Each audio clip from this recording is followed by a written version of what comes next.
Like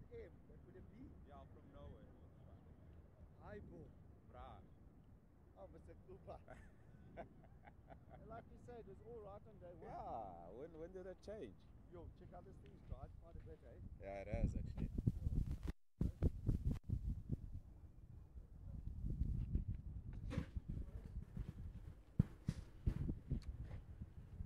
Hello and welcome to a very sunny and beautiful Willowmore Park here in Benoni for match number 2 of the 3 unofficial ODIs between South Africa A and New Zealand A.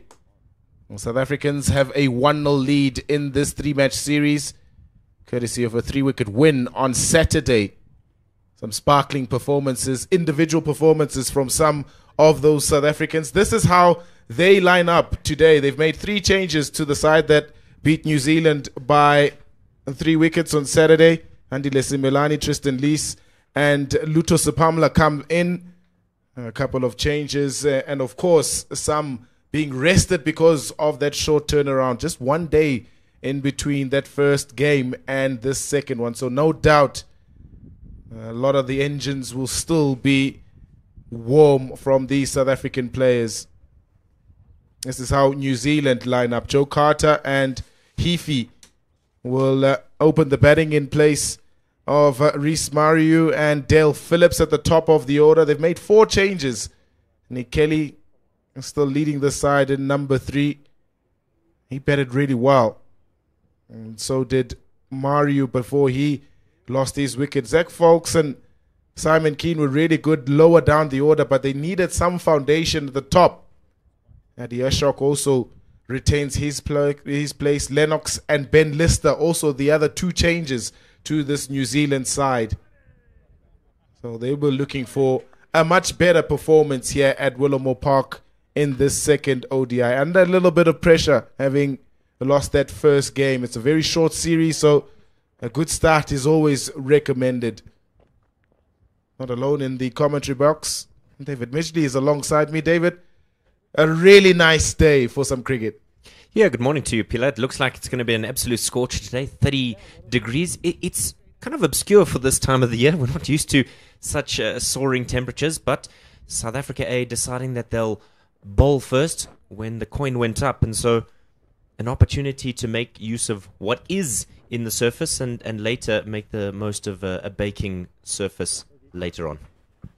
Yeah, it's mentioned in those changes, David, particularly for the South African side. Luto Sepamla opening up his first opportunity in SAA colours this season. Being somebody that's been bowling really well in domestic cricket over a period of time now. No Gerald Coetzee.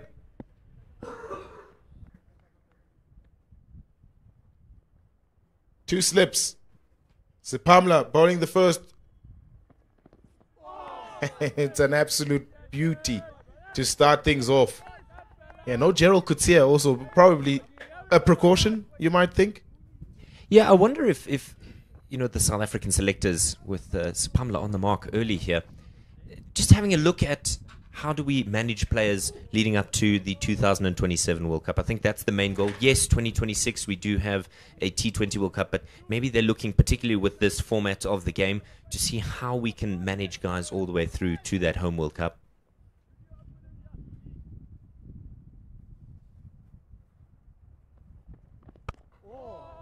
Straight on the money, Sepamla. It's one of the guys that will also be looking forward to putting his name in the hat for that 2027 World Cup here on home soil. It's a long road, though. There's a lot of cricket in between that. And it's good for guys to be able to still play cricket and give them opportunities to be able to impress during this period until 2027. Yeah, you've highlighted his success there. You can see 52 wickets at 28.5. His best of 5 for 71. So he'll want to make inroads early. He's lost that down the leg side. Sepamla first extra of this bowling innings from South Africa. Heafy. Talented youngster is Heafy. 2 top order changes for this New Zealand side. Very small sample size in terms of his List A career, but those numbers really look good.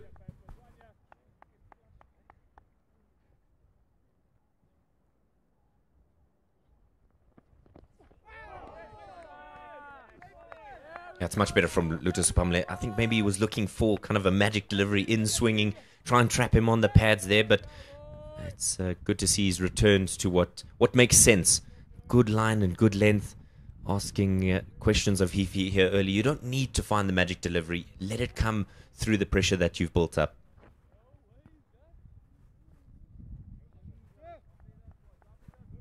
So South Africa with 2 slips, the 2 men out, fine leg and third man.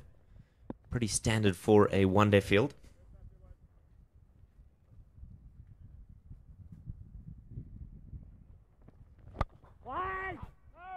Good stop at mid-wicket.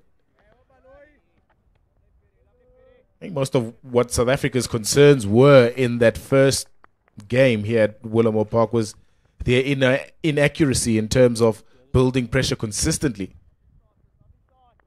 And a long debate about the New Zealand A batters possibly gifting their wickets to the South Africans, that in some balls that you wouldn't really expect them to get out to. As time it's through, Ngaba Peter. It's a long chase to that mid-wicket boundary. Tristan Lees is in pursuit, but it's got enough to get it to the boundary. Good start for Heafy. He didn't make it through the first time. That one, as you said, just whipped away off the pads. He looks so comfortable with that straight-to delivery. And Lotus Apamla just wayward on his lines there and suitably punished. You cannot bowl that type of line to somebody of Heafy's quality. You mentioned how well he's done for such a youngster. 650s and 100 in his List A career thus far.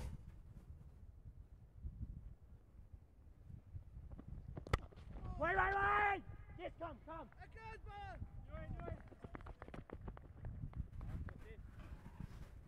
Little bit ill discipline there from the South Africans. The throw not on target. And so we conclude the first over. 5 without loss.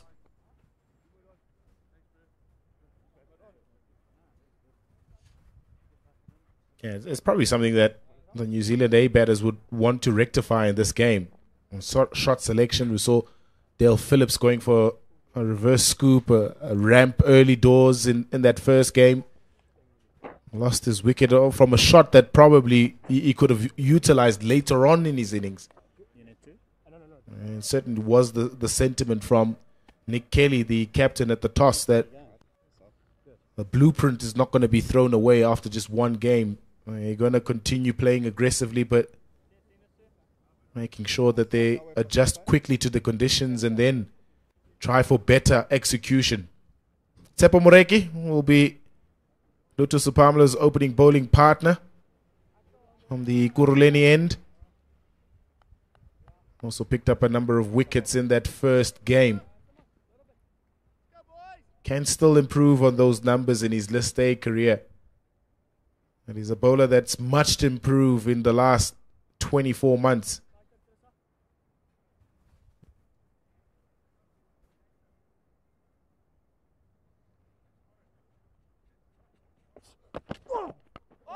Outside edge, but safe enough to take it down to third man. Heafy doing all the scoring at the moment.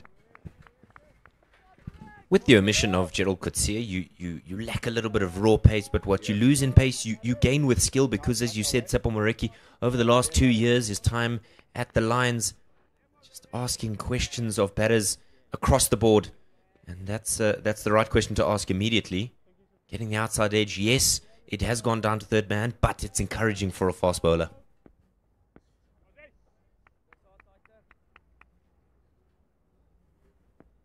It's a long setup at the top of his run-up, Tsepo Moreki.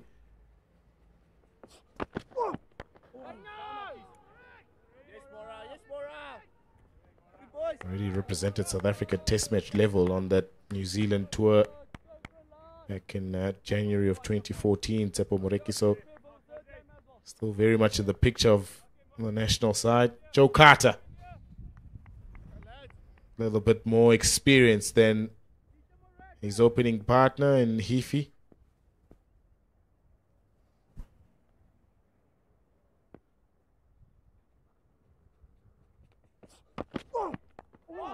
Another outside edge. Again safe down to third man. Carter's off the mark. Andile Simelane there at backward point, probably licking his lips, and I think he'll want to get one to stick. In the previous game, just let one through the hands, so he'll be interested in getting involved there. Tsepo Moreki, you'll see he bowls a lot fuller than Luto Sipamla, trying to get the most out of the ball, the new ball. Do some swinging through the air. There's a little bit of a breeze here that may assist him.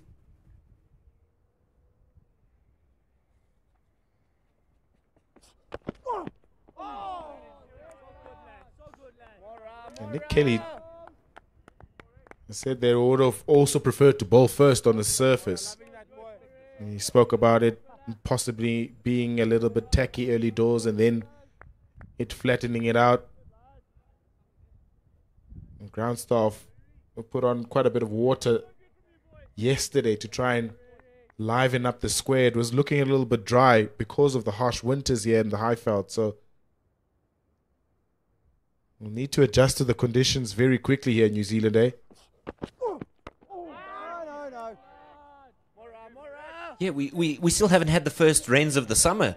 So we did get a little bit of drizzle here and there on the Highveld, but we've been starved of a good old thunderstorm where it soaks. You can see there's a couple of browner patches in the outfield, but as you mentioned, Pilar, there is some grass on the surface, and so if these opening bowlers are going to make use of it, they've got to bowl consistently and not give anything away early doors.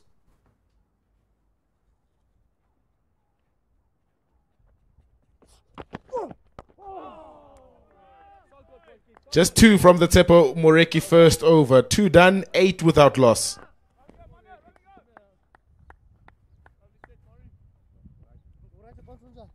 Those 2 only coming from an outside edge, so Moreki in the game here in terms of the mind.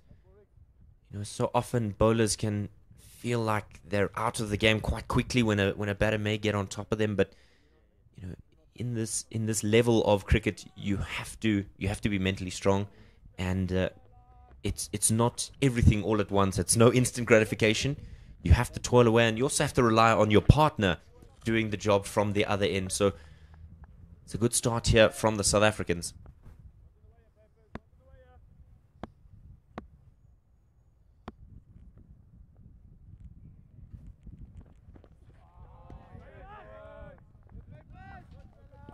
Good old-fashioned 50-over cricket. It never goes out of fashion, doesn't it?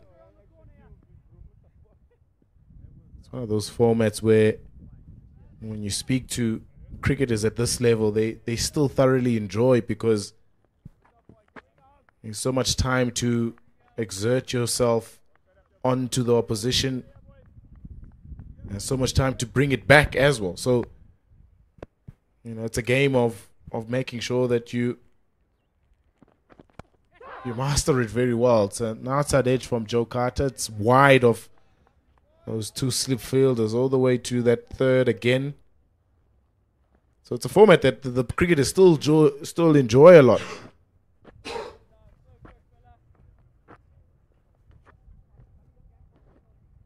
Just try and flick at that one. There was immediately a conversation between one of the 2 Hermans and Andile Simelane, Jordan. Kind of saying, well, maybe we should think about a gully of some kind, perhaps. You don't want to move the field after a shot has been played. You almost have to preempt what's going to come.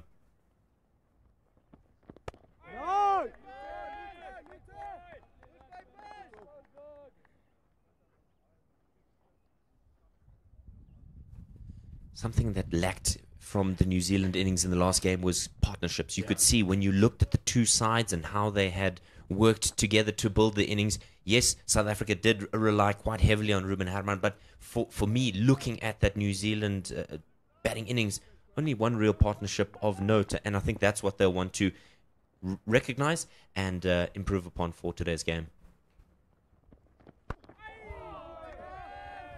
Sharp from Sipamla coming into the body of Curtis Heafy. Yeah, and that partnership you speak of was lower down the order between numbers 7 and 8. Zach Folks and Simon Keane batted really well. It was something that they want to rectify here. Top order runs, top order partnerships. And it starts with Heafy and Carter at the top. Given an opportunity ahead of Mario and Phillips for this game.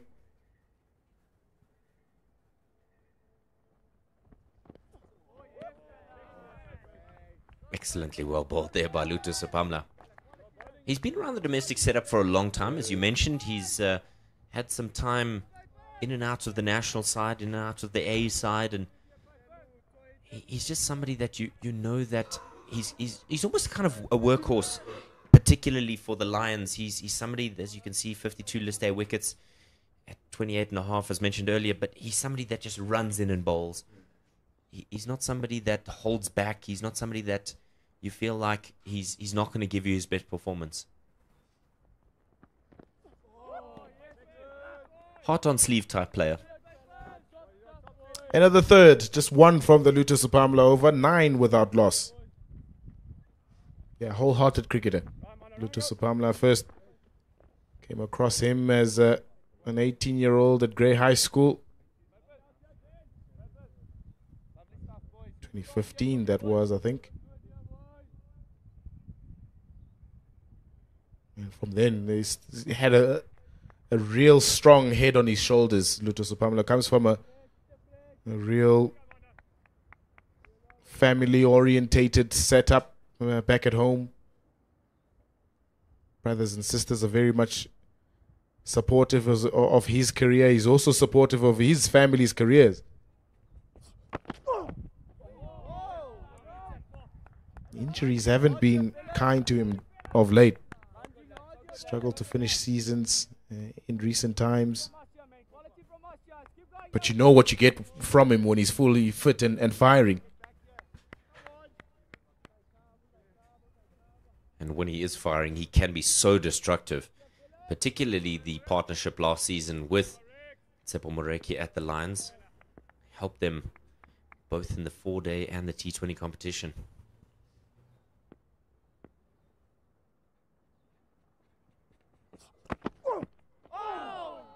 This is excellent for Moreki. Very, very good for Moreki. He's just asking that question of Joe Carter, sort of fifth stump line. Drawing him forward. But not drivable, that length. It's sort of a nice, good, hard length.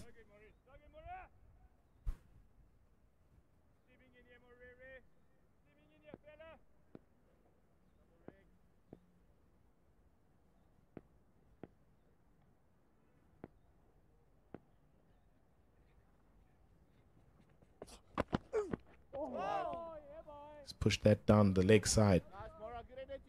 Had a good SA20 also, Lutu Sipamla. Coming in as a replacement player for the Joburg Super Kings.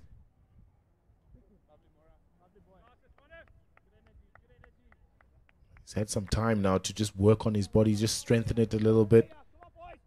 Making sure that he's ready for any opportunities that might come his way. And this is the first one at SA level.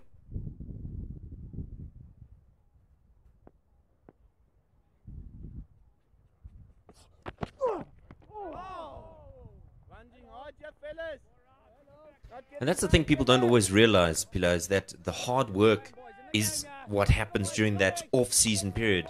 Everyone loves to see the success of players, but what you don't see and what youngsters need to recognize is when you are not being viewed, when people aren't watching you, that's when the discipline is most necessary. Are you going to the gym? Are you bowling? Are you eating right, sleeping right? All of these things combine to get you those performances when you need it to.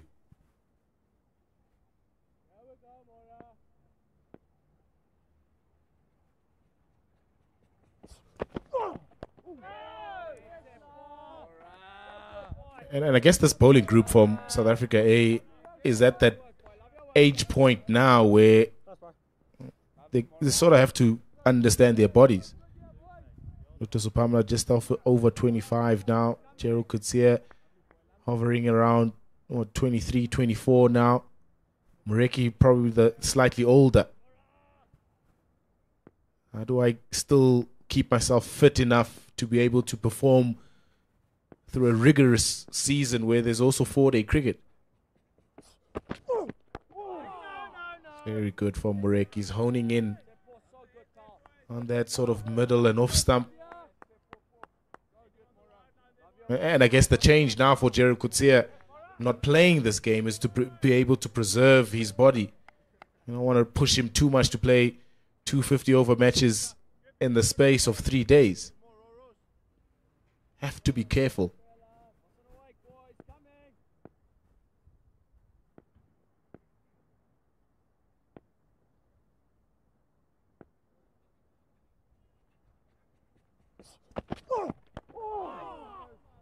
Just a wide from the Tsepo Moreki over. 10 without loss after 4.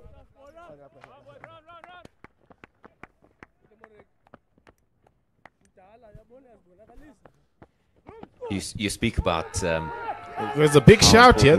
His experience is Tsepo Moreki, and we're just seeing the wickets from the last game, forcing the batters to try and push the game beyond where it was. And that's exactly what you're going to get from Moreki. He just is relentless in his questioning of batters, picking up wickets in that last game. 3 for 45 in 9.5 overs. It's a very decent outing, and it's something you'd expect from somebody of his experience. And how important it will be for somebody like Tristan Loose to just be a sponge in this environment. As you said, guys have got experienced careers, and they've seen so much. They've been in so many elements or so many different environments. So now Tristan Loose has really a treasure chest in front of him. What does he pull from that chest? A bit of a field adjustment. The start of this Luto Supamla over. Jordan Herman was at second slip, has just gone wider now into a gully. 3 deliveries have gone past that area. Yeah, the 2 youngsters in the side, in Tristan Lees and Andile Simelane, can learn a lot from the likes of Supamla, Kutsia, even though they're sort of the same age group, but played a little bit more cricket. And somebody like Moreki, you mentioned, has gone through the system for a very long time now, and sort of understands what he needs to do at certain periods of the game, certain situations. How does he handle them? Still very raw, Tristan Lees.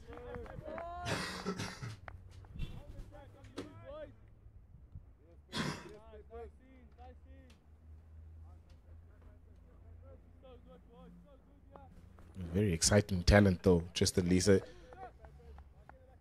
saw him at last year's Under-19 World Cup in South Africa. What a bowling group that was. Himself, Gwena Mapaka. That's through the field. That's a nice shot from Curtis Heath. He just waited on it and used the surface to gather momentum and pace, and pass point for 4. Timing and placement was everything there. Heafy, as you said, just carves it away, beats the man at backward point. And this outfield, despite the dryness, is actually in very good condition here. We saw the 2 boundaries that have gone away just race away.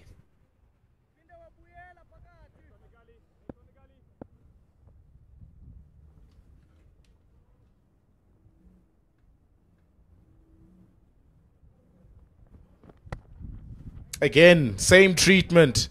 A lot more authority in that shot from Heafy. And back-to-back boundaries for him.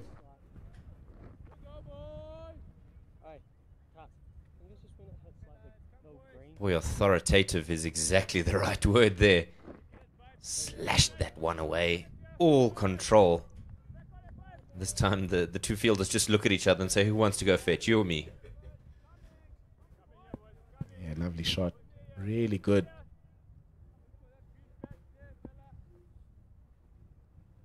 Slightly more measured approach from these New Zealand openers.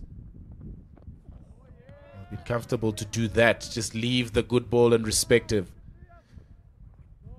5 done, 18 without loss.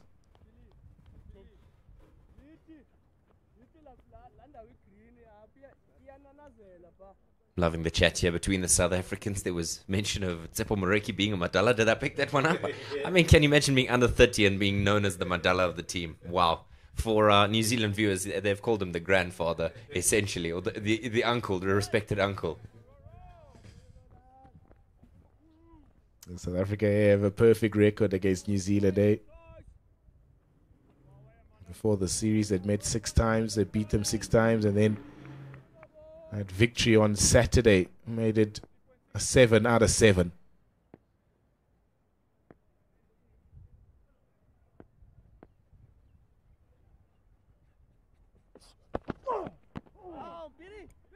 Oh, trouble, yeah. Oh, Peter just lost his footing.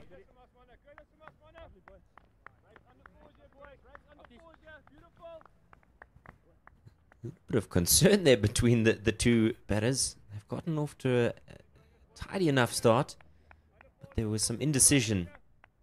He almost set off immediately without consulting his partner, and then suddenly you got to get your skates on there.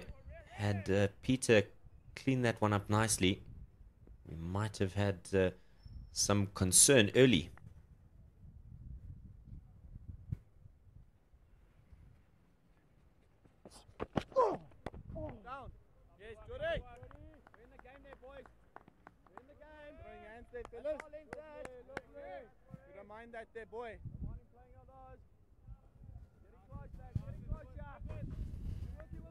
He spoke about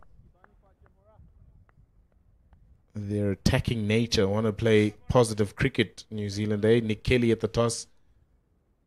A little bit more circumspect. Joe Carter and Curtis Heafy. A little bit more traditional sort of way of opening the batting.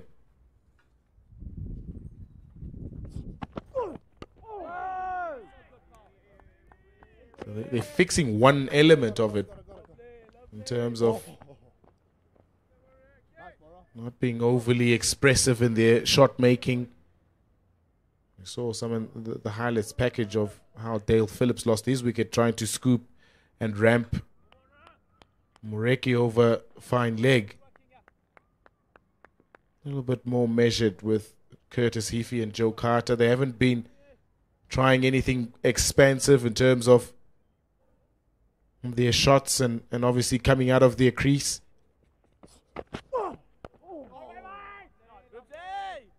Yeah, essentially it's conventional cricket. It's nothing too wild, nothing too expansive. And it means that they are wicketless inside the first 6 overs of the game. Low scoring in that first encounter, 229. And that meant that South Africa got home in the end. This is much better from New Zealand, eh? Looking to build a partnership based on a solid platform.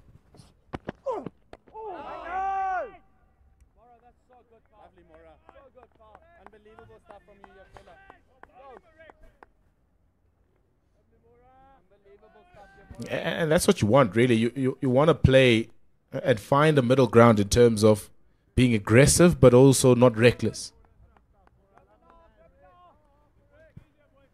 Can describe some of the shot making from New Zealand. They're a little bit reckless in that first game where they sort of gifted their wickets to the South African bowlers.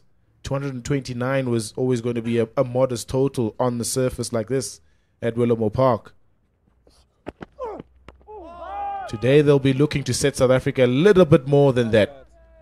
And of another probing over from Tsepo Moreki, 19 without loss after 6. The other thing these two openers will be cognizant of is if you get through Moreki and Sipamla, well, what's next? Then you've got Luce and maybe Simelane, a bit of Ngaba Peter. So you can look to then say, okay, we've gotten through the opening spell. Now let's look to be a little bit more positive, a little bit more aggressive. Nothing reckless, but still look to target some of the greener bowlers. Yeah. If you would like. Ngaba Peter burst onto the scene through the CSA T20 and caused all sorts of consternation, but he's got to continue to prove himself.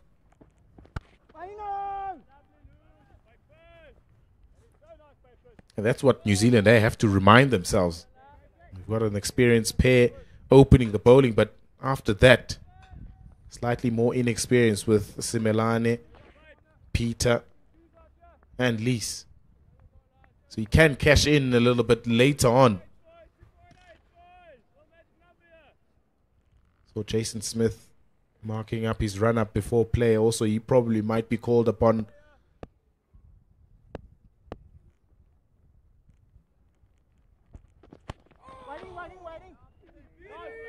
Good save from Ngaba Peter.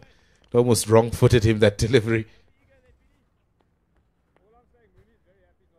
Bit of slide out there. You can always see with the dry parts of the ground, you're not going to get as much grip.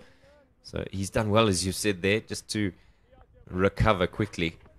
It's almost like one of those in football where it takes a bit of a ricochet and then goes in. Good bit of goalkeeping there. Spared the embarrassment.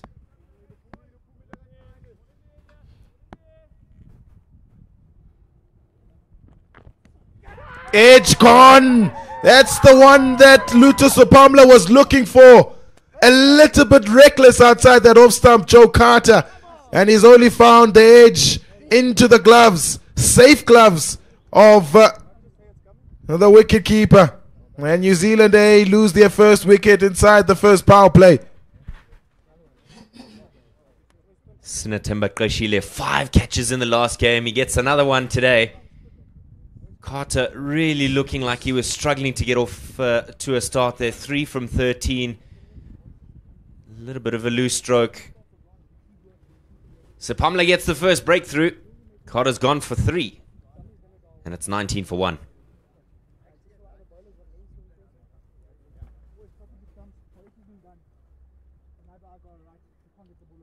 Yeah, loose. Hey, look at that. It's about 4th, 5th stump. Couldn't get close to it. Joe Carter only manages the edge to Qeshile behind. But it's a reward of patience and really good bowling from the South African opening pair. They've bowled really well, both Moreki and Sipamla, and it's Sipamla who reaps the rewards first.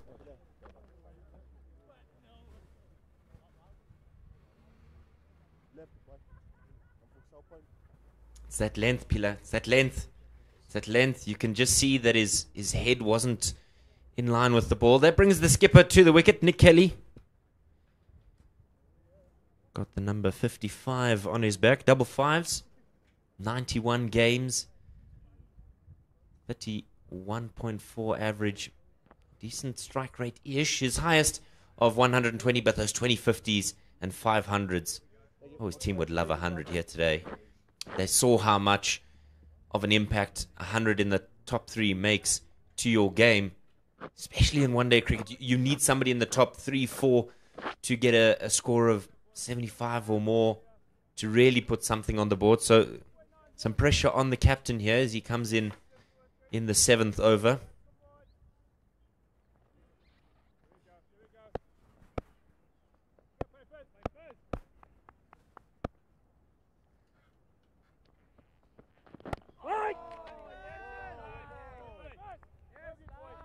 He's one of the more experienced members of this New Zealand A side, Nick Kelly, the captain. Average age of just 25. He's, 31? 32 years of age, so he's somebody they'll look forward to in terms of taking that responsibility of run scoring inside the top three. Had a frantic little innings in that first one-day international. And he'll be the one that will look to take the game to the South Africans with the bat.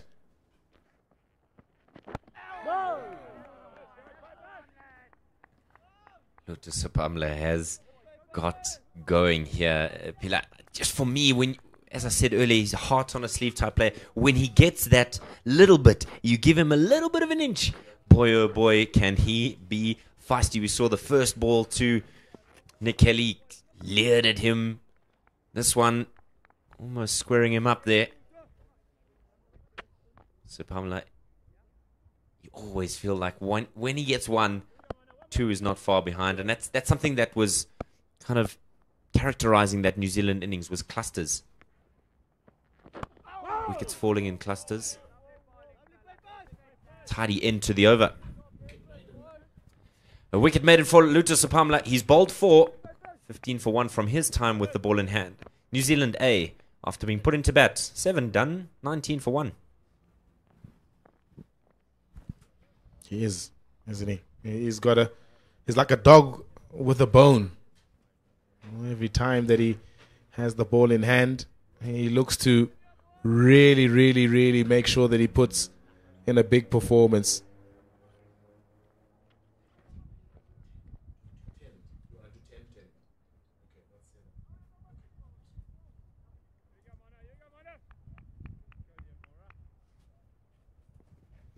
It was dangerous to be a vehicle driving past the stadium on Saturday. A couple of balls going that direction.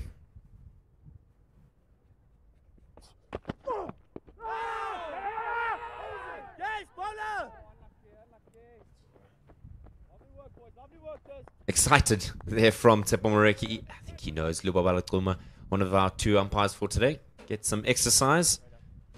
Leg buys is the call. So it's hit the leg. That's half the job done. But as you've indicated in the commentary box here, maybe height not being on his side. Very confident there from Moreki. Yeah, hit him upper thigh area. Curtis Heafy.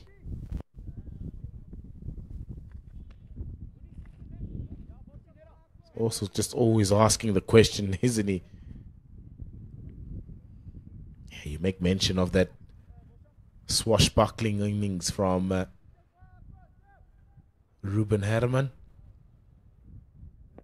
What an innings. 158 from 93.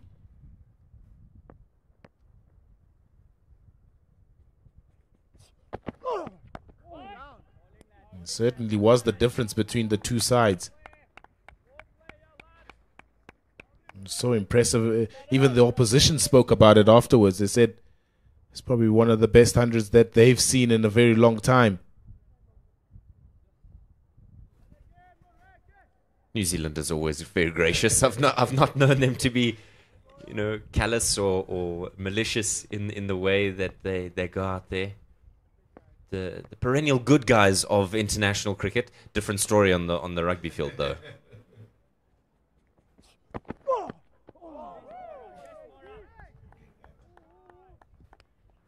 You see the mind games going on here. Kelly shifting across his stumps, trying to force Moreki to throw things a little bit wider. Moreki is saying to him essentially, I'm not playing your game. We're both seasoned campaigners here. I'm not going to fall for it that easily. Very good. Wasn't put off at all from the movement from Nick Kelly across his stumps. 6-3 field.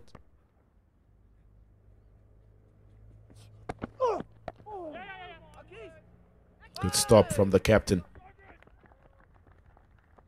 An excellent fielder, Marcus Ackerman. Stopped a certain boundary there. Sometimes you just look at a cricket stroke and think, boy, that deserved more. Wow. Lovely bit of work there off the back foot. They've been so good off the back foot this morning, have the New Zealand A players. But as you said, Marcus Ackerman just showing off his fielding prowess. Just those 3 games thus far for Nick Kelly. Just the 31, so he has struggled. But not every cricketer goes out there and shoots the lights out.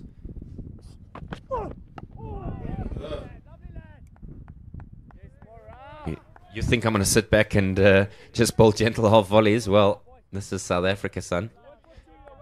Coming back to Nick Kelly, though, I think sometimes there's an expectation when a player has done well domestically that suddenly they're going to find their feet and they're going to cruise.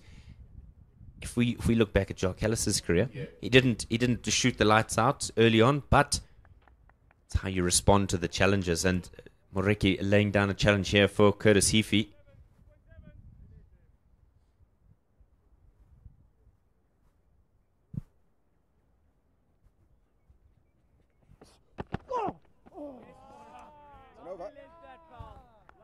"21 for 1 after 8. In the prime of his career now, Nick Kelly, in terms of his age. He's at 32 years of age. He probably want to, and you expect him to kick on now into the international arena. He's got really good domestic numbers. And especially as a batter, Pila, it's often the case that youngsters, when they're bowlers, that's their prime. Batters, they take some time to get going, but when they do get going, it can be something romantic almost in the way that they play. It's beautiful to watch.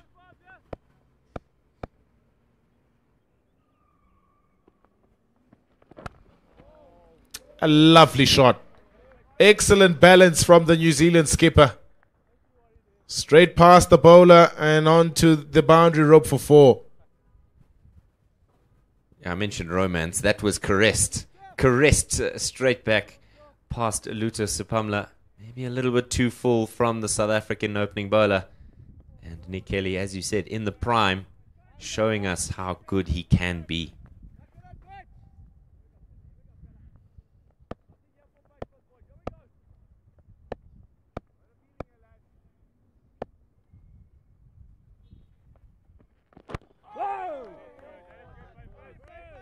Plays for the Wellington Firebirds in domestic cricket, Nick Kelly.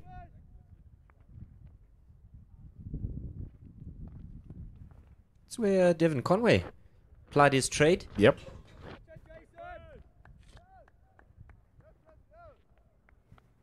Very grateful that there's no longer a trend at the moment of South Africans going to play for New Zealand. We're a gracious country, though. Always keen on sharing our talent. Sometimes I think we're a little bit too generous. I'm just looking at Curtis Kempfer, how he's done well for Ireland. 5 wickets and 5 deliveries the other day in a domestic game. But that's, I suppose, something that encourages South Africans is for every player that does go overseas and succeed, there seems to be a bottomless pit of cricketers that are, one, willing to go out there and put it all on the line for the South African green and gold, but also have been able to succeed.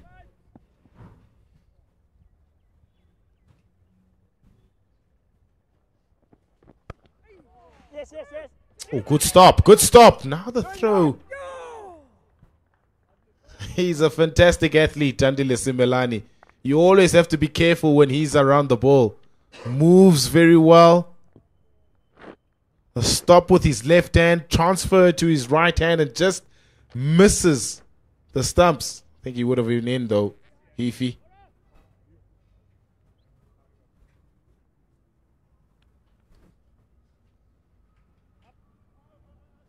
Yeah, he took his hand off of that shot. They're trying to play it with softer hands, maybe hoping for a bit of spin off the bat so that you wrong foot the man there. And as you said, showing his athleticism there, Andile Simelane.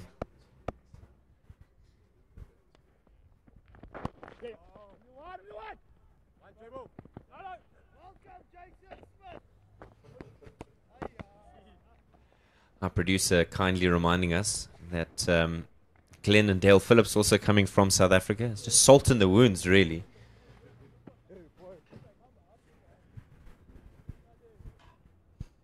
Incredibly talented family, that the Phillips family.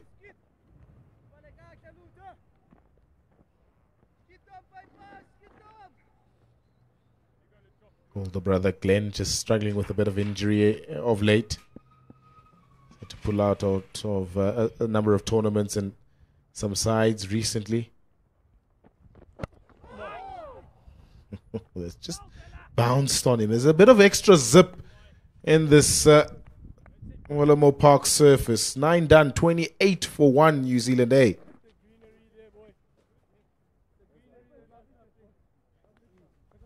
Yeah, you can just hear the South Africans on the stump mic there mentioning there's a bit of greenery there, fella. Clearly the reason why Marcus Ackerman deciding that he wanted to have the ball first up.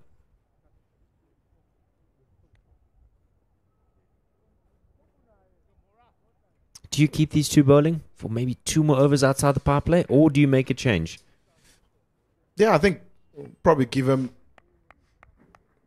first spell of 6 overs each, and then you try and rotate them in the middle overs for 2 over spells, and then depending on what other options you have at the death, bring them back for that final 2. So it'll be a nice balancing act for Marcus Ackerman. I thought he captained really well in that first game in terms of his options. That's really good. Onto that very quickly, Nick Kelly. Wasn't all that short, but he rocked onto that back foot very quickly. The first 6 of this innings. It's almost come out of nowhere. He just seemed a little bit more circumspect, Nick Kelly, eyeing his way through this one. Moreki, as you said, not that short, but he's just spanked that away. And the first 6 comes up almost against the run of play.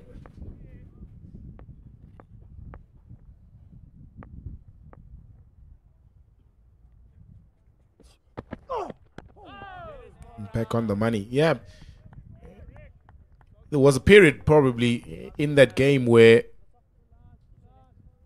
Marcus Ackerman probably just ran out of an option or two, had to call on Jordan Herman for a few overs. So it's going to be a very interesting balancing act. How long does he keep Moreki and Sepamla on for? The last over of this first power play. So after this, he'll have a little bit more wiggle room in terms of the restrictions. It's taken at Gully. It works. He'll probably have another over now. Tsepo Moreki. Disappointing from Nick Kelly. He looked really good.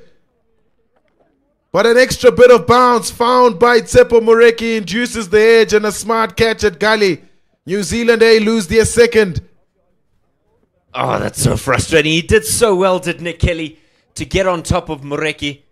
As I said in the previous over, he's not going to be lured into your mind games, fella. He does it again, this time cramped on the crease. Just pushes at that one. And a combination of good captaincy and good bowling means that New Zealand lose their second. Kelly gone for 13. And now New Zealand 34 for 2. What's a sharp catch that from Jordan Herman. That ball is flying. Smartly held. An extra bit of bounce. And I don't think Nick Kelly expected it to bounce that much, but it's the green nature of the surface that's just produced a little bit extra in the surface.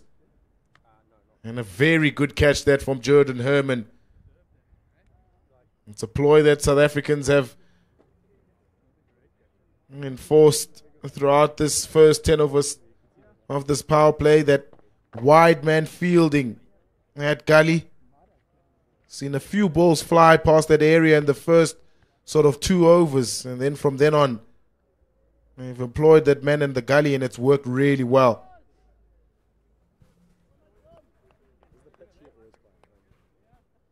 Yeah, that's centre, mate. Moreki, it's not only bounce, it's pace as well. It's onto him a lot quicker than he would have hoped. South Africa getting rid of the 2 experienced men in the top 3. PJ Jacobs, new man at the crease for New Zealand A.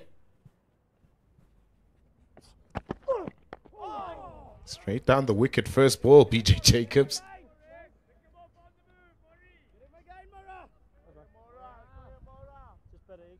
Really good start this from South Africa. Much more disciplined in terms of their bowling lines and lengths in this second game. You'd have excused the waywardness of them in that first one because of them coming out of a very long sort of off-season. BJ Jacobs, those are these numbers. Just 250s in List A cricket. Best of 63. Look to improve on those numbers starting here.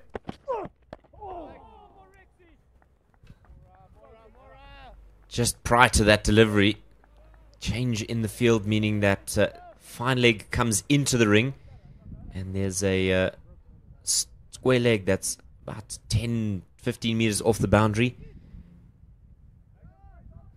Good length delivery to Jacobs there, but I wonder if there may be the opportunity for a slow ball bouncer or possibly the bluff.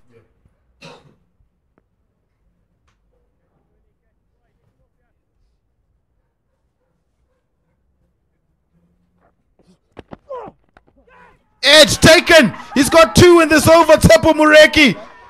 He's caught in the gully again. Jordan Herman with 2 catches in this over. New Zealand A imploding inside this first 10 over of power play. They've lost a third and it's BJ Jacobs without scoring. What was he thinking there? He's just seen his predecessor play an almost identical shot. He's found the exact same man, and Tsepo Moreki giving all credit to his captain. Let's look at this one again. He's already got him in the over. This time a little bit more on the front foot.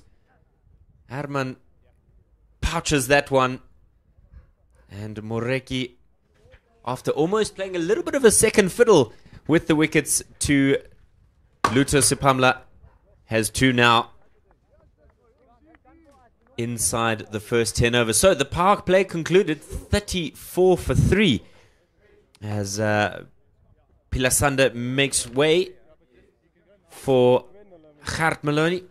Good to see him once again. Heafy, the youngster, sticking it through while all experience around him really struggling. Let's have a look at this one again.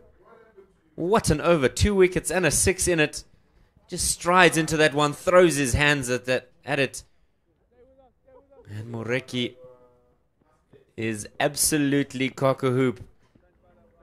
Good morning to you, Gert. What a way to welcome yourself on commentary. Yeah, David, when you said youngster, I thought you were going to talk about me. But yeah, that was a lovely wicket. Another Pretoria born back in the hut, BJ Jacobs. And Moreki has really found the lengths, hasn't he? Just look at Mohammad Abbas coming to the crease. Another youngster. Only 20 matches. Turning 22 within the year. Born in Lahore in Punjab. Made his way to New Zealand when he was still a youngster. Power play concludes and there's going to be a change of bowling. Andile Simelane will be replacing Lutho Sipamla, and there's a change of field here, Gert. There's some freedom for Marcus Ackerman, and we'll highlight that field in just a moment.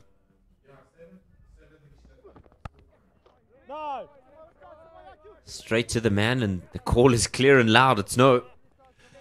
Yeah, I don't know if they really need to send too many guys to the boundary at the moment. There's a lot of pressure on the New Zealand batters. They can eke out another couple of overs just to make sure that the pressure remains on them. I don't think they'll get the ball out of Tsepo Moreki's hand at the moment. And definitely not a double change from Marcus Ackerman. Jordan Herman going back to that position. He was at slip for the first couple of deliveries.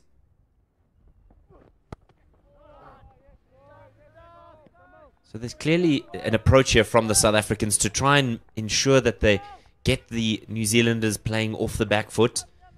It's worked here. I would love to see one more slip in there though. Especially with Heafy facing 32 deliveries already. Playing with pretty hard hands. And Simelane does get a little bit of extra bounce because of his height.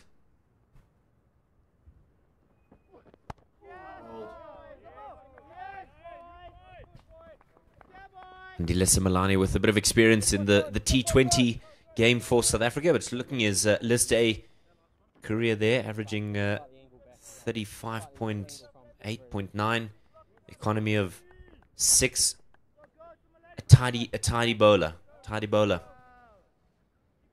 Yeah, and I mentioned his height. He's not the tallest he'll get. He's about 6 foot. But if you look at his action, he lets the ball go nice and high. And he does have a lovely wrist action as well. You can just see that one is on the splice once again. So he does extract a little bit extra bounce than what you would expect. You mentioned the extra slip. They've decided to put Rivaldo Moonsamy, who was at first slip during the power play, into a catching cover for that mistimed stroke, a cloth shot as they call it.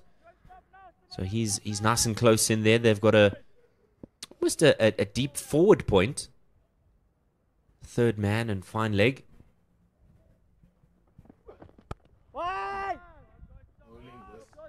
Look, if he's going to continue bowling that length, I wouldn't mind actually seeing the third man just come up into the slips. Just a little bit of pressure, maybe forcing him to open up that face, maybe guide or try and ramp one. Would you have him at a conventional first slip, or would you rather have him at a 1.5, 2, and then keep Herman in that position at the gully region? Gully will stay, probably do a 1.5, because he's playing with very hard hands, is Curtis Heafy.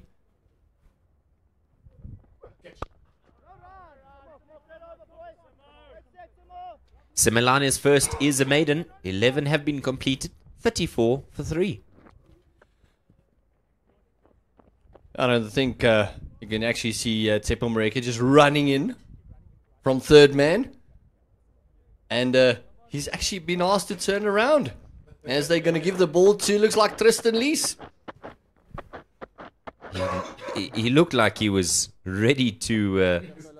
yeah, he was ready to... He had his cap off and glasses and was running to Lubabalo Kuma to say, hey, me first. It's almost like kids when they play hide and seek. It's 1, 2, 3, block myself. I wanted to be first there. Marcus Ackerman deciding to go with the youngster, Tristan Lees. He almost looks confused now. Where do I go from here? But yeah, Tristan Lees, another exciting player that hasn't quite hit his straps yet. Got a bright future. It's tough when you're being compared to somebody at your age of Kwanama Parker. In the air. Will it go down his throat? It does! Well, shut my mouth, because what a welcome to the game. Ball's a short one. Just kind of leaves the bat hanging out there. It was... we're at a loss for words here, because Abbas has gone for a first ball duck. Tristan Lees with a wayward delivery. And sometimes those ones get wickets. That's a ram shot we were talking about earlier on. That's very loose by Abbas. And, yeah, as you mentioned, he actually timed this pretty well. But Willamore Park is a big circle, and look at that. One step to the right down your throat. Thank you very much. Tristan Lee says, why are you only giving the ball to me now? Marcus Ackerman, I'm sure in the huddle there will be saying to Tsepo Moreki, you trusted me when you got your second wicket. I'm glad you've trusted me now, because the dividends has paid.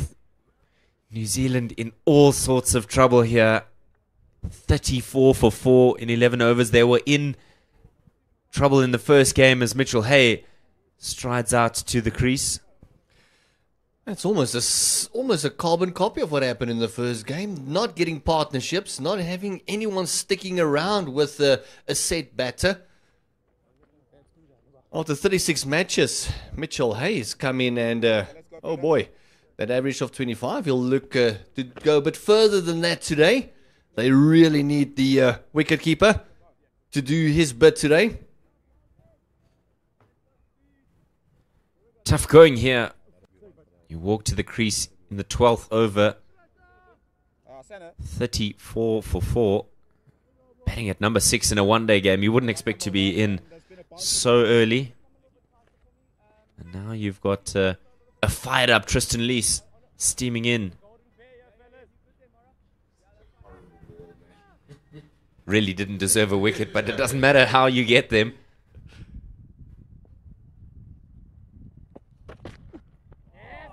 That's much better from Tristan Lees, more conventional. Just look at that carry. That was a lovely carry by Tristan Lees, and yeah, his tail will be up. He bowls a heavy ball. Look at that, 22 wickets, an average of 20.45. A great economy as well. Taking that, mostly bowls in the power play overs. And he's also entrusted with the ball to death. That delivery was very much the epitome of never let the enemy know your next move. Another bouncer there. Oh, he went for it again, didn't he? He thought another ram shot coming. If you got him once, why not try and see if you can get another one that way? Life of a fast bowler. One day you could be bowling absolute jaffers and it goes nowhere. You can't buy a wicket. And then all of a sudden you bowl a long hop and you get a fiver. So it just shows you this game is so unpredictable.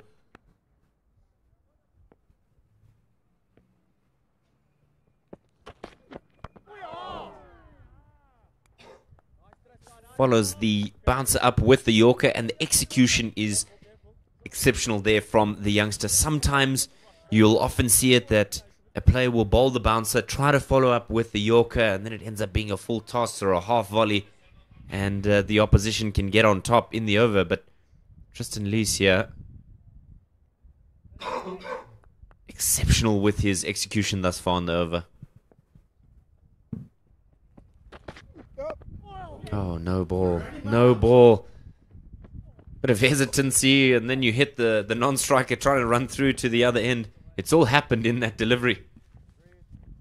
Yeah, I think it might just reaching for a bit of extra pace there in that one. Thought it's been going well there over. I might as well go for a little bit extra. And yeah, not that far over. He has been struggling with a couple of front foot no balls. It is something that is definitely would take you back to a Morne Morkel, for instance. Was known for that. Every now and again, when they really get loose, the strides lengthen up a little bit. Gets a bit longer. So if you're wondering what's going on here, there's a free hit to come. The batters have swapped, and thus the field change can be made. So third man initially brought in, then sent away, then kind of stuck in no man's land, really. Long on was sent, and now Tsepo Moreki's coming back into that mid-on position. Third man does go back to a conventional. Then Tsepo Moreki does have to go. It's a bit of a musical chairs here. So will there be a short ball here? Only man inside the ring on the leg side is fine leg. Good wicket. Oh, and he bowls a wide to follow up. So we'll have another free hit. Try to give himself some room there.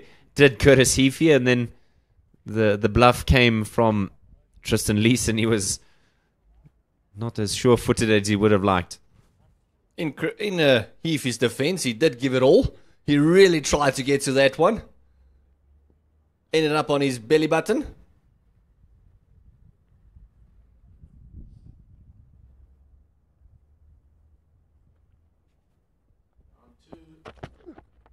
Oh, ram shot. What a stroke.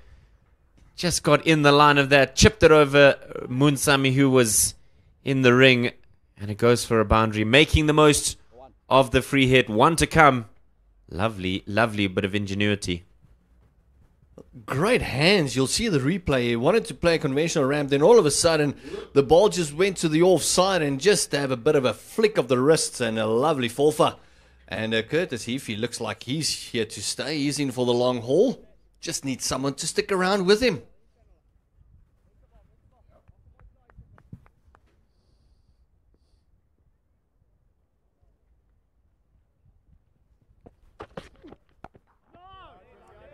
Not quite the pace that he wanted on the bat there.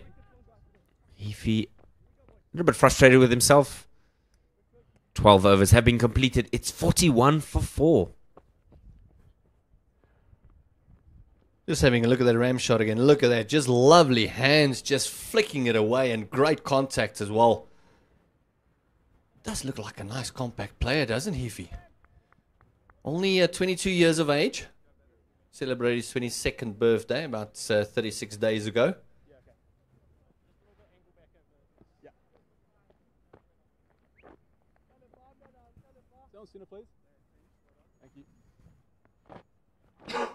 Similane continuing.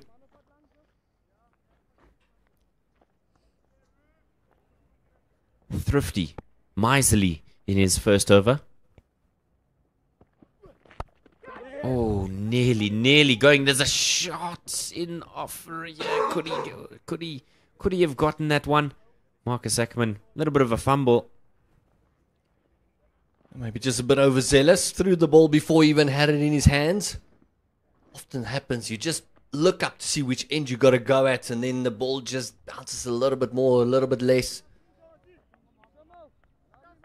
But the pressure telling. High risk runs being taken.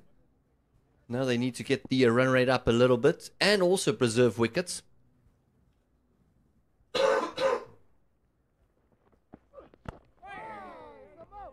That's much better from Andile Similane.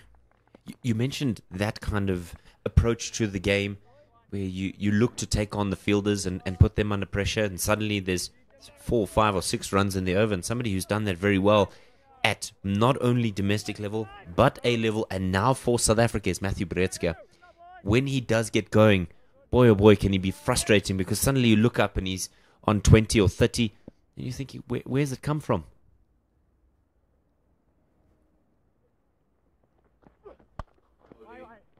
Again on top of the ball that time, trying to find a way through, trying to put some pressure on the South African side is Heafy.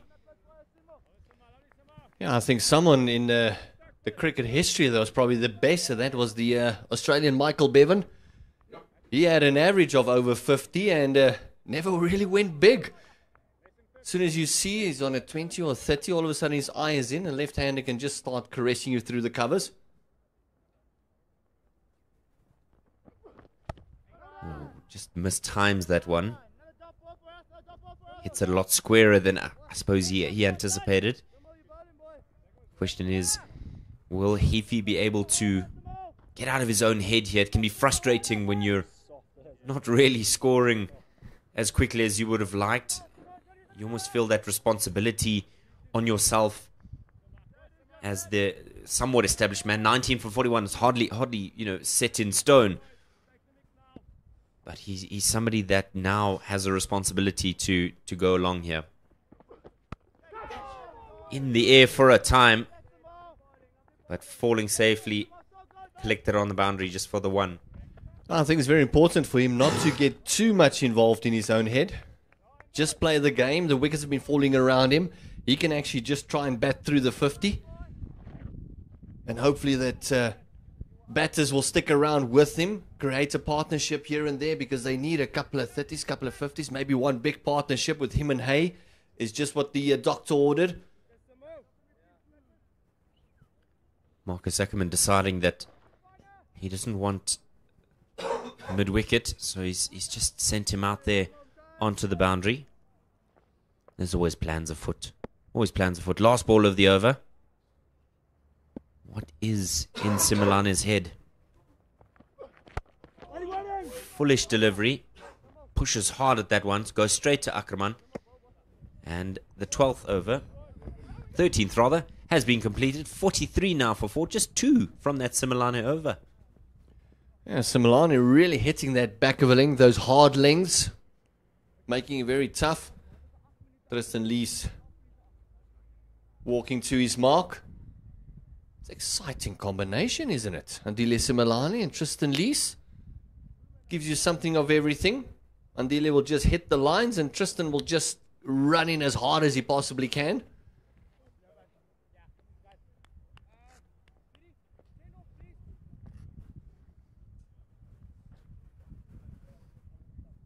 I expect that Marcus Ackerman, with this change now, just sending Moreki to...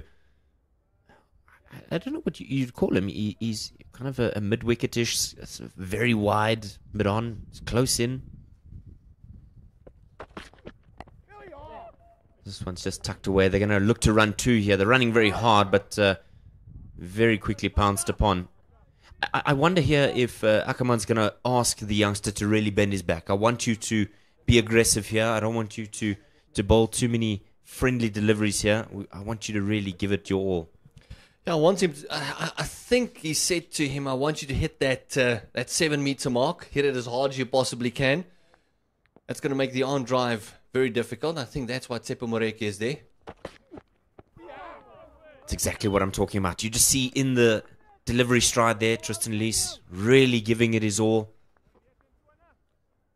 Ackerman thinking, well, he's the youngster. He's still got, you know, the young body. He's got to really use it while he can.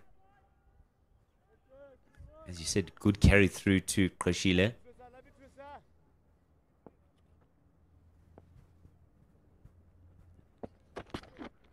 Oh, nearly got him there. Nearly got him there.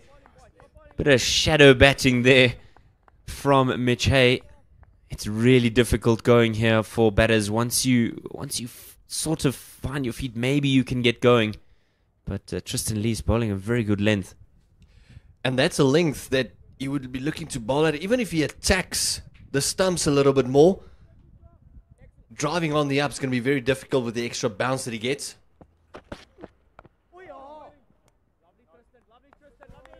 It almost looks like it's almost like a coastal wicket that you don't quite feel like you're in. You're constantly having to grind and graft for your runs. Yeah, Mitchell Hay is one that likes to grind his runs. You can just see his average there, closing in on 42. Higher score of 99 not out. Hopefully the balls were finished and not ran out of partners. That would have been an interesting fine session then. Only 5 matches. 25 years of age. You mentioned the maturity age for batters. Oh, bit of a change up there from Lees. Doesn't look comfortable with that one, but they get the single and can rotate strike a little bit. I don't think that 2 or 3 runs to the over is going to be sufficient here. Especially if he keeps bowling like that. It almost feels like a chance coming. Something's got to happen. The wall's got to break somewhere. If you're a New Zealand fan, you would hope there's a couple of boundaries coming in.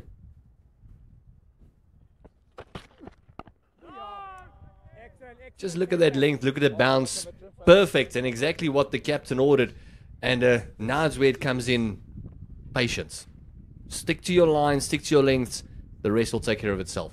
14 gone, 45 for the loss of 4. Curtis Heafy, the man who's been relatively stranded in this first little portion of the game. 21 from 44, 3 from 10. And they've decided that they'll have a bit of a drink and have a bit of an opportunity to recuperate and plan how they're going to approach the next passage of play.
Oh, you want to get me back now? It's a long season ahead, mate. It's a long season, fella.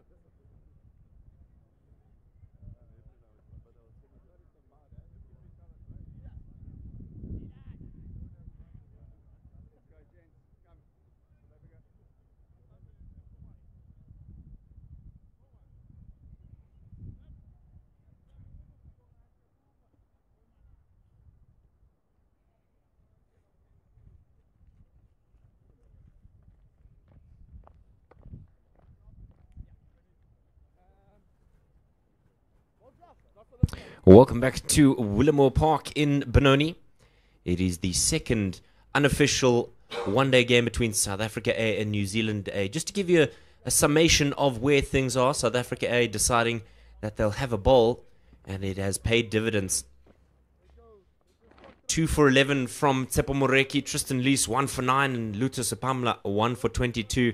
Curtis Heafy, the lone light for New Zealand A. A gorgeous day here. Lots and lots of on offer here for batters, but you just have to negotiate quite a tricky period. Similane now beginning a new over. Oh, it looked like an awkward stroke there. He does manage to tuck it away and get to the other end.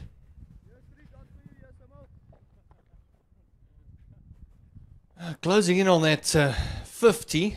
But the problem would be that wickets column. 4 down already. A lot of grafting needs to be done by these two batters. Efi and Hay. They need to stick around till around about the, I would say, the 40th over together. They really want to have a bit of a launch at the end. Again, Andile Similane forcing these players on the back foot and just don't look comfortable. They just seem like they're uncertain of what the ultimate solution is to this pitch. Yeah, very important for them just to stay patient. Work out the ones, work out the twos. Really frustrate the bowlers. It's the one way they can maybe get them to change their lengths. This one is pulled onto the onside. You'll find a vacant room out there, and that'll go for just too straight there. The length wasn't too bad. It was the line that allowed him to just pull that one away. Heafy gets another boundary. He's on to 25. And the 54 New Zealand A. Yeah, it didn't look like he quite timed that. Played the pull shot very close to his body. Really get a big swing going. Wanted to make sure that he picks the gap. It's a rare commodity at the moment. He's a boundary for the New Zealanders.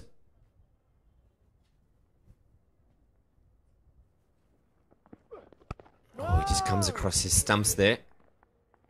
Trying to dissuade Similane from bowling the line and length that he's become accustomed to.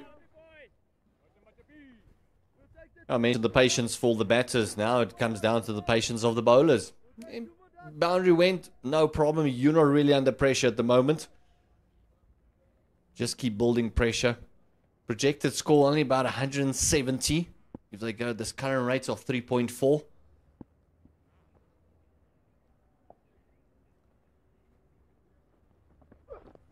Edged. Has he no? Oh, it sounded like there was something there. He threw his hands at it, did Curtis Heafy, but just thought there might have been a tickle. We definitely heard something on our stump mics. Something there.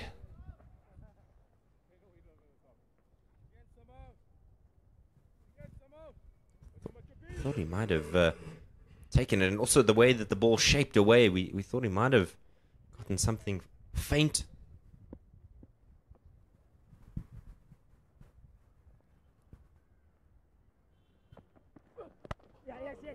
He just comes across there, tucks it on to the onside. Quick call to get through there.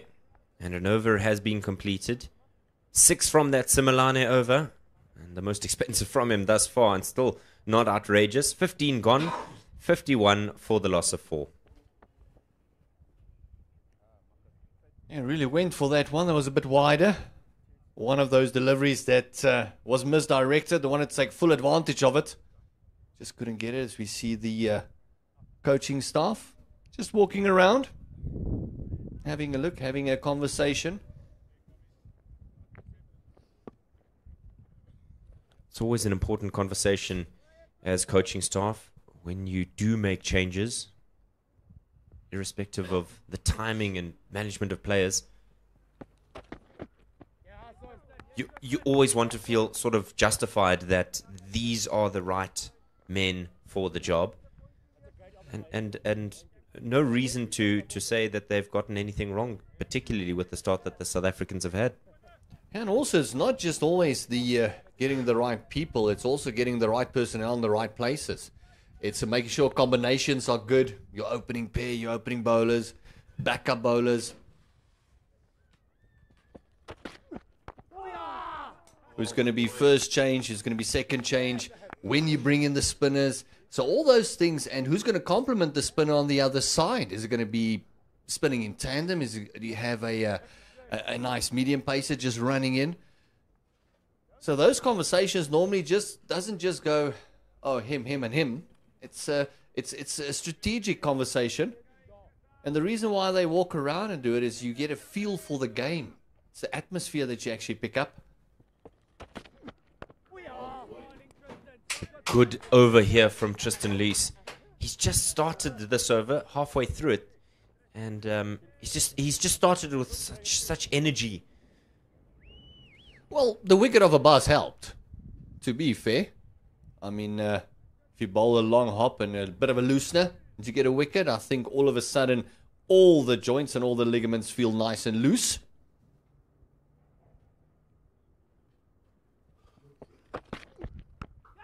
Oh, lovely stroke. That's a good answer to this loose over. And the short and wide one doesn't produce a wicket this time. It's a boundary, and a most welcome one for New Zealand.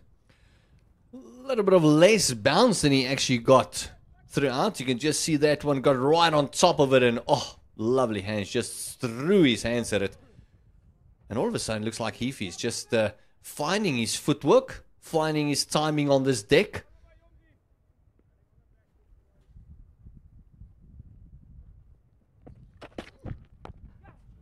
Played off the back foot, even better fielding. My word, that was a good stroke, but it was an even better piece of fielding there. Lovely stuff from Herman. He's not only good with the bat, Gert, he's equally talented in the field, and his teammates surrounded him very quickly to congratulate. A good bit of work. He's almost made a bit of a name for himself there in that point position. He does get in nice and close. He stops a lot of runs there. And that's the short one, but it's too short from Tristan Lees, and it'll be a wide. Had an opportunity to really close out an over with some concern for the New Zealanders, just to make a recompense for the earlier delivery, but now he's just given them a freebie. Yeah, and all of a sudden it's becomes a 7-ball over. 5 coming from it. It's his most expensive over thus far. Still 1 to go.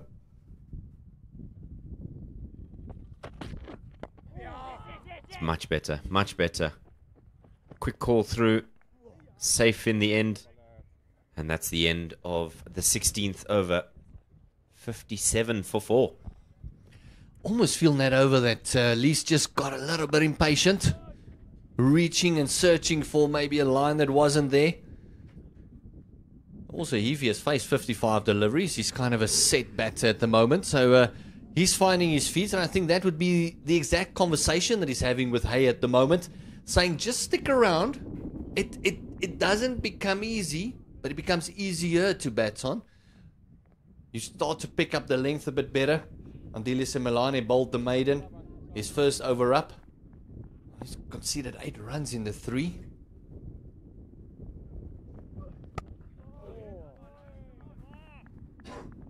Gert, tell us a little bit more about how much the wind will play a role here. It's not a norm for the Highveld. It is for this time of the year, of course, but traditionally in the summer months, you won't have quite a strong breeze, as you can hear coming through the mics, and you can see on Similana's shirt.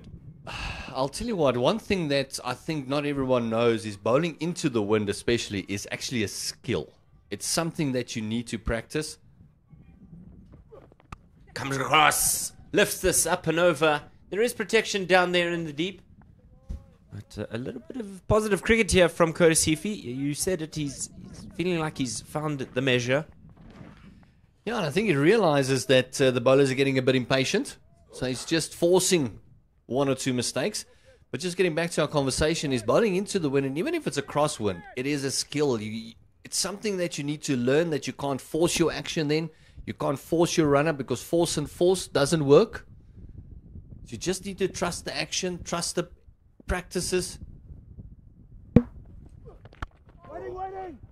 And just make sure that you hit those lines, just run in, get the rhythm going, because that's the most important thing bowling against the wind, is the rhythm, because that becomes very hard. And same coming with the wind, sometimes the rhythm just runs away from you a little bit, and you find yourself rushing yourself in the crease. So if there's wind, there's definitely a skill to it. Very good spell here from Andile Similane. It's tough when you have to follow up the opening pair. You almost feel like if you don't achieve the same, you might quickly be removed. But he's done well here. Very tidy stuff from him. They're going to look for two here. Going to the keeper's end. Is the throw going to be good enough? It's not. It just takes a bit of a ricochet from one of the strips on the square. Had it come through, there might have been some real concern for the men in black. And what a quick release that was by Lees. Picked it up, flung it in, and just a horrible bounce.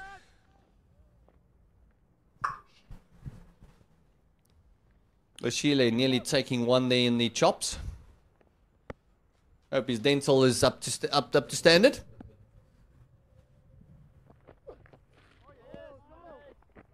Good response there from Andile Similane. He really has bowled well here. As I was saying, you know, when the opening pair get off to such a good start, there's that pressure. You've got to continue, and you don't necessarily, as a bowler, have to just follow what worked for the other two. You have to know yourself. You have to know what lines and lengths get the most for you.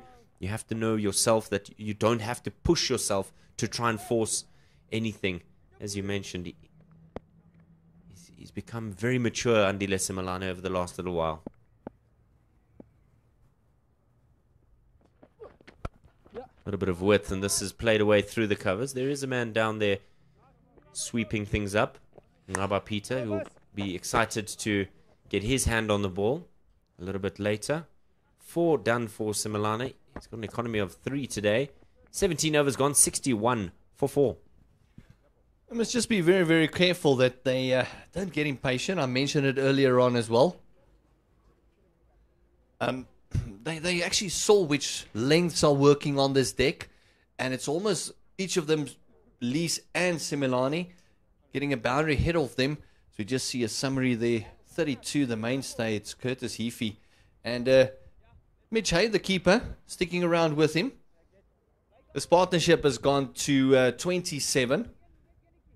But yeah, like I said, they saw which lengths are working, and one boundary apiece, and all of a sudden they're changing those plans. They're not under pressure at all. The pressure is all on the New Zealand batters.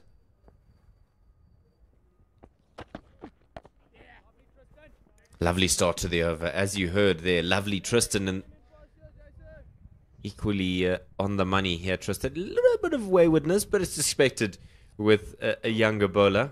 15 for 1, so a tiny bit more expensive. But in the grand scheme of the game, 61 for 4, South Africa will feel far more pleased with their performance in the first portion of this game. Lovely, lovely, lovely. Glorious, in fact. He's just got on the back foot there and lathered that away through the covers. Great stroke for 4. That was absolutely creamed. Lovely shot by Hay. Just look at that. Bang, right on top of it, right on the top of his toes, and a bit of a disappointing fielding there by the spectator there. partnership into the 30s now. And that's what they need, do New Zealand, eh? This time off the front foot, no run available. But looking at those partnerships, Kelly and Mario in the first game, 39. Mario and Abbas, 32.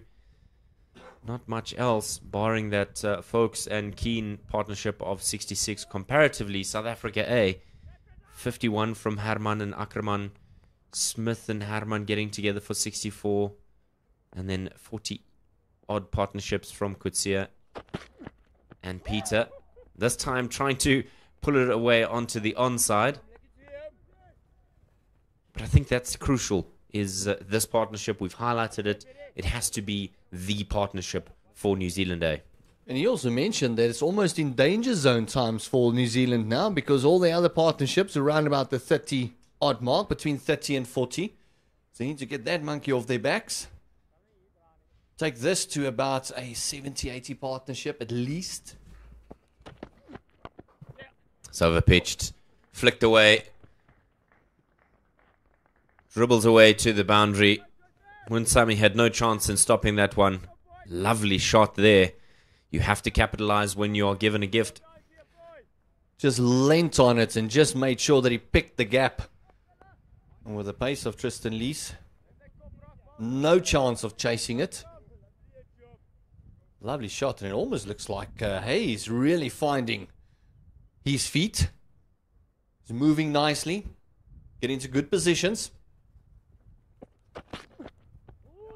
Yeah, you mentioned his feet. The balance is such a crucial thing with batting. We'll chat a little bit more about it as the afternoon goes on. 18 have been completed. It's 69 for the loss of 4.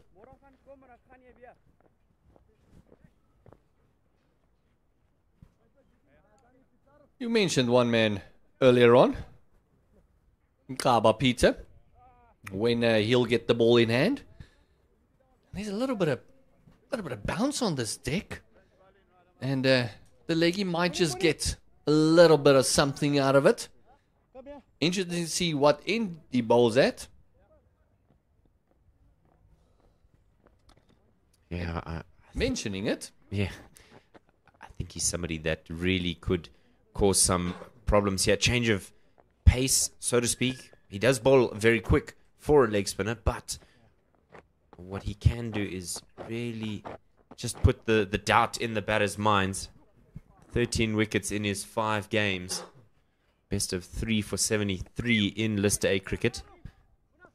And what we see with wrist spinners, generally they do have a lot of variations as well. Bowling from the chalet end.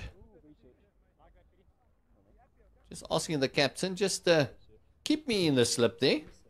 Just see what happens. Might just be a ripper and turner.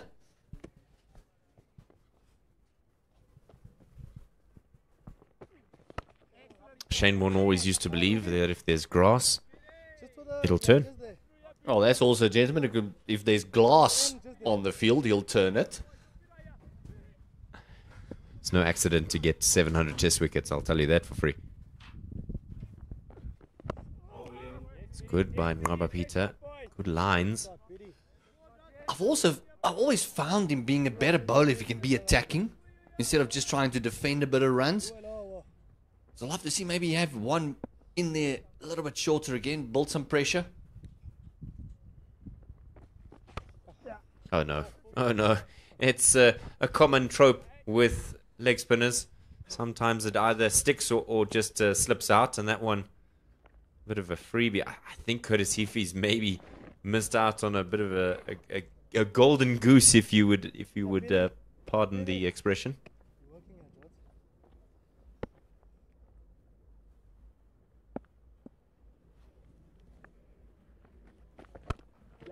Better this time from Ngaba Peter. Yeah, it's one of those that you don't really expect, and you try and play a proper cricket shot to a ball that doesn't really deserve it.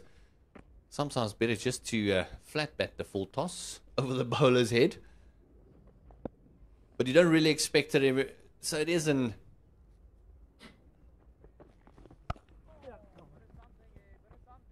This is now an opportunity, I think, for New Zealand A to rotate the strike a little bit. The spinners come on. You don't necessarily need to look to go after him, understanding the context of the game, but 4, 5, even 6 to the over from singles and doubles really gets you into a good position so that you can feel confident, but also to look to be a bit more aggressive later.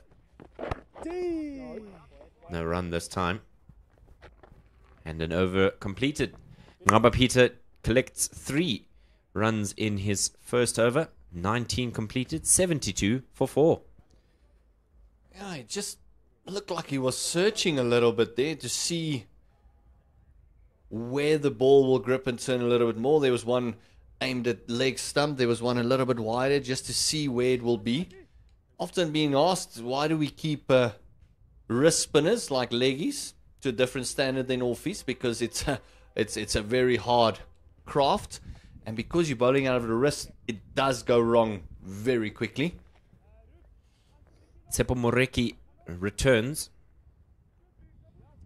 2 for 11 in his 5 thus far. I suspect it'll be quite a short spell here, Gert. He's been brought back maybe to try and sneak 1 or 2 wickets here. And they would love to get Heafy.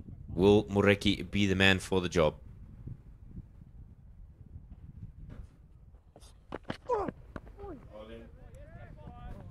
Well, you wouldn't say that he's been just hanging out in the outfield there. On the money, first ball.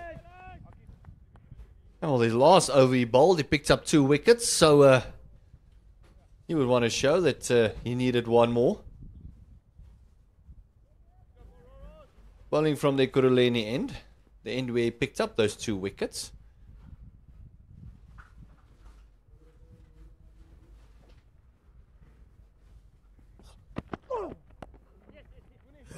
Stabs this away onto the onside. They're going to look for 2 here and decide against it. It's very different bowling in the first 10 overs of the game versus now. You know, the field is spread, but the plans are slightly different. Yes, you have the opposition 73 for 4, but there's still a different level of execution.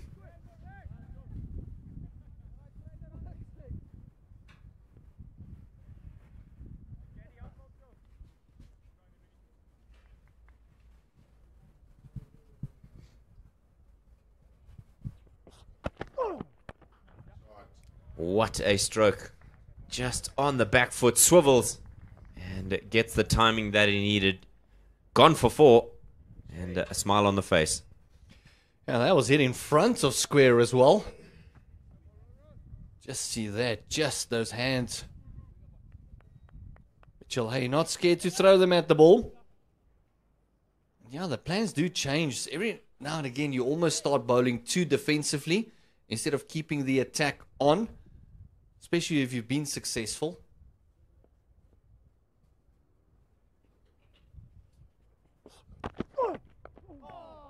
Oh, they're just deft there. He knew the man was out there on the boundary and deciding just to open the blade or just nudge it away.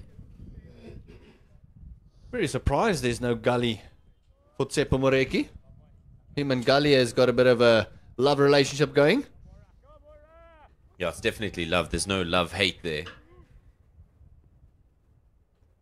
And I don't think you'd have to do much convincing to suggest that Jordan Herman wants to be the one to be in that position.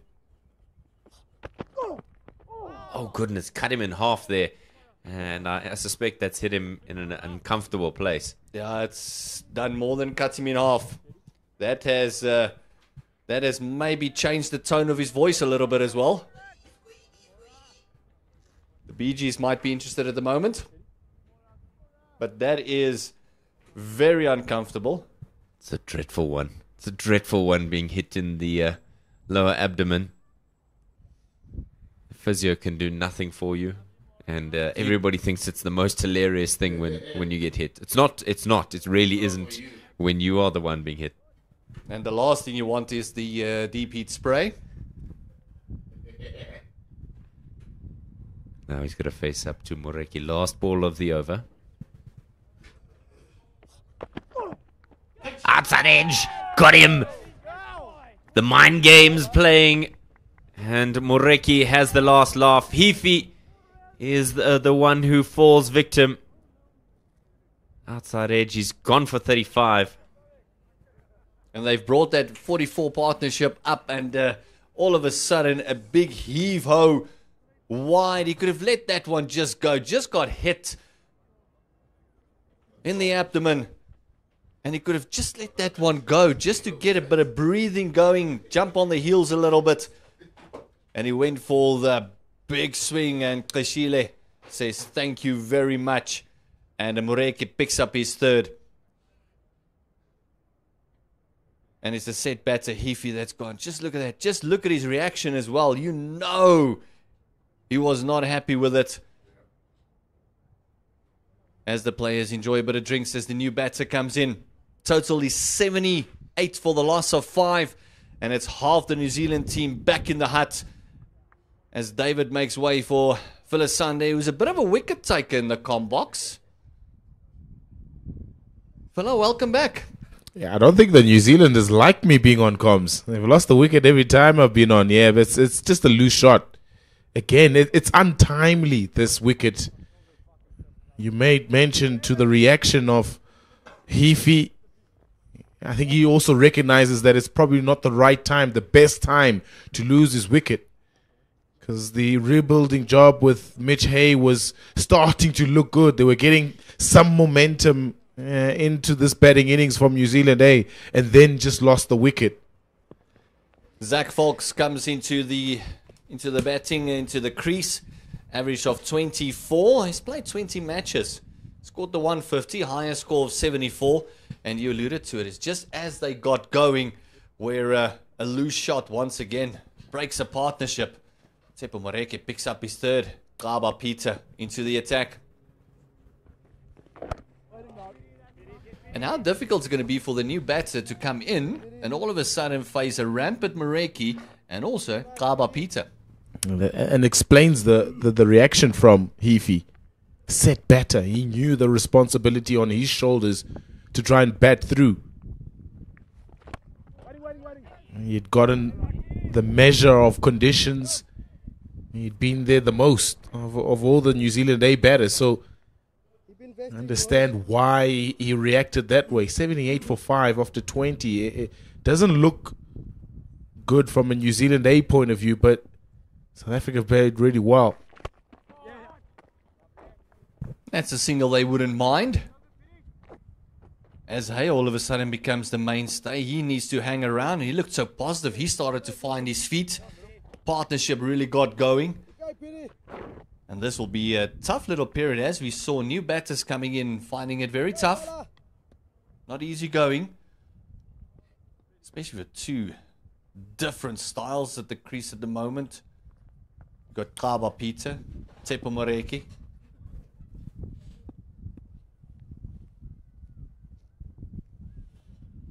Oh, bit of mind games there. Bit of mind games there. Gaba Peter. Still got that slip in. I like that.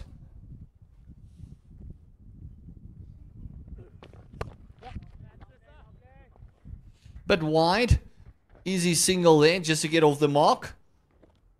Would have loved to put him under a bit more pressure, then give him a freebie. Maybe just went for a bit of extra spin, bit of extra zip there. Yeah, probably would have wanted to bowl a lot more to Zach Foulkes, who's just come to the crease. I think that was the line he should have bowled to the new batter. Just to see where he's at. Mitch Hay, the keeper. Very much set. One more delivery to go in this Gaba Peter's second over. 80 for the loss of 5. Projected score, 190.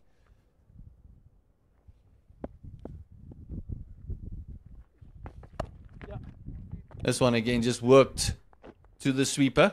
Means she'll keep the strike. That's a good result for New Zealand. Very important they keep the scoreboard ticking as well. It's gone up to about 3.9, but again, 190. Got to feel in this deck is not going to be enough. Yeah, it'll be way below par. You need another solid partnership. The one with Hay and Heafy was starting to look like a partnership of substance. And that's the thing, you know, Gert, is that they wanted to build partnerships. And it's what they spoke about at the toss with Nick Kelly. Wanted top order partnerships to be able to give the likes of Hay and Folks and Keane a little bit lower down the order, a little bit more freedom to play. Hasn't happened in the first two games.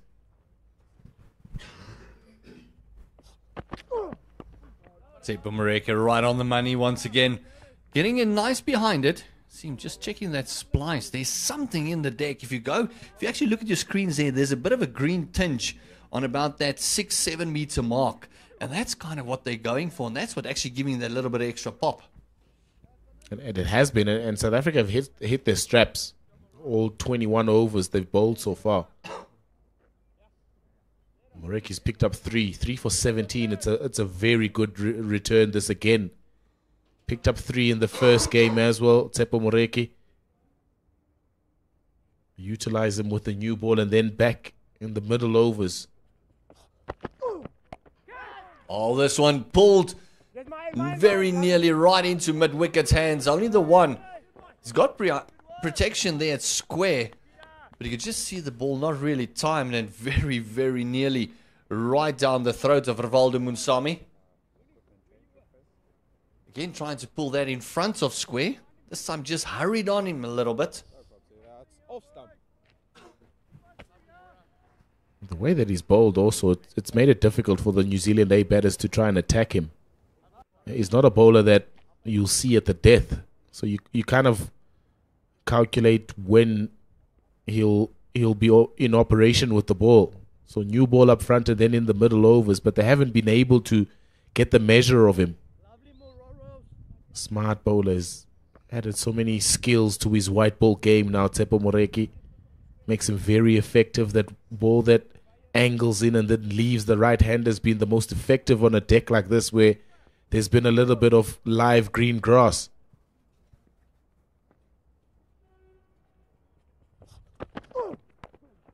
Oh, this one again, bowled well.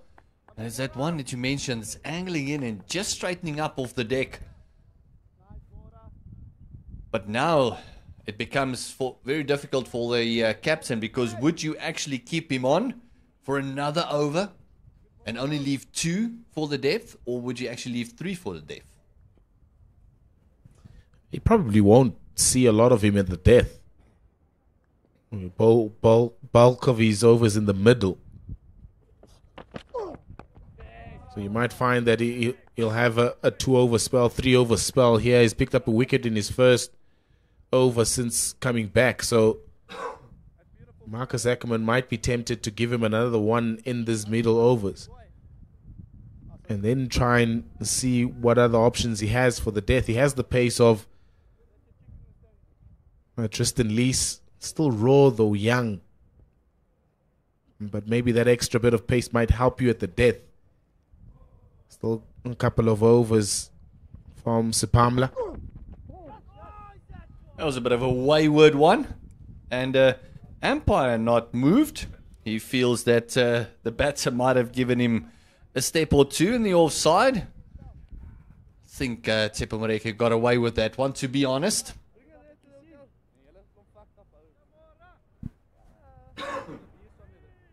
Zach Fox just asking the umpire how many deliveries are left.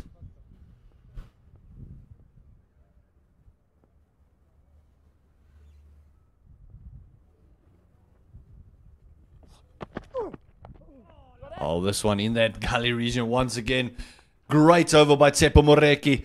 He finishes his 7th, 3 for 18 in his 7 overs is his return. Doing a brilliant job at the moment, as we see just a change in artillery for Hay. Score's gone to 82 for the loss of 5. 22 overs gone, and it's that wickets column that will be the concerning part for New Zealand. It is. And I think it's a result of pressure that South Africa's bowlers have exerted on them. They haven't given them a lot of boundary balls.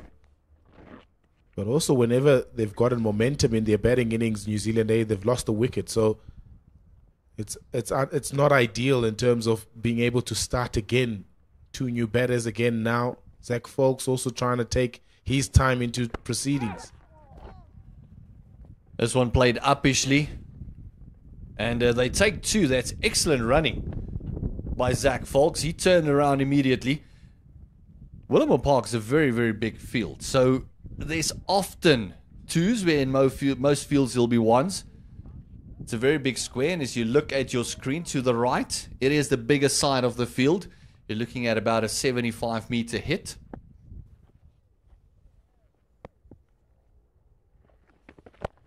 Where this one is up and over. It's a maximum. It's right on the grass embankments. And that is the shorter part, but that would have gone miles in any direction. Yeah, dropped it short. Ngaba Peter on that occasion. Every now and again, the art of leg spin bowling, you get those kind of deliveries. Very quick on it, Mitch Hay. Very powerful hitter of the cricket ball. Wasn't going to miss out on pretty much a freebie from Ngaba Peter.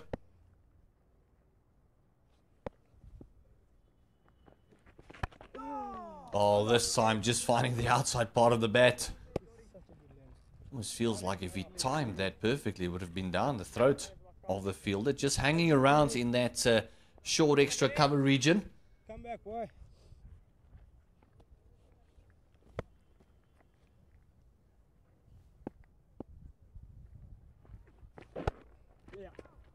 This time just right off Ruben Herman. No. And just the one. There's 2 deliveries to go in this over. Zach Folks only facing the 5 deliveries. Ngaba Peter still operating with a slip. We haven't really seen much turn thus far.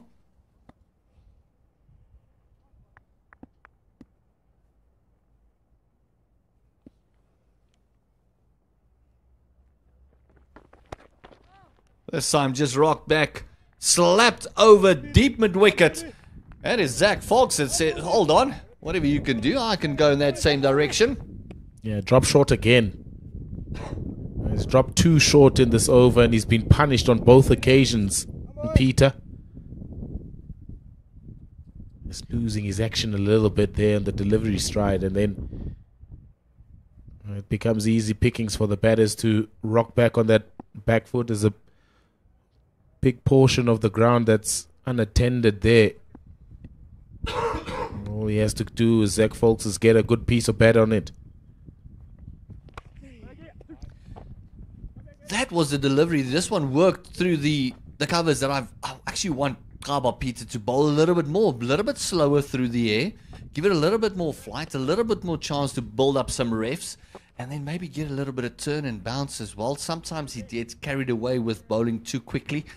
That's the end of the over. It is 97 for the loss of 5. This partnership is a 19 between Hay and Folks. And half the team back in the hut. And what would, if you were the coaching staff of New Zealand, what would the message for Folks being sent out and say, all right, guys, this should be our target, that we want to be at 30 overs, 40 overs, because with half the team back in the hut, you got to build small targets. You can't just have the big total in your head. First things first, you got to remind him of how well he batted in that first game. Take him back to that first ODI and how he was able to absorb the early pressure that he faced from the South African bowlers. And then look to break it down. He's got a fairly experienced partner in Mitch Hay, who's gone very well here, 33 from 37. So he's got a measurement of how conditions are in the middle. Still plenty of overs left, and that's the nice thing for New Zealand, is that they still got time left in this batting innings to be able to form partnerships, hit the sweepers, run hard. And then when you get deliveries like Ngaba Peter dished up in the previous over, where you have the opportunity to get boundaries, That's when you capitalize. You turn overs that might have gone for 4 to double that 8, 10, 12. I think the first foundation is to be able to hit the sweepers, run hard, and put pressure on the South African fielders.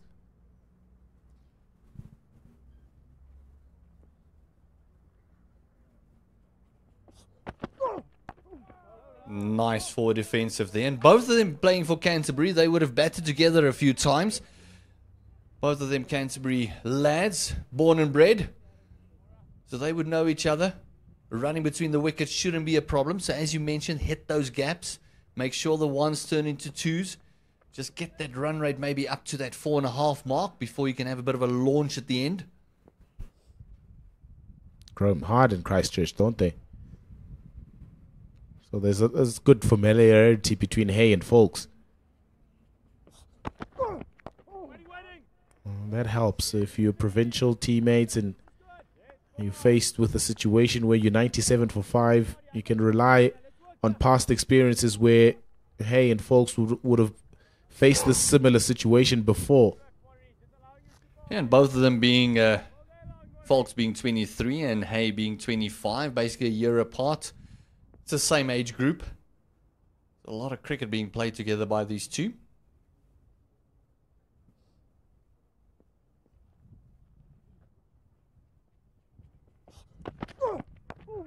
I think Tsepo Moreki at the moment is being seen as the danger man, so they would not mind a maiden. They would just want to see him out because they realize that he's not going to be bowled out. Still a lot of game to be played. So this last 2 might just be kept for maybe that 38th, 39th over. Have him come back then, if needed.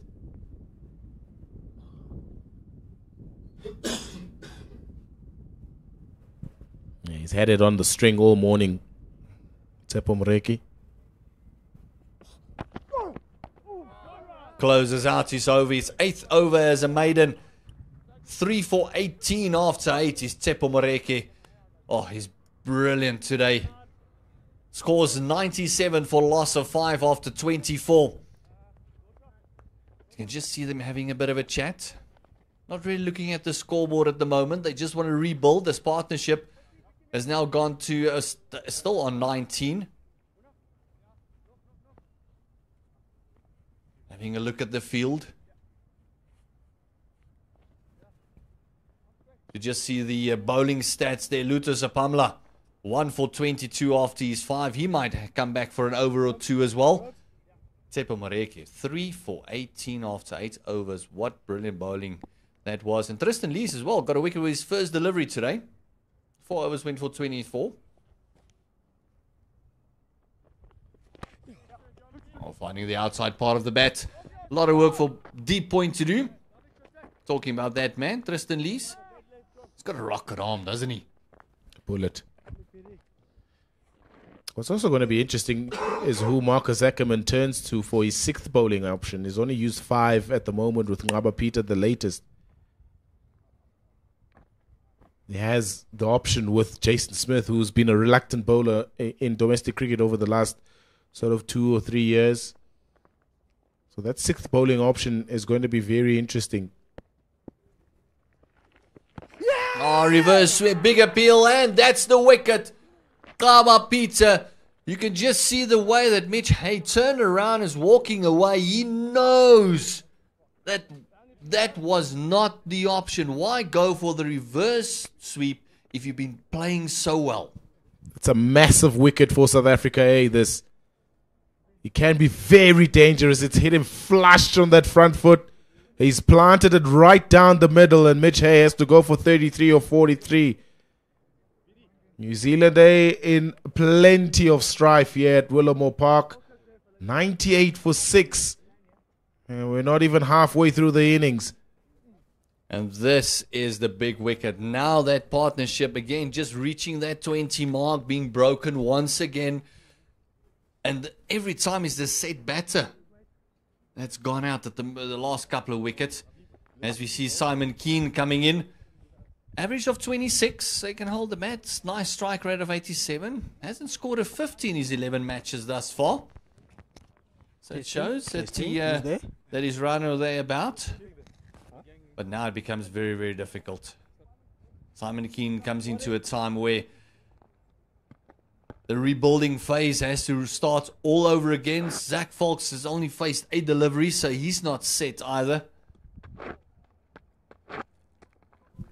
Be interested to see what the approach would be. Phila? Yeah, massive wicket that. It can be dangerous, Mitch Hay. Last of the sort of recognized batters. And so these two youngsters, Zach Fox and Simon Keane, batted well together in that first game. Sort of a partnership of over 60 runs.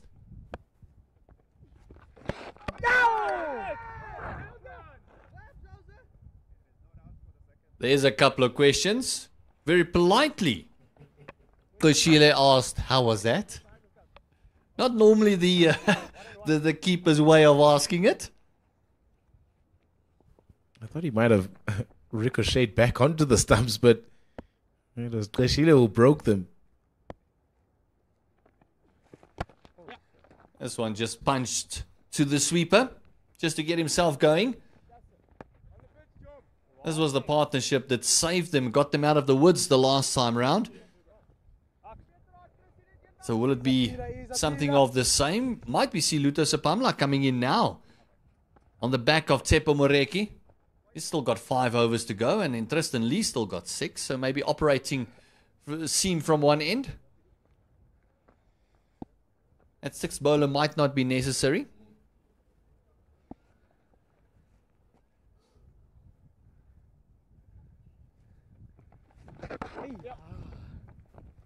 Very happy just to work this one on the leg side for the single. He did ask me about what New Zealand's mindset would be in terms of trying to build a partnership between Folks and when Mitch Hay was still at the crease. What they needed to do.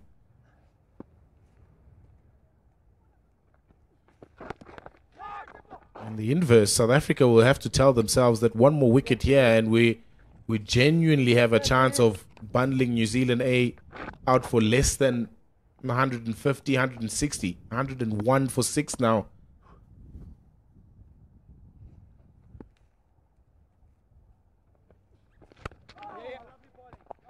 Oh, this one just getting everyone very excited. Quite the middle of the bat, that 100 coming up with that first single of Simon Keane. And his second run brings the over to a close. 102 for the loss of 6. Kaba Pizza finishes his 4th. 1 for 26. Successful over. Got the big wicket of Mitchell Hay. And as you mentioned, South Africa just need to tell themselves one more wicket here. We've got a bit of a hole to bowl at. And they can close it out. The partnerships inside the first power play. It's only been 13 runs thus far. And if you compare the two, it's very similar. It's only 19 runs for the first wicket as well. So no real partnerships there. Yeah, their highest partnership inside the first 10 over power play has only been 39 runs. And that was in that first unofficial ODI. It's not enough big runs inside that first 10 over power play. When you're trying to set up a game, that first 10 over power play becomes crucial. You want a big partnership with as little damage as possible in terms of the wickets column. It's been the inverse for New Zealand A. They've lost a lot of wickets. They haven't scored a lot of runs. Sepamla! Oh, what a catch! Has it come off the bat? Everybody's asking the question. Babs Kluma says it's come off the thigh, but it's a decent grab again from Sinetemba Kleshile from the back of the wickets. And Simon Keane survives. But what a ripper to get first up. Oh, wow. We were asking. He's just asking the umpire, are you sure there was no wood involved? You just see the ball just almost losing speed. Oh, what a delivery that was. Luto Sepamla back into the attack and nearly got wicket first up. Simon Keane will be very weary what's coming up next. Oh, this time the ball moved away the previous delivery. This one cutting him in half. Luto Sepamla might feel the need just to show the ball at him at the moment. What I like about Marcus Ackerman is that all the changes that he's made from a bowling point of view have been really spot on. That's the first one, first delivery in his second spell, Sapamla, and then the second one cut Simon Keane in half. So the bowler is also responding to the call from the captain.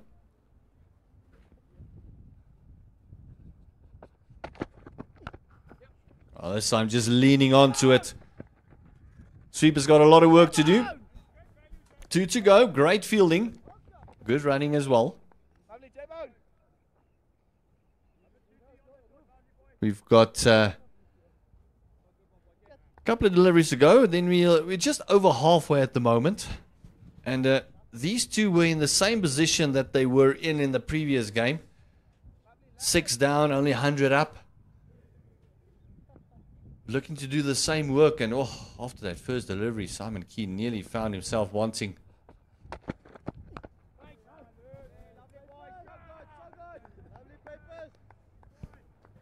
It's very good. Very good. And we see that projector score has just jumped up a little bit. If they carry on with the run rate at the moment of 4.1, they'll just get over that 200 mark. Still feel that's not enough, although there's something in this deck. If they can do exactly the same what the South Africans did, they might stand a chance. They would love to get up that 220, 230 mark.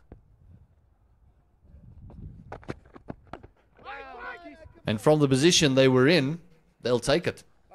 Yeah, and they've got a really good bowling lineup, New Zealand, eh? Addy Ashok bowled really well with his leg spinners in that first game. They've brought in the left armour in Ben Lister for this game. He's highly touted in New Zealand cricket circles. So if you give them something to bowl at, they can be able to win you games. But it's the batters that really haven't really stood up so far on this tour.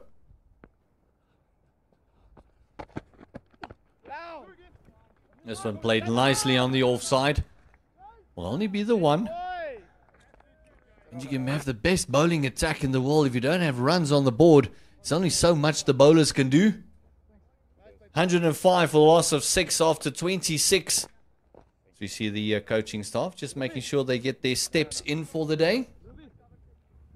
Very scorching day. It looks like it's going to be a high of around about 30 degrees. It's always 10 degrees warmer in the east. Yeah, that coaching staff will be very happy. Led by Wandile Lekwavu, but Justin Nontong also in the setup. Quinton Friend in picture as the bowling coach. He'll be very happy of this bowling performance so far from the South Africans. In that first game, they were a little bit wayward. They were inconsistent. And, of course, you could probably put that down to them coming out of a bit of pre-season. The bowling load still not high enough. But this game, they've hit their straps almost from ball one. So, market improvement. Well, that previous delivery had a little bit of turn to it. We haven't seen much turn. Hence, they made way with the slip. Now they got a short cover and an extra cover in for Klaba Peter. Just floating this one on the next chance on the bowler's end. Oh my goodness, good throw. Good awareness by Luther Sapamla. Excellent running by the New Zealanders. Yeah, good run. Good sharp run. Good single.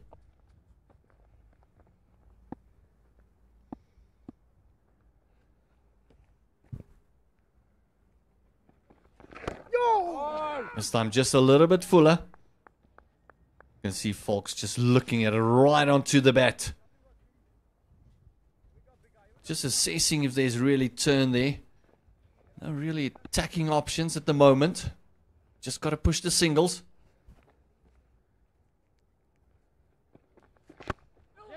Oh, just as I said that, he went for one and found the one attacking option. It's the outside edge. It looks like it's just going to run to the fence, and it's a bit of a teaser. And it's 4 runs.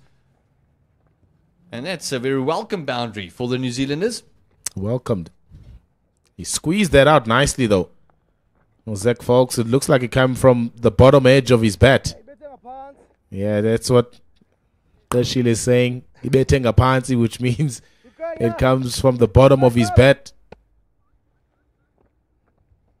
And once it leaves the inner ring here at Willowmore Park, it's always going to run away to the boundary. Oh, closes out the over with a dot. Bit of a fortuitous fall there in that over.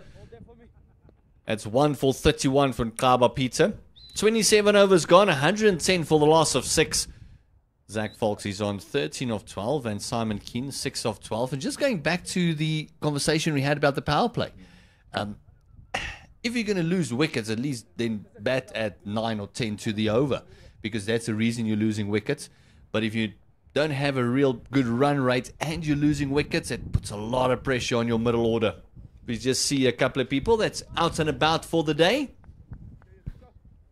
It does. I think a lot of people that speak about white ball cricket and how you set up an innings, especially in both formats, whether it's T20 cricket or 50-over cricket, you want to lose at least less than 3 wickets rather in the power play. I shot that, and it's well fielded again from Jason Smith. So those are the kind of things that New Zealand would be looking at improving on this tour. I lost, I think, about 4 wickets in that first one-day international inside the first 10 overs of the match. And then again here, they lost wickets almost at regular intervals inside those first 10 overs of the power play. So you're not giving yourself an opportunity to build an innings. Oh, this one is absolutely hammered. 2 bounces and into the fence. It is 4 runs. And Lutus Apamla just going for that wide bouncer, and this time says thank you very much, and he latched onto it at Simon Keane. Yeah, he was waiting for that. It looked like he was setting up for that short ball from Sipamla. He's always wary of the shorter ball, Simon Keane, but he was on top of that very, very quickly. Nobody there. So it's a safe shot. You just get it over mid-wicket and you've got yourself a boundary. Oh, this time going to the offside. Again, Smith doing a lot of work there. Cutting it down to the 1. It looks like these two are just going to try and rebuild once again, just like they did in the first unofficial ODI. Partnership has gone to 19. Both of them look very settled, although they've only faced 12 and 15 deliveries. They actually look quite settled. Yeah, very good cricketers. All-round cricketers, Folks and Keane. Can bowl too, so...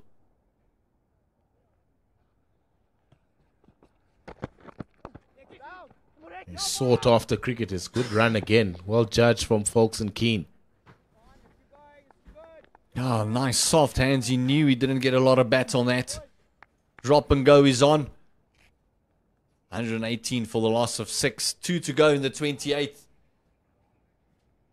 Lutus Apamla walking back almost looks a little bit winded, doesn't he? Yeah, it's an important spell also for him. Coming back for a second spell after doing really well in that first one. So you want to keep the energies up. Also hasn't played a lot of cricket in the off-season, so it might be a test of fitness as well for him. Getting it nice and full. Yeah, that's one thing that you can't really test in the gym or just practicing. You actually got to be on the pitch and see where your fitness level is. You can run as much as you want, but you actually need to play the game. You actually need to feel the intensity of bowling and that sort of stuff to really know where you're at and what you need to work on. It takes time, doesn't it? It takes time to get the loads up. And bowlers talk about bowling loads, time on your feet. overs under your belt. And also, all of a sudden, the heat that has come in here in South Africa. We come out of a winter that was nice and chilly. It was a nice cold winter. And then all of a sudden, it almost feels like we missed spring. Although it's spring day today, it almost feels like a full-fledged summer day. As we looked at the New Zealand 8 totals in the first power plays, you can see the first one was 60 for the loss of 4, and the second one was 34 for the loss of 4. So they went well going at 6 to the over, but they lost 4 wickets, and this time just couldn't even get the run rate up. Yeah, that's been the problem. Losing wickets in clusters in those first 10 overs of the game. Losing 4 wickets and 3 wickets. You're not building momentum into the middle overs where you can accumulate a little bit more freely. Free fielding restrictions a little bit lessened. But if you lose 4 wickets and 3 wickets inside the first 10 over power play, you're setting yourself up onto the back foot. Yeah, and then all of a sudden Simelane comes into the attack and beats the outside edge immediately. Well, both of the bowlers, Sapamla and Simelane, has come in and beaten the outside edge. Be interesting to see what the tactic would be against these two batters, since they spend a lot of time with the South Africans on the pitch the last game round.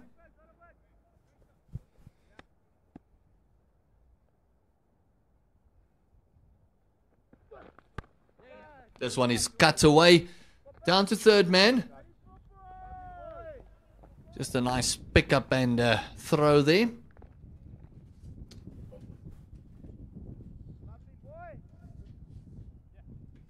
As we got a sub on the field, Mpongwana is doing a bit of a substitution work.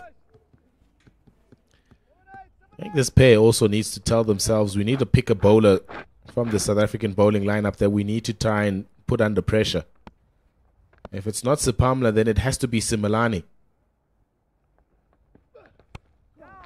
Oh, this one throwing his hands at it.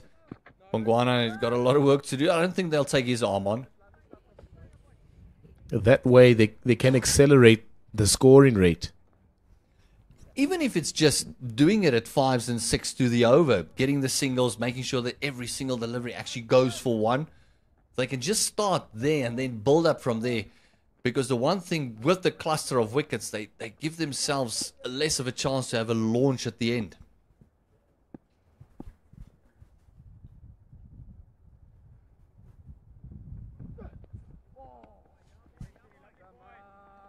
And they're the last sort of recognizable with the bat, Keane and Folks. So a lot of the heavy lifting has to be done by them now. It hasn't happened from the top order. So for Folks and Keane, they need to try and find and identify someone in this South African A bowling lineup that they can put under some bit of pressure. Force them to change their lengths. At the moment, it's too easy for Simelane and for Sapamla to hit one length. That length. And it's been really good for South Africa. It's worked for them. Being able to consistently find that back of a length made it hard for the top order to try and find some sort of momentum in their batting innings. Yeah, maybe just charge one. Even if it's just going to work down straight for the single. Just upset the rhythm, upset the momentum.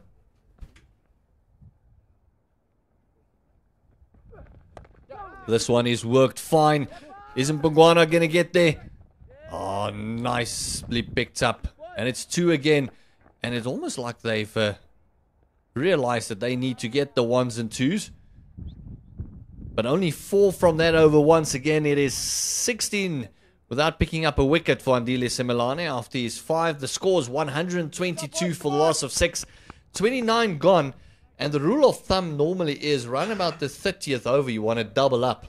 I think that has gone out the window for New Zealand. They just want this pair to bat around about that until that 45th, 46 over mark. And especially if you haven't finished your quota of overs in the first game. You didn't bat out your 50 overs. So For them, it's also one of the big boxes that they want to tick.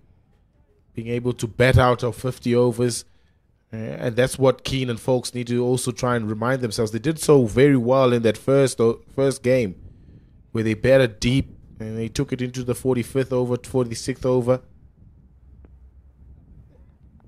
But they need to go at a little bit of a faster pace here if they're going to put something competitive on the board. This one played nicely through backward point. Looks like it's going to be 4. This outfield is blisteringly quick. That was a lovely shot. Just made sure that he missed the man at backward point. 4 runs. It's a nice shot, that.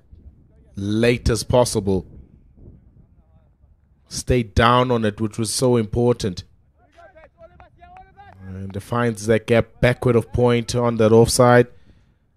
The third man too fine to be able to cut that off. Those are the kind of boundaries and shots that they need, New Zealand A, going forward. Oh, this one flung his hands once again, and this time a little bit more of authority in that shot. And it's the first time this match where there's actually been 2 boundaries hit in tandem. Excellent again from Keane. Wayward from Sepamla. You're not going to get wickets from that. It's too short, too wide. Yes, there's a man operating in a gully. But it's too much width for Simon Keane, even though he's batting at, number 8. He's still very good enough to put that away.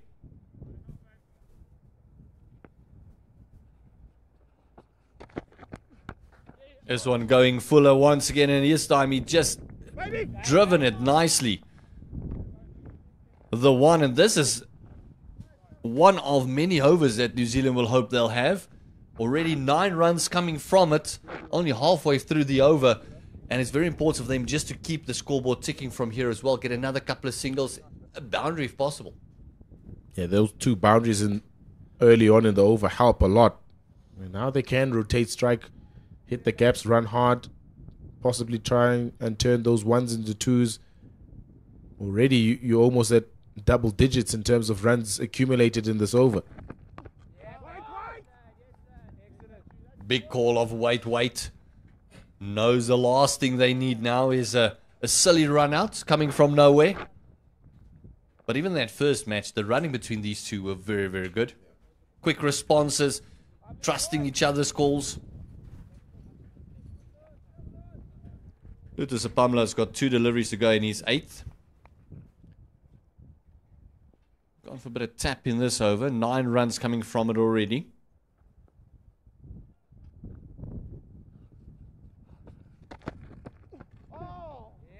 Again going for that late cut. It's been a good region for these 2. Fox is on 17 of 20. Simon Keane 23 of 21. The partnership is in that danger zone once again of 33. Yeah, good comeback though from Sepamla in the back end of this over. The last 2 balls were right on the money. Okay, Folks and Keane no room to be able to free those arms. It's a lot closer that to be able to cut it away for 4. And closing out the over very, very well is Luto Sepamla. And it is drinks on the stroke of the 30th over. And go get yourself something to drink. We'll enjoy something cold as well. And when you come back, it'll be David Mitchley joining Phyllis Sunday.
Tough going for New Zealand, eh? Second unofficial ODI between themselves and South Africa, eh? They've lost 6 wickets for 131 runs on the board. 20 overs left in this batting innings. And if you're just joining us, well, a short recap is that it was Marcus Ackerman, South Africa's captain, who won the toss and decided to bowl first. And they've utilized the ball very well here. They've picked up 6 New Zealand scalps, including 3 in the power play. And it's been a disciplined performance from South Africa's bowlers. Simelani continues. Another outside edge. And that's what you want when you've inserted the opposition to bat first. You want to put them under pressure. And South Africa buoyed by the fact that they are 1 up in this series, having won the first game. Looking really comfortable here, but still plenty of work to do. Zach Folks and Simon Keane were the thorn, if you want to use a lack of a better phrase, in the side in that first game. A really good partnership between them, and it's building here again. David Mitchley is alongside me in commentary. It's an opportunity where South Africa need to try and wrap this innings up very quickly and try and chase something less than 200 today. Yeah, thanks, Pila. 59 for 4 is where New Zealand, or rather South Africa, were, and they turned the game around in the first game. New Zealand, very similar for them, 88 for 6, and this partnership, as you mentioned, crucial to their innings.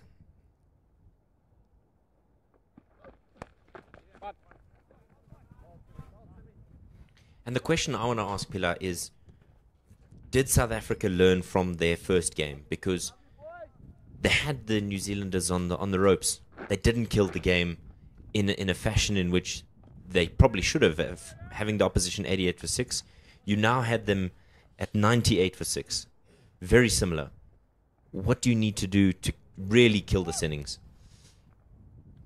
I think it's an area where head coach Wandile Gwavu would have emphasized to them after that game. Another outside edge. This one has gone finer. Lots of work to do for Moreki at fine legged, at third man rather. Does it well. So it's an area where Wandile Gwavu, who was a very demanding head coach, would have asked of his players to be able to kill off games a lot sooner than later. So he'll be looking with a noteboard and notepad to try and see how South Africa respond to this partnership. Keane is on 25 from 23, better than a runner ball.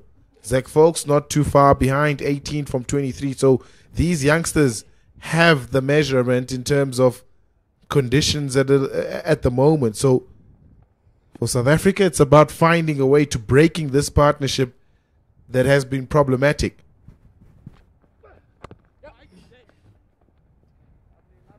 Frustrating stuff here, because it seems like these two, as they come back for the second, it seems frustrating here for the South Africans, and it's such intelligent batting from the New Zealanders. They just know that there are gaps in the field, and let's play to our strengths. We know exactly what we need to do. We don't need to be aggressive. We can be smart about how we pile up a score here. I think that passage of play there, a great example of possibly the South Africans just letting the game drift a little bit. No ways that there should have been a second run there. Did well, though, folks, to turn and run almost immediately.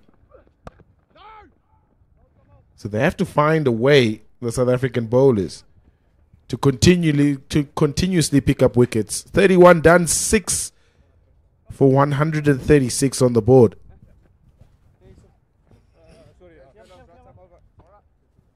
Yeah, definitely something that, as you mentioned, Wandile Gwavu wouldn't have been pleased with.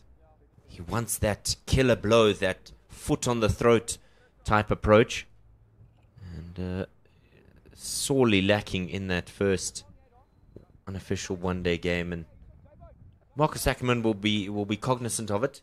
He'll want to kind of squash any late resistance here. And I think that's exactly why he's tried to rotate his bowlers quite nicely here. Yes, he's also called upon Tristan Lisa. He has to tell himself, Marcus Ackerman, that we don't want this game to get to the 45th over. We need to kill it before then.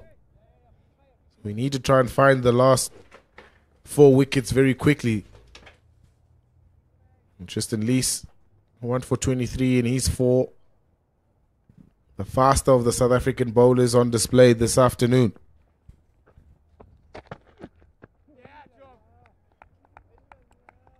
Demanding guy, Wandile Gwavu. Very strong personality everywhere he's gone in terms of his coaching journey. He's always demanded a lot from his players. Always asked them to go the extra mile because he does.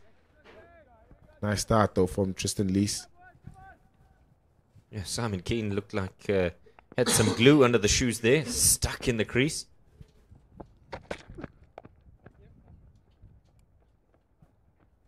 That's what pace does. Common saying in India. Pace is pace, yaar. Certainly not lacking at Tristan Lees. Fairly relaxed though in that South African A dugout.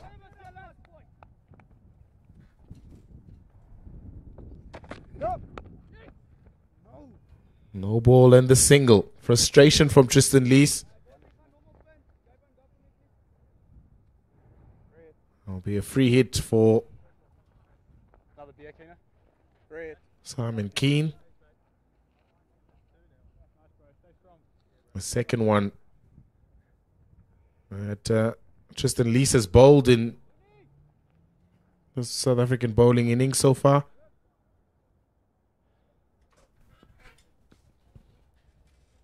And on the boundary, Tristan Lees up against Simon Keane. Free hit. Top edge over the keeper. Doesn't have a lot on that, so there's plenty of work to do. And he does well. Some good football skills from, I think, Rivaldo Munsami. And coming around from the third man. Trying to imitate his namesake there, Rivaldo. Surprised they didn't come back for the third there. I think they thought that it hit the boundary rope, and Munsami's like, nope. I put a foot in there.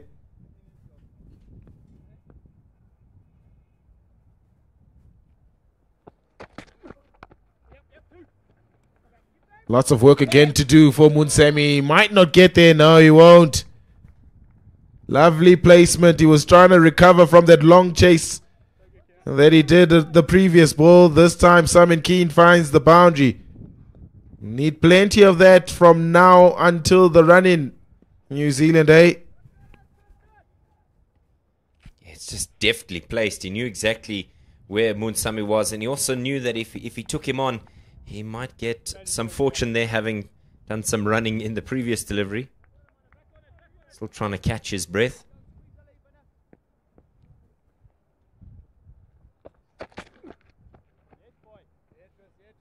Yeah, that's our 2 for the over. That is the 2, as you heard there from umpire Kuma. Hearing the conversations out there in the middle is so valuable, just to get some insight into the thoughts of the players. It's been an over that's been all over the place here from Tristan Lees.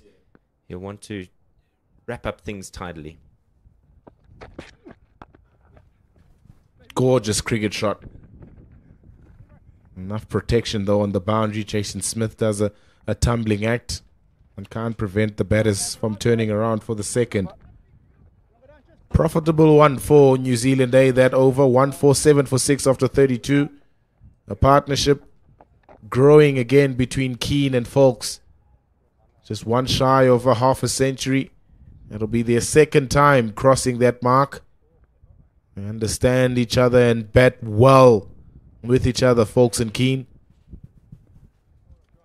Gert highlighted the old adage of at the 30th over you normally look to double it, but I don't think you can completely look at the context of this game and say, well, we'll double it from here, understanding how many wickets are in the shed. I'm going to put you on the spot a little bit, Pila, and see if you can tell us what they'll be comfortable with.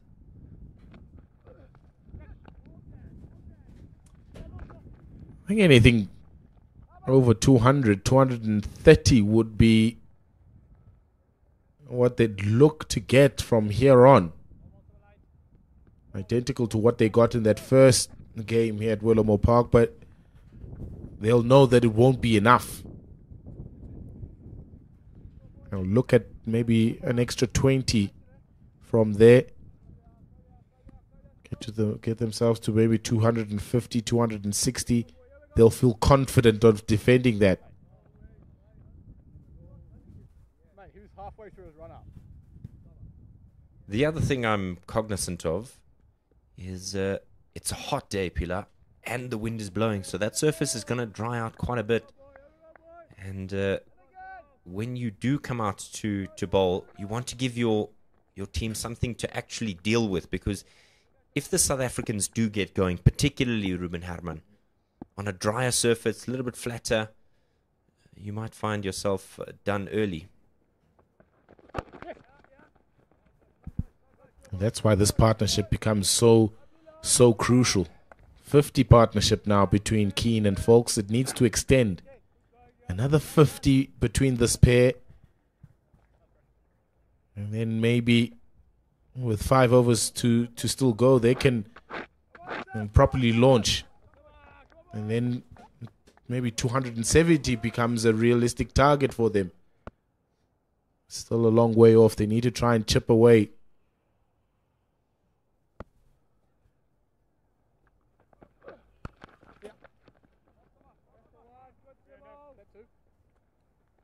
They've done well, yes. South Africa bowled defensively in these middle overs.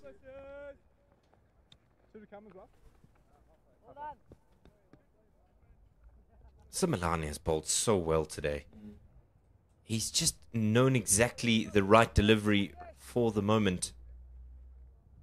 And I suppose him being in the senior side has been invaluable to him in terms of learning from those who have done it before. It's exactly what I'm talking about. A youngster may have thought, okay, right, I've used my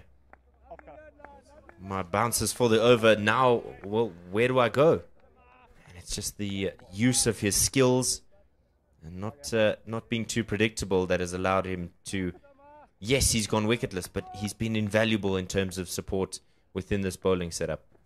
Yeah, a big 2 balls coming up then, yeah, David, because he's already, like you rightly mentioned, he's used those short pitch deliveries early on in the over. So Zach Folks will know that. He's already tried to use his feet. Does it again. But good disciplines from Simelane hitting his straps. A nice little context. The context is between Folks and Simelane.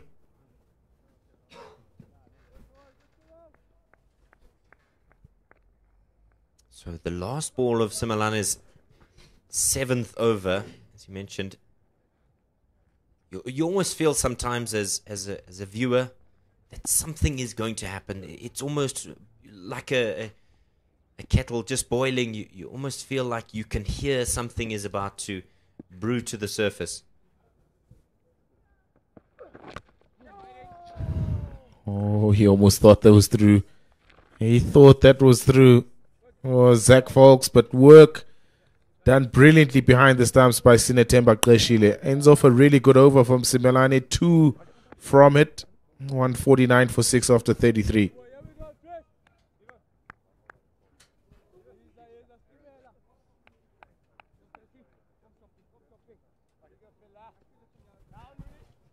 That's such an important moment in terms of the game. I think with Qeshile preventing that going for any runs, what it does is it just allows South Africa to continue to build pressure. Tristan Lees has got responsibility on his shoulders.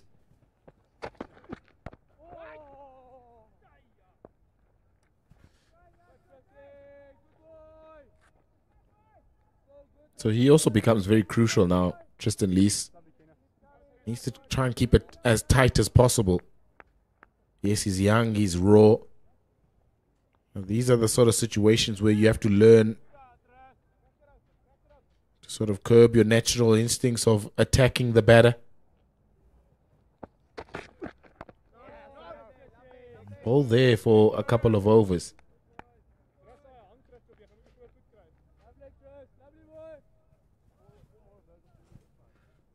I also want to highlight how good Senator Mqoshile has been behind the stumps. It's unfortunate that wicketkeepers don't get enough credit when they have a good day, because the moment that they have one or two mistakes creep into their game, they don't get the credit. And he's been phenomenal in the games. 5 catches in the first, I believe it's 2 today, and I just want to, you know, as youngsters would say, give him his flowers, because he's deserved it. He has, and it's been an area in his game that maybe was affected by the lack of confidence in his batting, but since his batting has gone up, and I think we made mention of it in that first game. Outside edge, it's too fine for the man at third man. It's a very, very important boundary for New Zealand, eh? It just keeps the scoreboard ticking along. It's 150 on the board.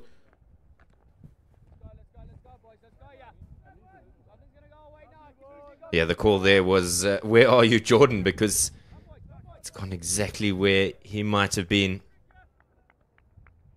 And it's frustrating for Tristan Loose, but so very good for New Zealand.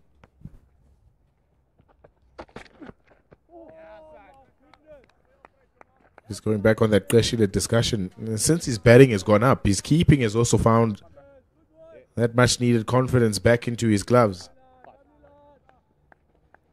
Speak about those two disciplines going hand in hand. We saw how maybe a guy like Tristan Stubbs was sort of being affected by low confidence in his batting that has translated into his catching. Normally a safe fielder. But because some of the runs haven't been coming, it's through Ngaba Peter. And it's 4. Disappointing for Tristan Loose and for South Africa A, and for Ngaba Peter for that one to go through. 8 from the Tristan Loose over. It was starting to become a good one, but then those 2 boundaries loosened it up. 157 for 6. Oh boy, there's nothing more frustrating as a bowler when one of your fielders has an error like that, and arguably a simple error. Ngaba Peter would have been disappointed with himself. He just stayed down a little bit longer on the ground, knowing that it's something he's much better at than that instance shows.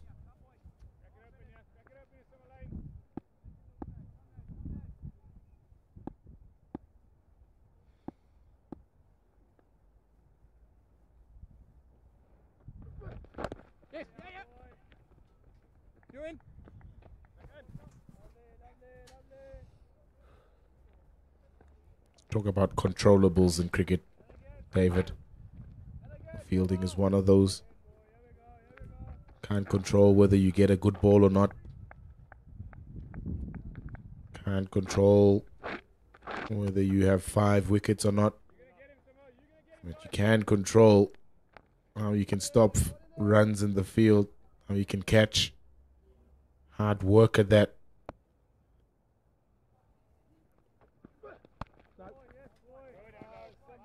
Especially with somebody like Wandile Gwavu, who prides himself on good fielding all round. You know, Ngaba Peter, a Lions man himself. So it's a relationship that he would be fully aware of what the priorities are for Coach Wandile Gwavu.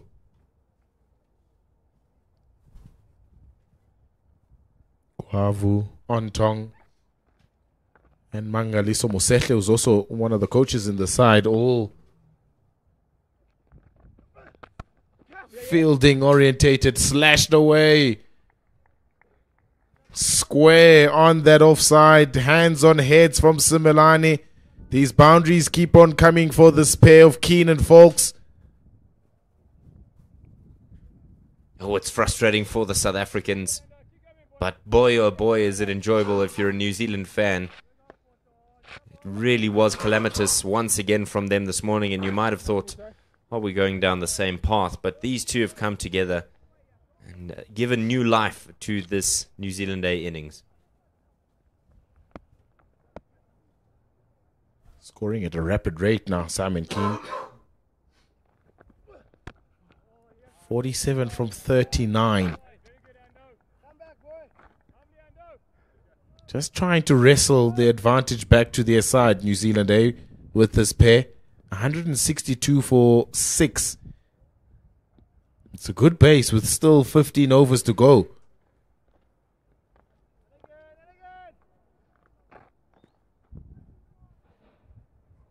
Let themselves down in recent times now, South Africa. Those boundaries are hurting them. This partnership is growing and it's blossoming. It's worth 64 now.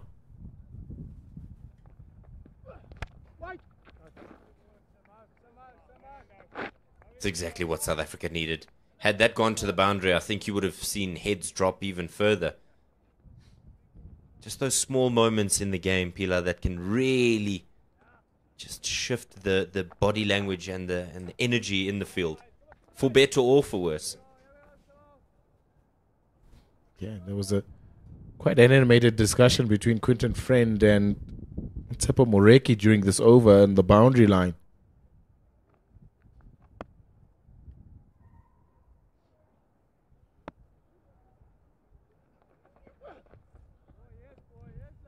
Won't finish the over because it's a wide, Simelane. Another extra ball that he has to bowl. Really would have loved to hear the contents of that discussion between Friend and Moreki down on the boundary. Probably just asking him to up the ante a little bit, get the energies up from the South Africans, recognizing the moment that this could slip away from them, having been so dominant for the majority of this bowling spell. Work to do, can't do it. Excellent finish from Simon Keane to this over. He's got a 50. An important one for New Zealand, A boundary to finish the 35th. It's 167 for 6. Boy, is that an important innings from Simon Keane. Came to the wicket 98 for 6. And he's just really engaged with his partner, not feeling like they're playing two separate innings here, like ships in the night passing each other. They really are in sync with one another. And he's done the job thus far. Still some work to do, but he should be proud of himself with the way that he's approached this innings. Yeah, it's a morale-boosting half-century that for Simon Keane. Such a young guy trying to make a name for himself in New Zealand. This will be nice. People will talk about this innings and the context that it's come in as well. The side under pressure. And he's been able to get runs. Gaba Peter, very important spell this for him.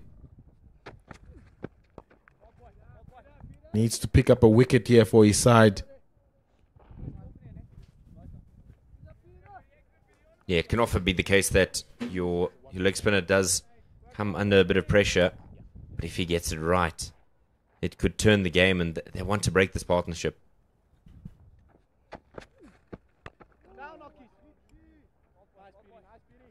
Also very important for this pair, for Folks and Keane, not to lose the momentum now.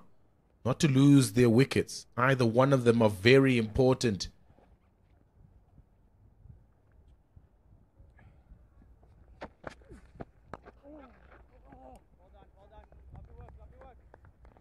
So also game awareness, game situation awareness for either side.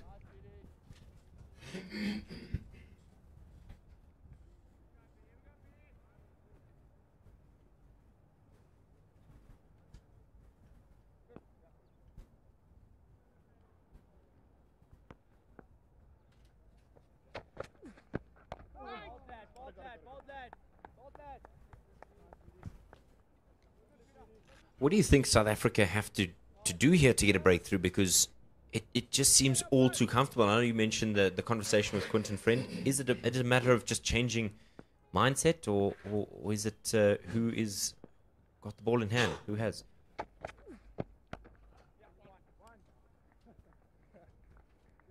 Need to go back to building pressure again. They've been a little bit too loose in the last 5 overs or so. The boundaries have come a little bit more easier for Folks and Keane. Go back to your disciplines. Hit that hard length again. Make Folks and Keane take a risk, an unnecessary one.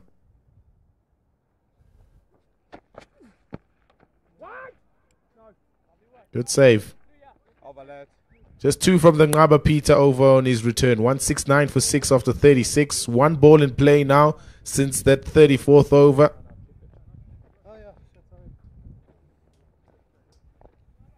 Got to try and build this pressure again via dot balls. String a few low scoring overs here for South Africa. Then you make Folks and Keane feel a little bit claustrophobic that they haven't gotten a boundary in a long time. And that's how you get your wickets. Especially now when they're looking to accelerate a little bit. The run rate has always been nicely in check. It's never been too alarming for South African A point of view. It's hovered around that 4.6, 4.7 mark all morning long. So it hasn't hurt South Africa in terms of the ferocity in run making from the New Zealand A batters.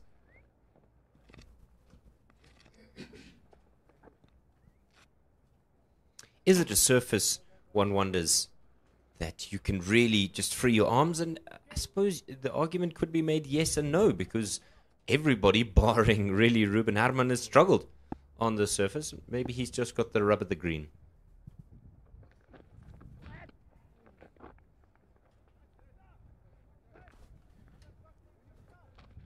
It's been good though, the surface. I've felt that the surface has been a really good one-day wicket where there's enough for either disciplines.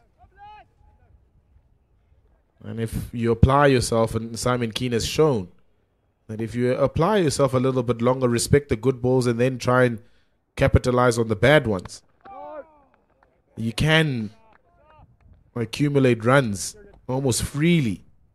It hasn't been a surface where it's been difficult to get off the mark on and rotate strike. Maybe some of the shot selections, again from a New Zealand A point of view, have been questionable in terms of which shots to play at the right time.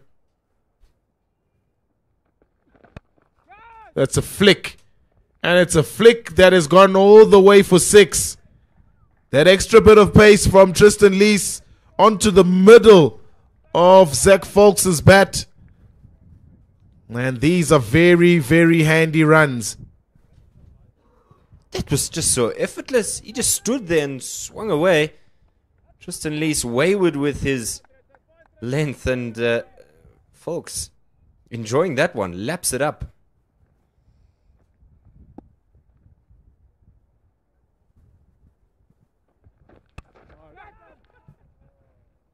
Yeah, that 6 was a typical example of how good the surface has been. Early doors it swung, it seemed a little bit. It had a bit of extra bounce. Now it's sort of evening out. And stroke making can become a little bit easier. But you gotta give yourself time. Folks, Keane have done that. They've given themselves a chance.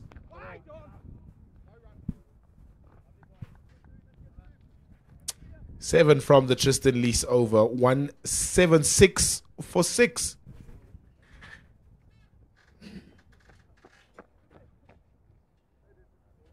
Precisely the opposite of what you've instructed, Pila. Building pressure. 7 from the over. And a little bit of a gimme with that shot that went for 6. Glorious day here at Ullamore Park in Benoni. Cloudless. So we're in for a good day of cricket. Ngaba Peter continues.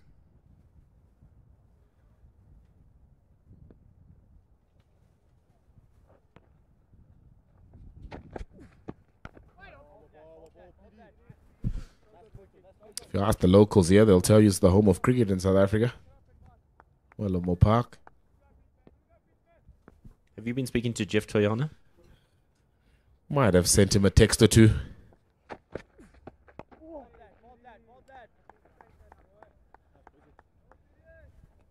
Mangaliso Mosehle was here for a time. Is there a team that he hasn't played for, barring the Warriors, I think? He moved around quite a bit, Mangi Mosehle, during his playing career. Work to do for Sipamla. Does it well. Turn around for 2. So yeah, there's a bit of local knowledge in the South African coaching staff with Mangi Mosehle, having spent some time with Easterns. Even during his Titans days, he played a lot of cricket here at Willowmore Park, old system where they shared the grounds with Easterns. Of course, the restructure meaning that Northerns and Easterns separated.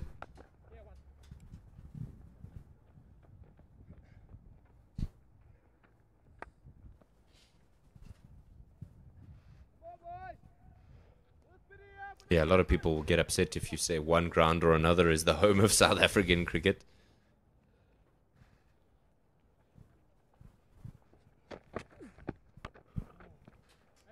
Swung away. It's in the gap. Lots of work for Ruben Herman to do. I think he does it well. Yeah, he has. I genuinely believe that that one had touched the rope there.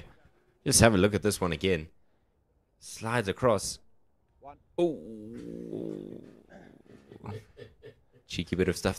The funny thing is that the New Zealand camp is right there.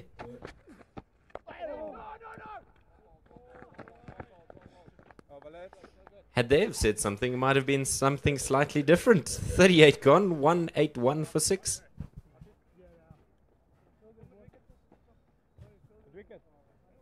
Yeah, slid past it a little bit, Ruben Herman.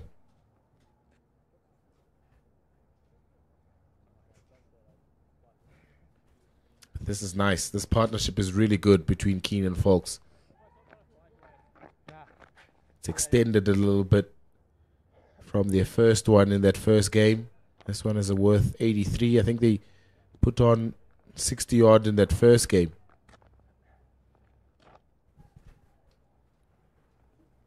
$181 for 6. Another 50 runs from here. It might be game on, you know. It might really be game on. Bang! Strong! Oh, what a shot that is. Quickly picked up by Simon Keane and deposited onto the bank. They're on the charge now. Keane and Folks. That's 6 to start the Tristan Lees over. Seen enough has Simon Keane looking to go after the youngster. That's very much a welcome to the over, son. On the back foot. Jeepers, they've been good off the back foot, have New Zealand. But that one, probably my favorite shot. Yeah, he's shown his talent here, Simon Keane. He's shown it in the most impressive way on this tour. First 2 games, he's batted really, really well.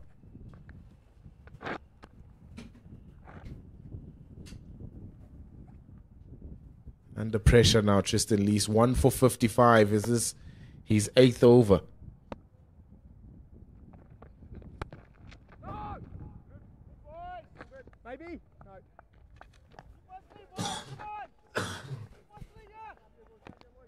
Better from the youngster. Ably supported by Ruben Herman. But he's got to recover here and recover quickly.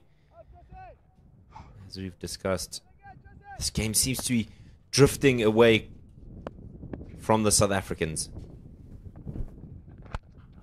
picked up again. Mid-off, or mid-on rather, is inside the circle, and he would probably not have had an opportunity to catch that if it was at long on, because it's gone all the way for 6. A second one in the over. He's opening up now, Simon Keane. Like a shark when he smelt blood. Now, Lees really has some thinking to do. 12 from the over, and we're only halfway through. Will this be the acceleration that New Zealand A need?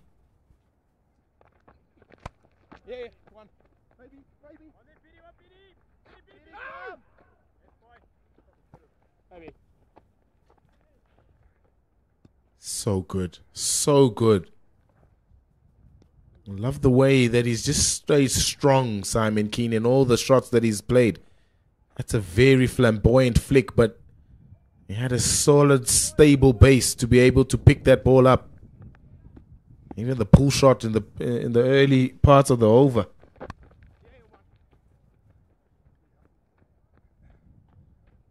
So he's showing real positive signs of being a genuine all-rounder going forward for New Zealand cricket, Simon Keane, and this is so impressive. On the other side of it, it's really been unimpressive from Tristan Lees. Just been all over the place. Too many lanes, too many lines. He wanted to prove me wrong, and I don't mind that. I don't mind that. Expensive over from Tristan Lees. 14 from it, 195 for 6.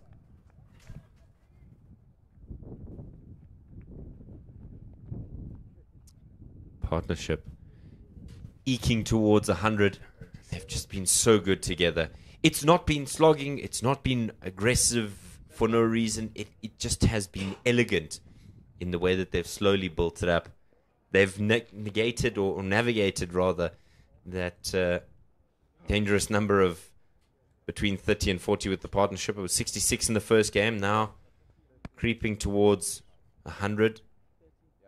And it's exactly what the doctors ordered.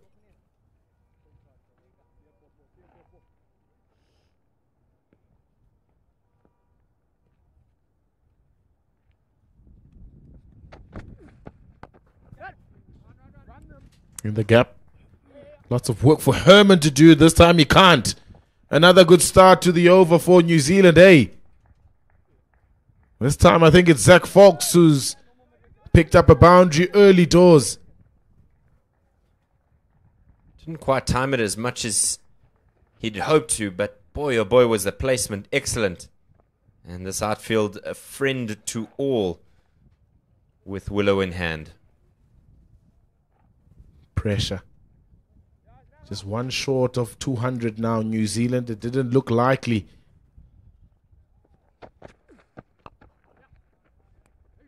They keep on clawing themselves back in. Good running again. Putting the fielders under pressure. The fumble from Ruben Herman gives them the second. 200 runs up on the board. 201 for 6 now. Altitude.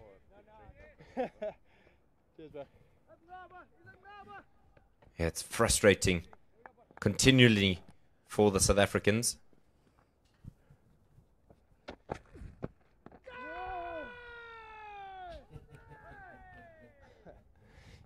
I suppose the definition there of trying to buy a wicket, Khashile. But I think it's the frustration of being under pressure and not coming to the fore, especially with fielding like we saw in the delivery 2 balls ago.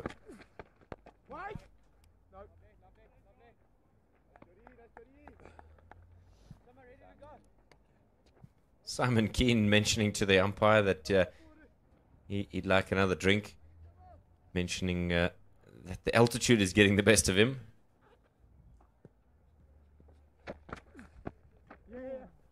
Tickled fine. That's going to beat the man stationed at short fine.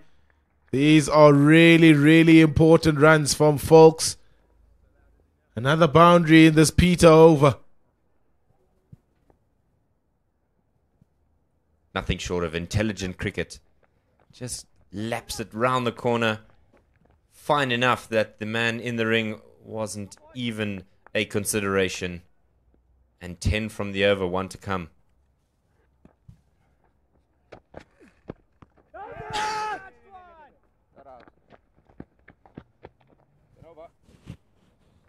Another very profitable over for New Zealand A. 206 for 6 with 10 to go.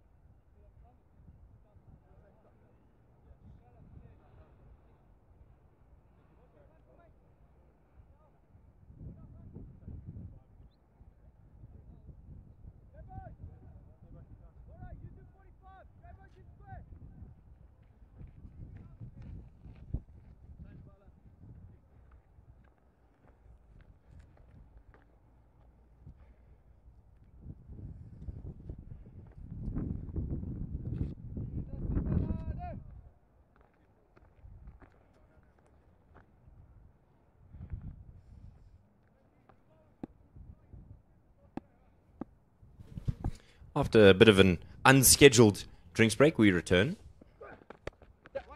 Just opens the blade there and guides it down to third man, looking for 2. As Gert Maloney joins me for the final 10. Gert, we joked about Pilasande's wicket-taking prowess, but he was toiling away there without reward. Oh, kind of a duplicate of what's happening on the field at the moment, isn't it? 207 for the loss of 6, had them against the ropes, and these two has just been absolutely phenomenal for New Zealand, eh?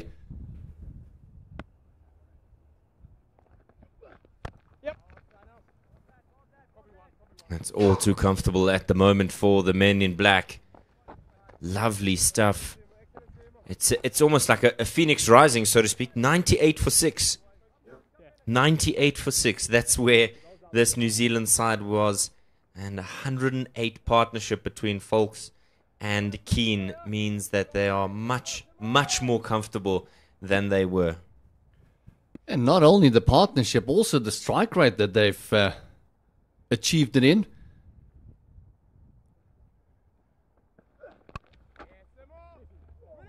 As this one has worked on the onside, just for the one. I mean, the strike rate that their partnership has gone at. If you look at Zach Folks, he's 45 or 51, and then Simon Keane, 70 or 54. It almost looks like they are batting on a completely different deck than the other New Zealand batters. Done a phenomenal job. Partnership on Nelson. Oh, it's going to be interesting to see what happens if they can stick around till around about the 46th over. How the floodgates will open then.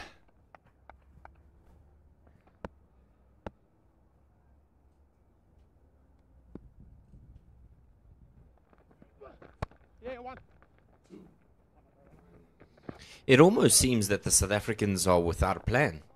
You know, in the first couple of overs of this game, they were really on the money. They knew exactly what they needed to do and were able to execute. The question is, in the middle overs of this game, they've kind of let it go. I think the one thing that hasn't helped the situation is there was a couple of false shots as well. Wickets were given away instead of really the good deliveries getting them. Almost gives you a false sense of authority in the game. If you look at how these two have batted, it's absolutely phenomenal. And again, doing the same job they did in the first match, saving it for New Zealand, eh? And while the New Zealand fans, those of us who may be staying up late, New Zealand fans, they will definitely be confident. Quietly, but they'll be confident. Having seen how this pitch is flattened out, they might feel as though these two have to really put the South Africans to the sword. But the question is, when do you pull the trigger? Were you 210 for 4? You might say, well, let's go for it now. 6 down, very different story. 41 overs have been completed. It's 211 for the loss of 6. Yeah, I mentioned that 45th, 46th over a bit earlier on. I think that's when they'll really start pulling the trigger. But again, it's not like they've been slow pokes. This partnership is 113. It's come in brilliant time for them as well. It's only taken them about 109 deliveries to get there. So it is one of those things that really, really has picked up. Is the run rate is now at 5.1, where at one stage it was at 3.2. Just have a look at the summary of the game thus far. Tsepo Moreki, 3 for 18. Sepamla, 1 for 42. Peter, 1 for 48. All having completed 8 overs. Keen, 71. And Folks, 46. Change of bowling. Jordan Harman. Going to turn his arm over. Maybe trying to sneak 1 or 2 away and, if possible, buy a wicket. Good bit of fielding off of his own bowling. That's what you need. Just to maybe sneak 1 or 2 overs away. Oh, I understand you want to move things along quickly, but you don't need to rush. That was short and a bit of fortune there for Harman. Yeah, I almost think that it might be a question of maybe they just got a bit of a warning on time. Reverse sweep in the air, and that's going to beat the man in the ring. And I don't think they're going to get there in the end. They don't. So an opportunity came and went, even if it were just a half chance.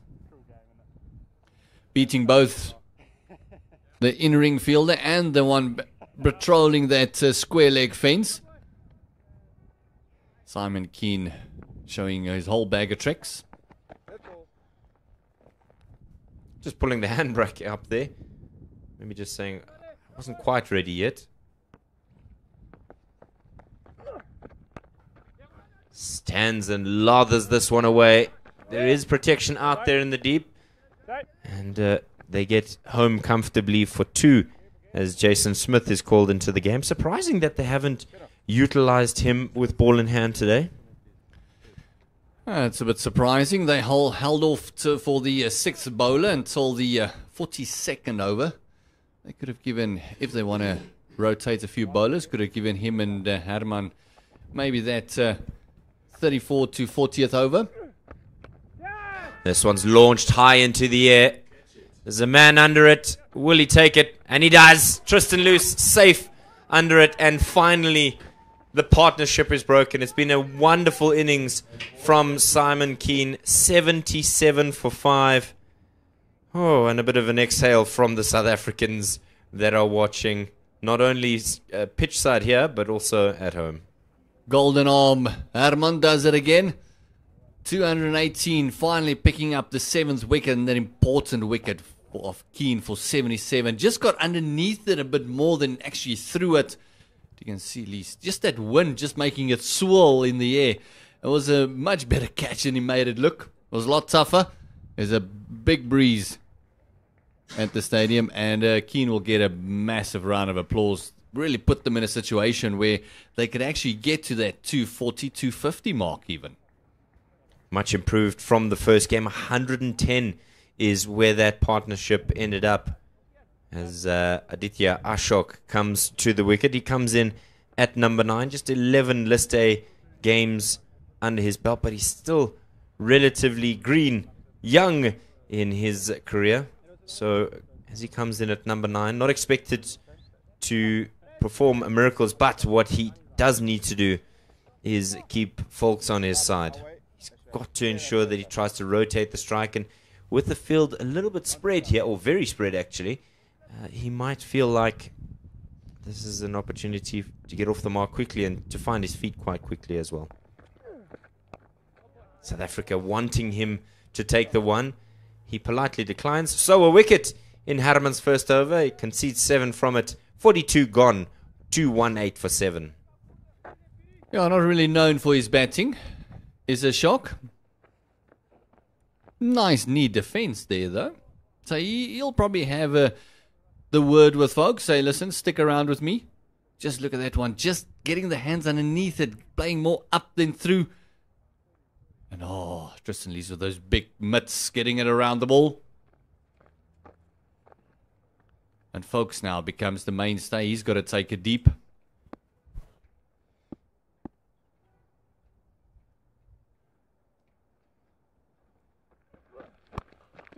Oh, a bit of a tennis stroke there. The call was too immediately, but quick off the marks there means that they're not able to get a second. Crucially, it brings Ashok on strike here. Simelane will much prefer to bowl to him. Now it was almost a first serve there by Folks. He's approaching his 50. He's 48 off 56. He's done brilliantly to stick around thus far.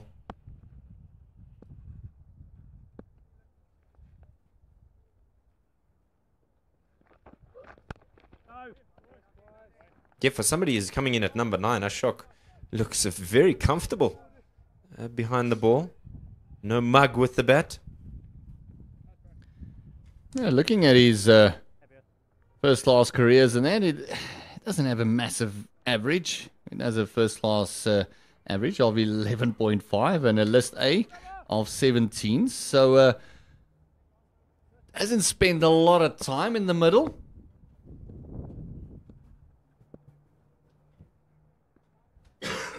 He has played 2 ODIs before. Yeah, his debut coming against Bangladesh in December of 2023. Played 2 games. And also has a T20 cap against the United Arab Emirates. As you mentioned, nothing wild with bat in hand, but as we mentioned, all too often your batters get better with age. Age like a good wine.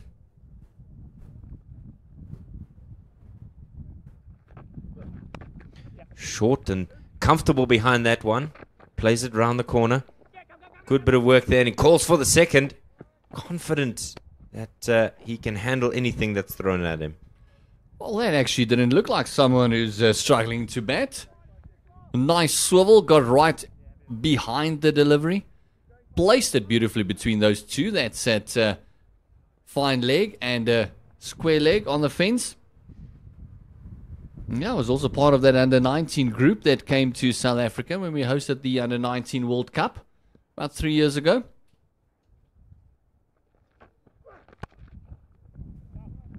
That looked like the most elegant stroke. And unfortunately, it just goes straight into the midst of Tristan Lees. But as you said, he was here in that under-19 World Cup. So South African conditions not that foreign to him. Born in India, in Vellore.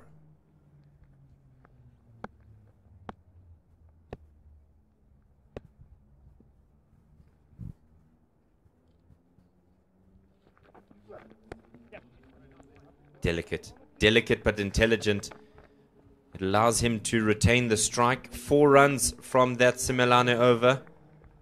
Simelane in his 10 today, wicketless for 42. So while he didn't break the bank, he unfortunately was wicketless. 43 gone.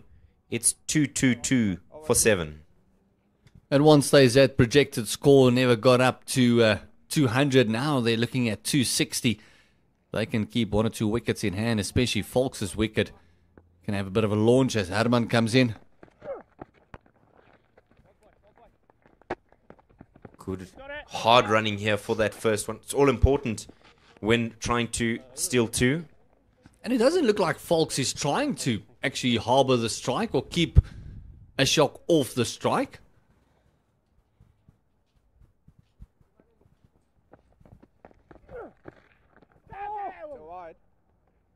Certainly not shielding his partner at all.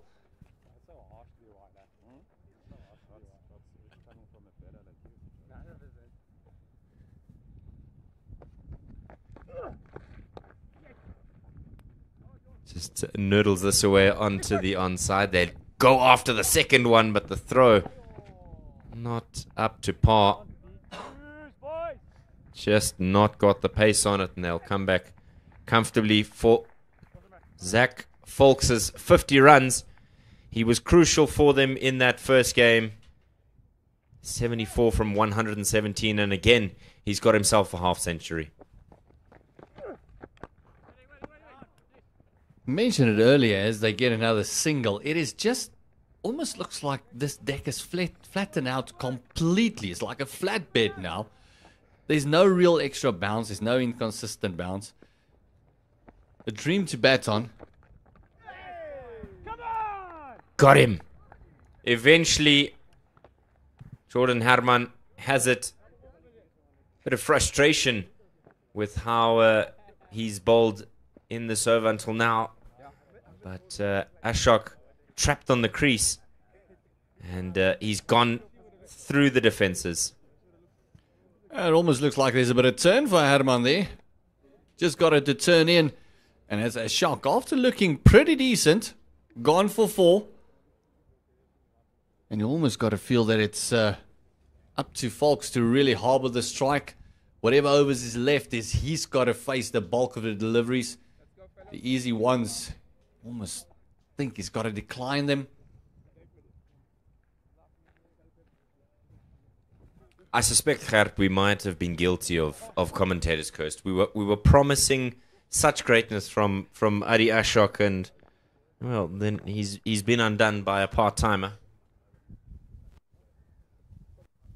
Well, he's definitely going to bowl at Herman a bit later on, maybe. So the exchange of words will continue.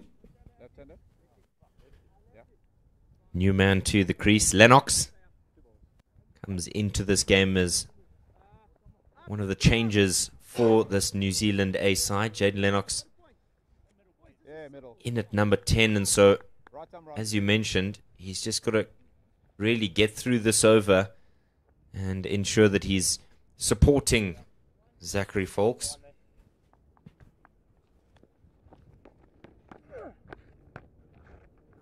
Very much one of the senior men of this New Zealand A team. He's almost 31 years of age.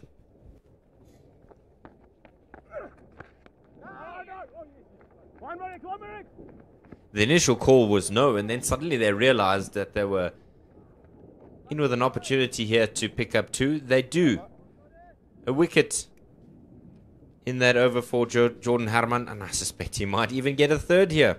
44 gone, 229 for 8. Yeah, 2 for 14. After getting the mainstay out, Keen.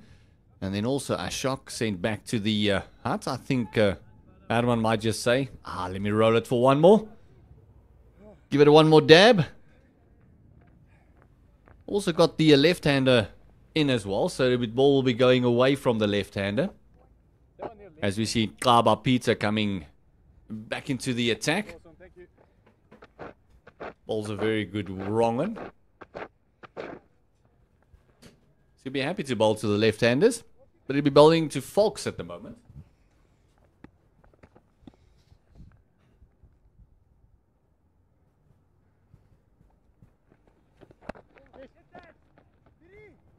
Just a single day. You wouldn't expect that this would be convention. The 45th over bowled by a spinner, and possibly the 46th as well.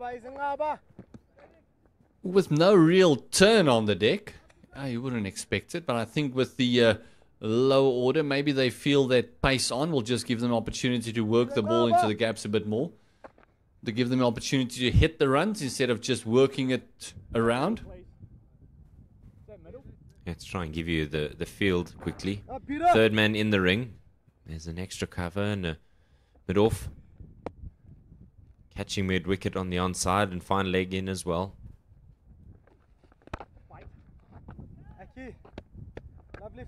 It's intelligent stuff here from Ngaba Peter. He knows he's got to try and bowl as much as he can to Lennox.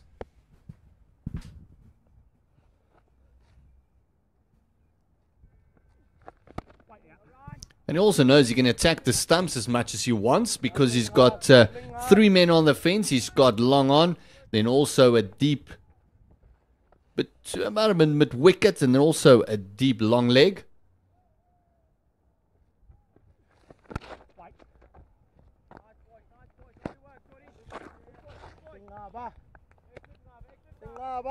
Good bit of pressure here from Ngaba Peter. You've got to make that pressure turn into something.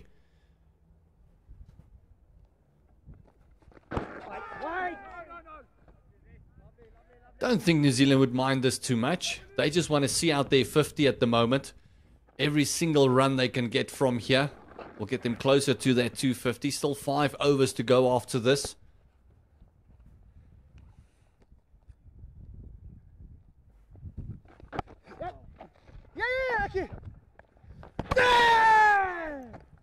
Not really bothered is Lubabalo Quma.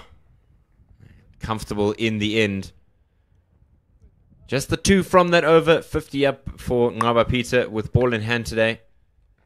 231 for 8. Yeah, very interesting. They actually took that run. It was a quick single. It was almost in danger there of being run out. And that means that Jaden Lennox will face up once again. Harman gets another over. Just having a look at this replay again. Is he? Yeah, he's well safe there. Trying to be far too intelligent. Here's Lennox. Nothing's fancy required. Oh, speaking of fancy, a bit of a round arm delivery there from Harman.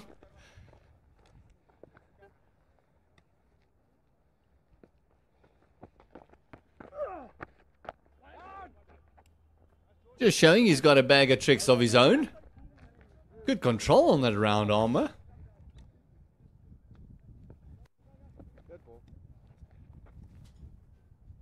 Bit of a change in the field, trying to move deep square. Oh, another one. As you said, good control. He's got a Yorker there. Showing a lot more skill than I think we've given him credit for.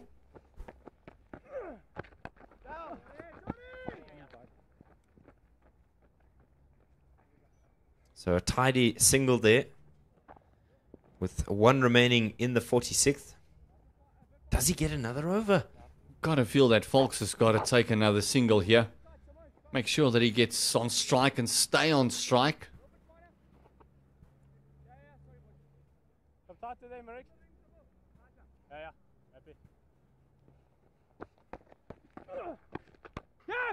Gives himself some room. What an unbelievable bit of fielding.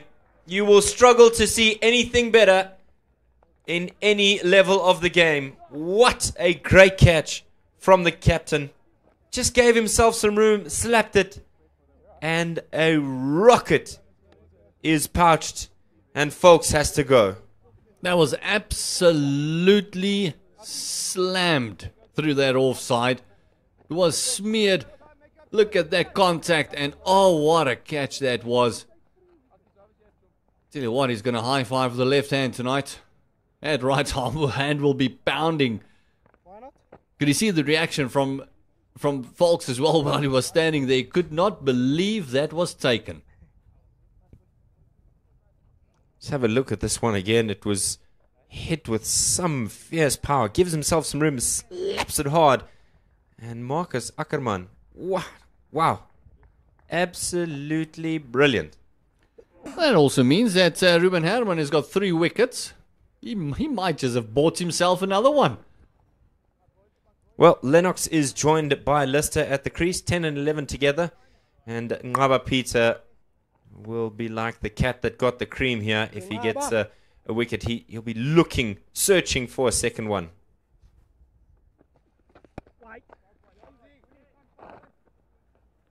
And what looked like a strange decision to let Jordan Herman bowl has paid great dividends, borne much fruit.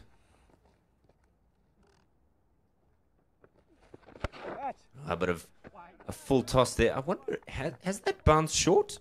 Has that just fallen short of Herman? Yeah, definitely just bouncing short.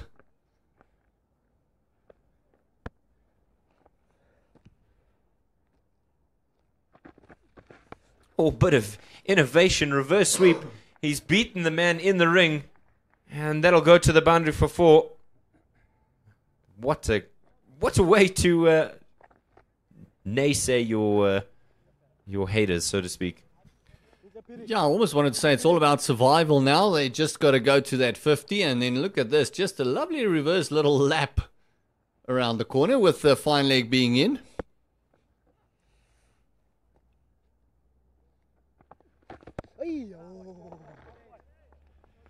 Bit of an exclamation there from Khoshile behind the stumps. Maybe suspecting there was a possibility of something.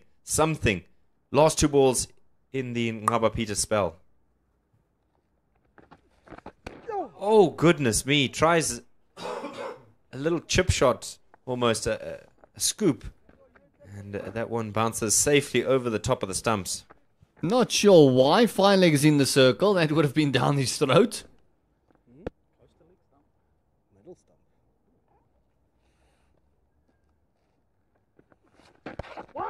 And he makes it out safely, does Lennox. 47 overs gone, 2, 3, 6 for 9. And the end of the spell for Ngaba Peter, 54 for 1 in his 10. Yeah, a couple of hours ago, we never thought we'll get to the 47th over, let alone 236. What a fight back it was by Keane and Folks. Brilliant partnership of 110. Now it's the double-digit batters, 10 and 11, taking it on.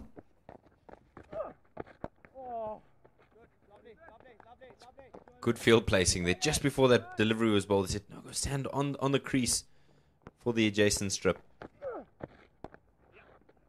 This time they'll get a single for it, and Lister will get off the mark.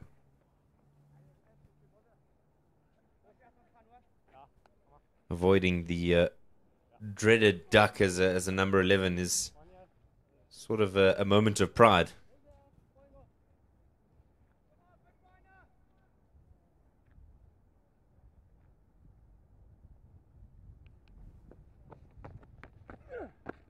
Again, he's tried it. This time, gets it right over the top. And that'll run away to the boundary for 4. He's not been afraid to go after the bowlers with some innovative strokes. And this one gets the desired result. Over the 240 now, and it's played this one again behind square. Never looked to keep it down. Actually tried to get some elevation on and just clearing the fielder there at short third. Oh. And now, dead ball called by umpire Kuma. He's hit the stumps, but goodness, that felt like it was very late for him to pull out. That was a very close timing. The ball can only be dead if it's still in the bowler's hand and you move away. If it's left the hand, then you can't just move away.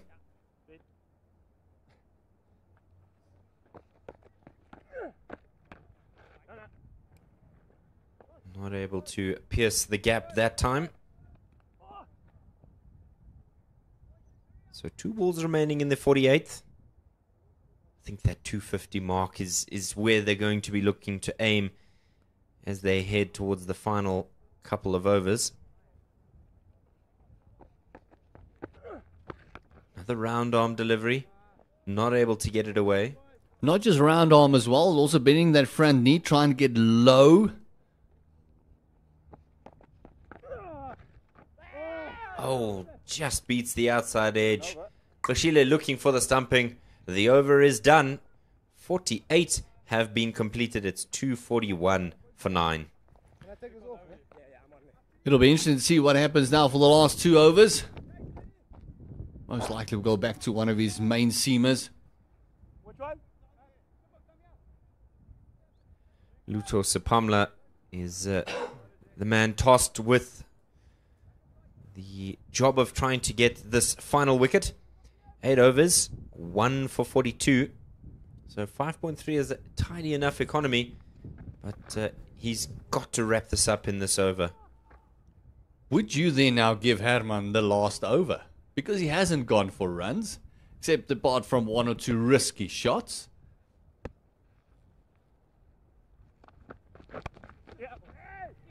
Or there was confusion about whether they should go. The shot at the non-striker's end is not on target. And his bat jamming at the non-striker's end. He gets home safely. Oh, those can hurt. Those can really hurt. It's like 220 volts just shooting up your arm. Jags back the elbow and the shoulder. The wrist takes the brunt of it as well. It's one of those that almost just numbs an arm. Hopefully not his bowling arm.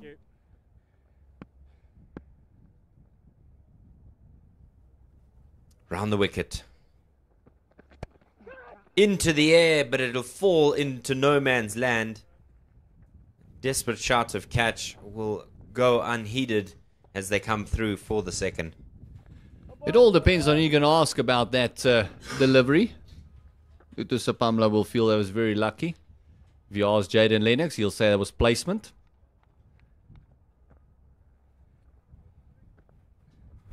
Clear control. I had clear control all the way through. What are you talking about?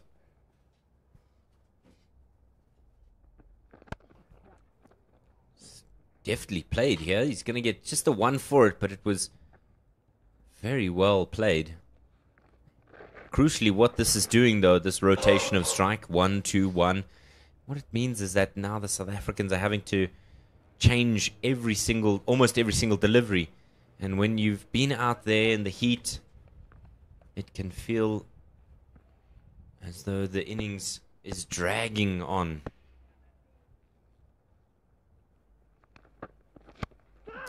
In the air again, there's a man coming in. Oh, it just bounces agonizingly short. He parries it forward, which means they only get the single. But Ngaba Peter diving in desperation. And what this does is keeping the South Africans in the field. Just see this one just lifting up and actually not timing it. And Ngaba Peter, oh, that was so close. Great effort. He made the hard yards. But what it does is keeps you in that field, and every single over from round about the 45th feels like it takes ages. Down the ground he comes, beats the man close in, and gets the single on the back of a bit of a fumble there from the skipper. This has been a really difficult over for the South Africans.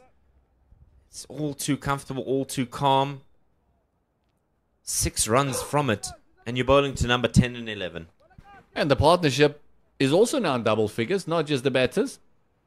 Is at 15 at the moment. This will be a bit of a thorn in the flesh of the South Africans. Still undecided on his field placings here is Luto Sipamla. He brings Rivaldo Munsami up into the ring from his long on position.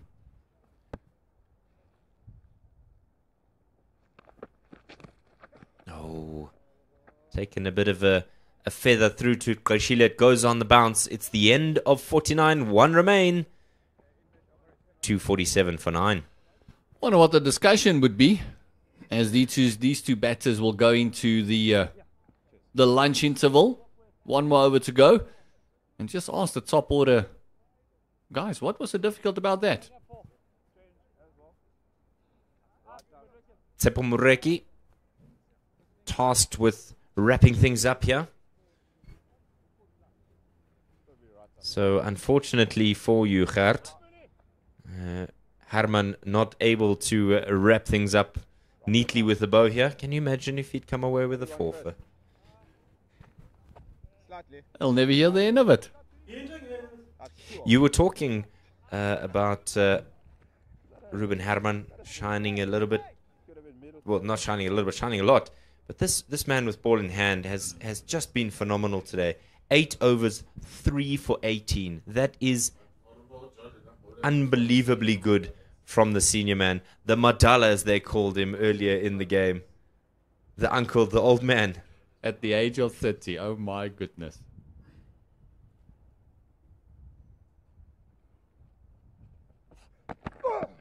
Down the ground he comes.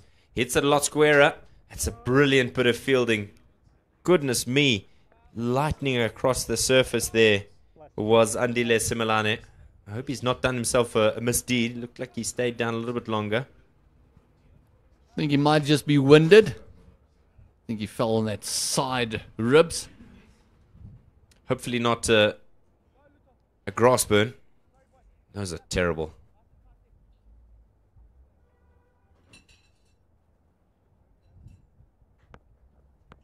Two short of 250 is New Zealand A.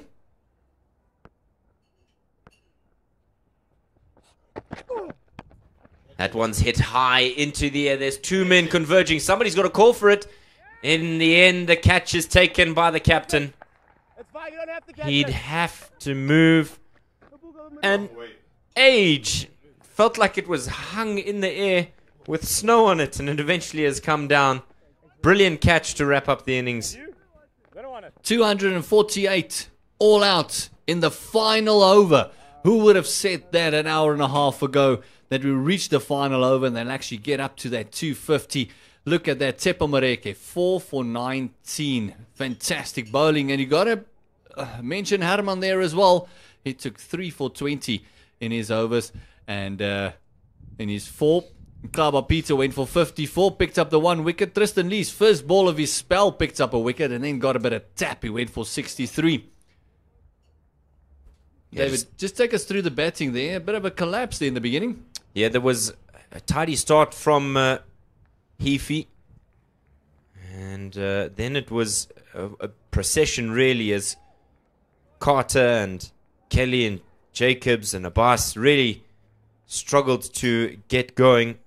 And then the partnership that allowed them to get some sort of semblance was that of the 7th wicket, 110 between Folks and Keane. They came together when they desperately needed them and have done the job for them. So 248 all out. South Africa will require 249 after we return from the interval. Gert, your final thoughts? Great fight back. You got to give compliments to those two men once again. The same as the previous game. Got them into position where they can actually put the South African batters under pressure. And if they can get that wicket off Herman early, this might just be the one that they can pull through. Look at that, Simon Keane, 77 of 58, Folks 52, Curtis Heafy, and also an honourable mention by the 17 not out, scored by Lennox in the end, just getting them to that 248, and brilliant bowling by Tsepo Moreke, 4 for 19. We'll be back in about 40 minutes' time. Go grab yourself some lunch, and it's going to be the run chase for South Africa A versus New Zealand A.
Time for the run chase in this second unofficial ODI between South Africa A and New Zealand A. New Zealand A bundled out for 248 inside 50 overs. In fact, it was 49.2 when the last wicket fell. Some handy contributions from Simon Keane and Zach Folks again. His second game running. 77 and 52, a partnership of over 100, 110. So it's showing promising signs lower down the order, but again, the story of not them contributing at the top of the order is what left them a little bit desperate to scratch for runs lower down.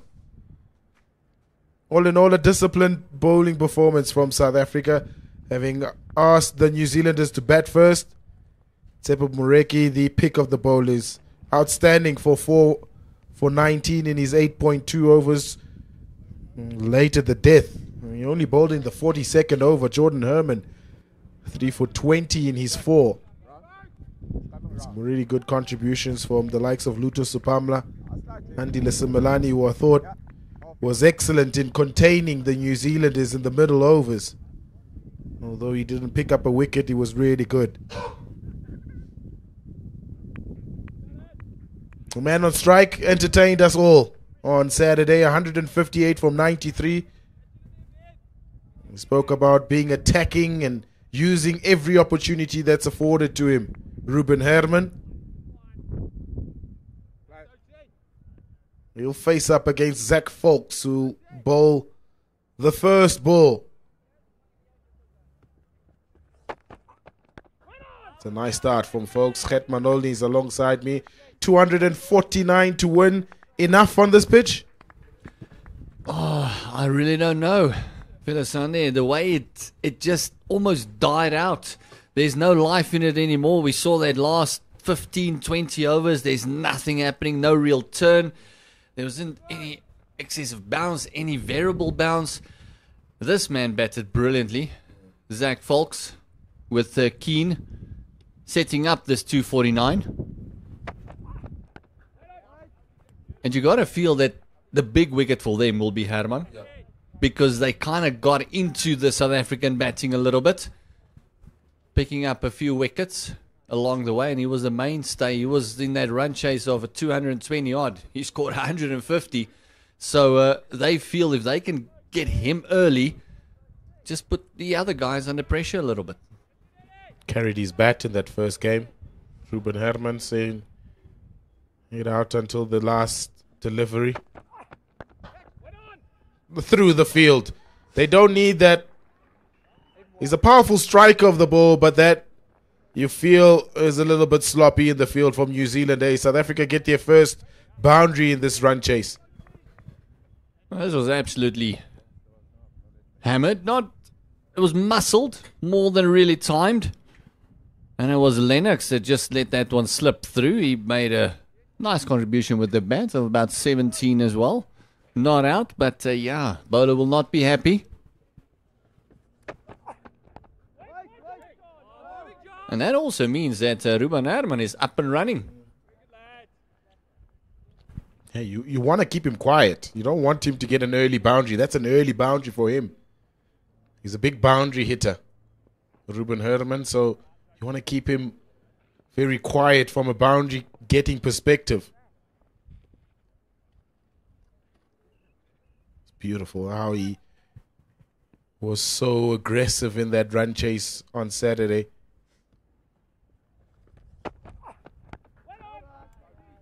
Yeah, one thing we've seen in the past is one way to get his wicket early is almost frustrate him. I'll be him off the strike, make sure he doesn't face too many deliveries, make sure he doesn't get up and going.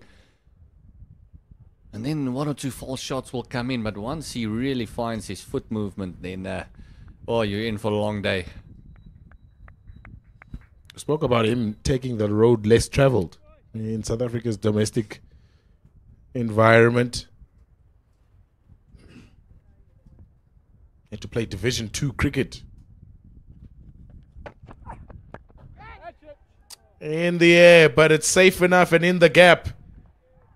2 boundaries to kickstart this Very, very important run chase for South Africa. 8 without loss after 1.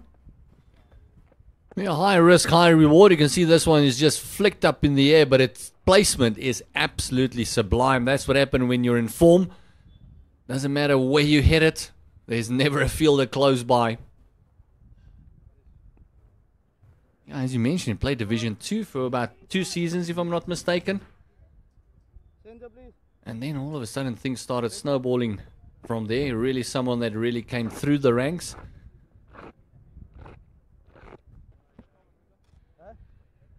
Rivaldo Munsami, his batting partner at the other end, also had a good season or two with the Titans.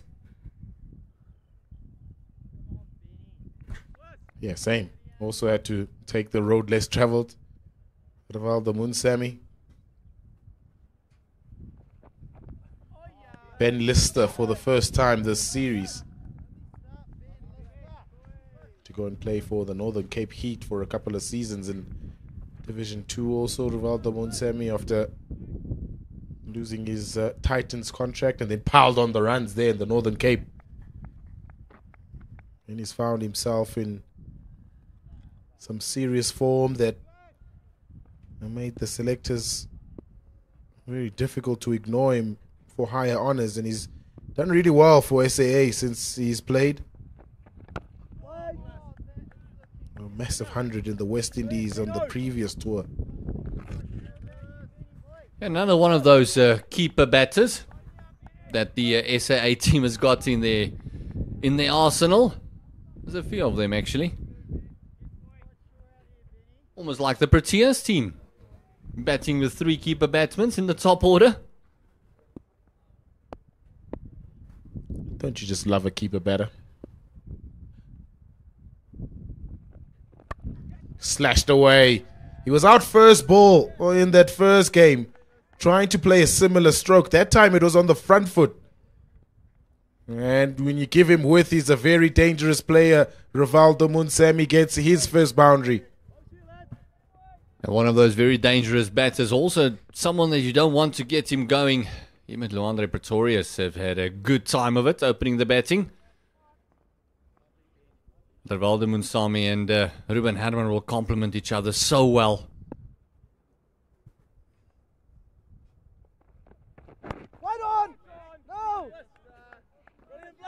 Nice clear communication by the two. Played right underneath the eyes.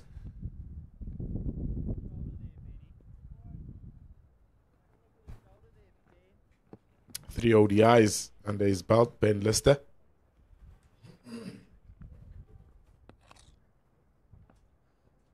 Probably wants to get that average a little bit down, but a left arm seamer is always a great asset for any team.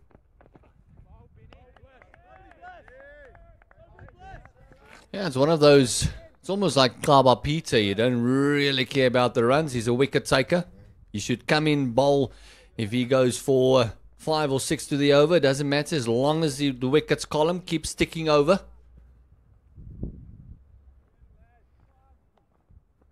We had the first delivery to Munsami. Just leave Munsami with the angle. Couple coming back into him. Does have all the skills.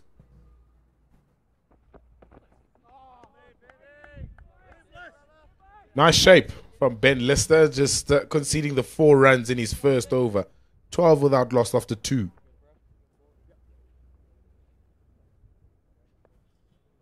A nice solid start by the SAA team.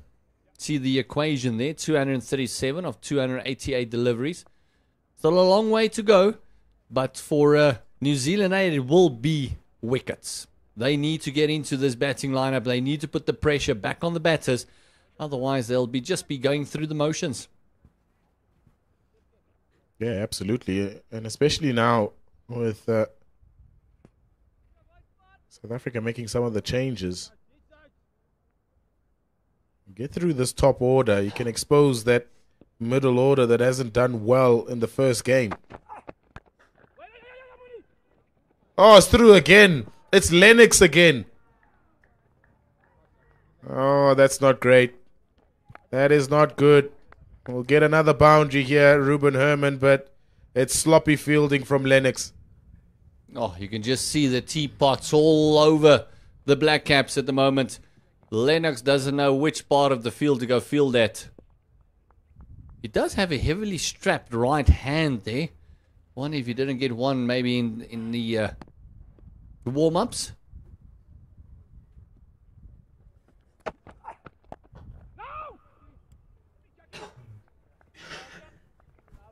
Yeah, and especially if you've had a guy who's absolutely destroyed the bowling attack in the first game and you give them 2 relatively easy boundaries in the first 2 overs of a run chase again, it's not the ideal start for New Zealand A.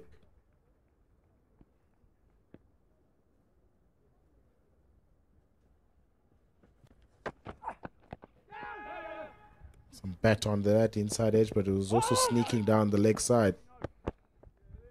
Still a single here. Will Herman and Munsami? Both these two are very well known for their running between the wickets, so that would be another thing just to keep an eye on for the New Zealanders, because if there's a chance for half a run, these two will take it.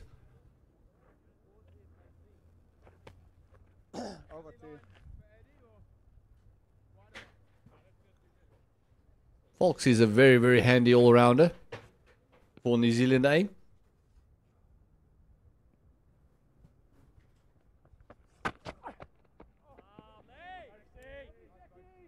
He's also had a test match under his belt. Bowled brilliantly in that test. 5 for 37. It's his best bowling figures thus far. Doesn't look like his express pace, but he does look like he's got a skiddy action and a very loose wrist. So he might just get a bit of movement and get that little bit of extra bounce, more than you would expect.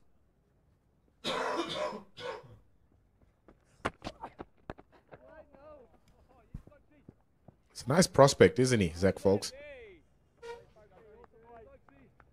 Yeah, and also still very young, only 23 years of age.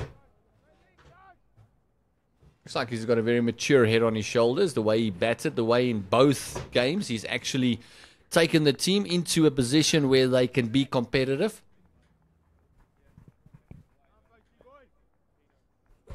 This would be eye-catching performances, especially for his development going forward, folks.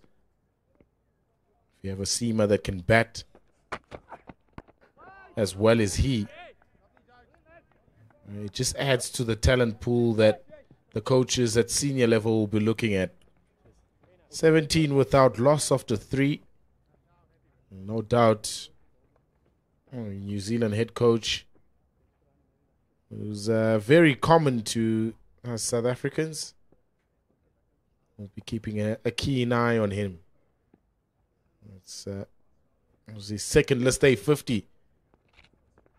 Zach Folks. And both coming in this series. So 2 in a row. And it's little things like this, opportunities that just kickstart your career, that they say, hold on, there's something about this kid that we haven't seen before. That's kind of how Luandre burst on the seam. You got Ruben Herman who burst on the seam. There's just 1 or 2 seasons in a Division 2 where they said, wow, look at this. And just kickstarts their careers.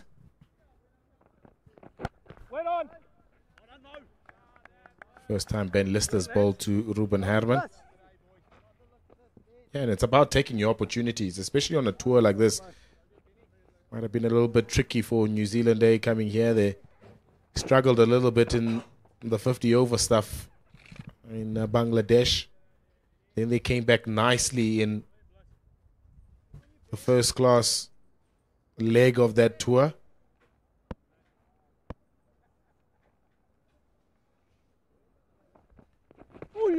That's good pace. Very good pace. Exclamation from Ruben Herman as well.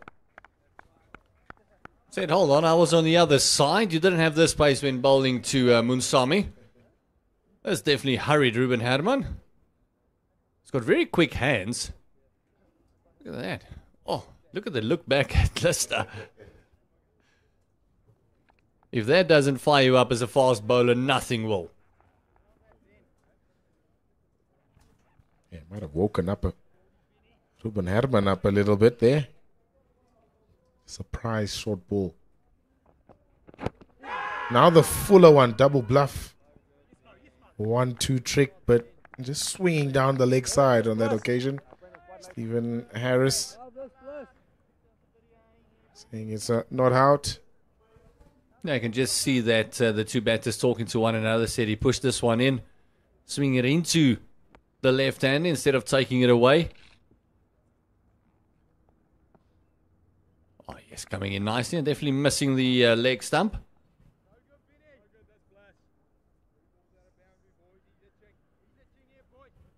Bit of a chant there by Kelly and Lister.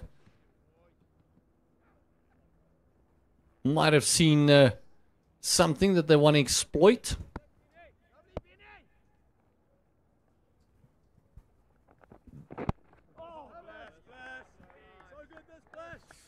Yeah, some of the comments from the New Zealand A field is saying that Herman is just itching for a boundary. It's nice that they've recognized the fact that he's a big boundary hitter, so they want to starve him off those opportunities, like you mentioned a little bit earlier on. Pull as many dot balls as you possibly can to him.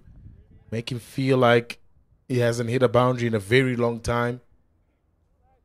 You never know. He might mistime one or chase one that isn't there for the drive.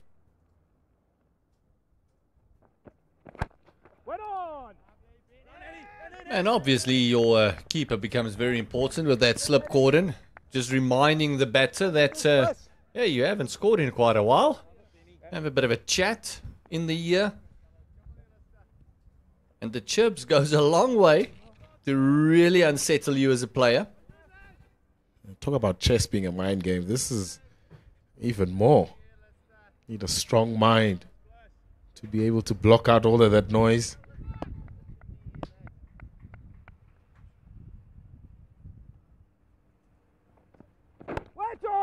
Especially all those helpful tips they normally give you from behind, giving you some batting coaching lessons. Yeah, definitely. Very, very good over from Ben List. It's a maiden. 17 without loss after 4.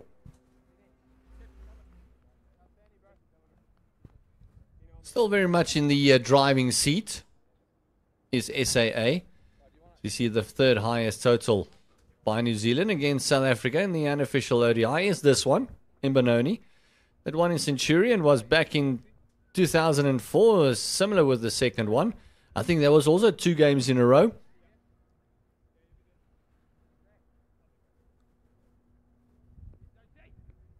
All of them getting chased down successfully.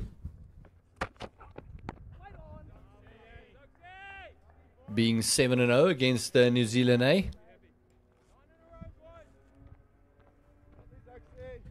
A small sample size, but looks at that, South Africa's been really good at chasing. Very interesting how that match got played in Colombo in 2005. And why?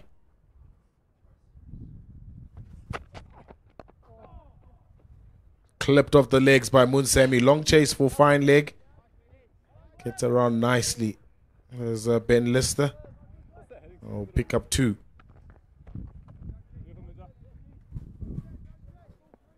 Yeah, just David mentioned it. It might have been a Tri-Nations that we got invited to.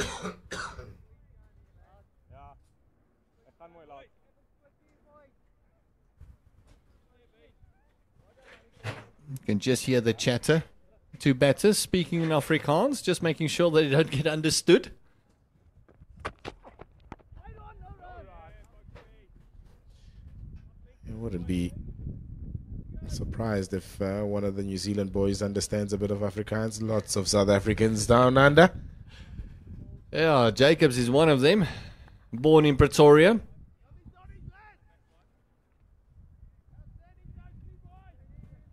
So the Jacobs family must be around here somewhere, having a bit of a look. Is it Jacobs or Jacobs? Depending on who you ask. Okay.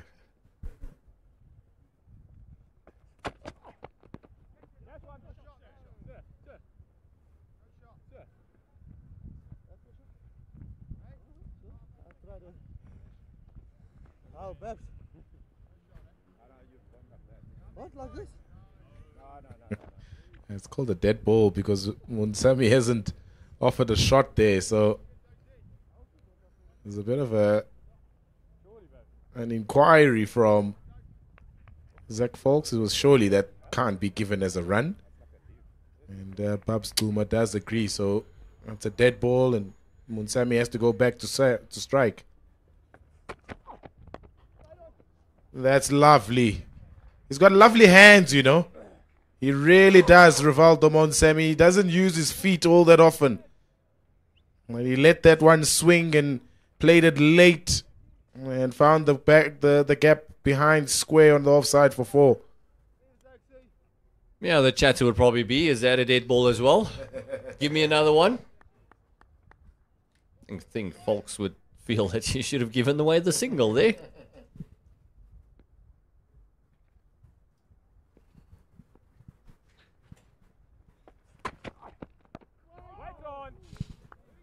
A good comeback from Folks. Just bringing that one back into the right-hander.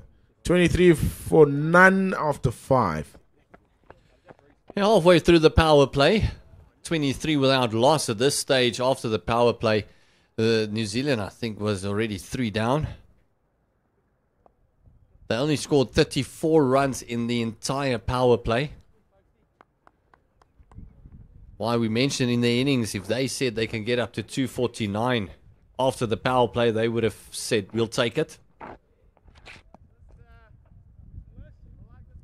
Also kept South Africa in the field for almost the entire 50.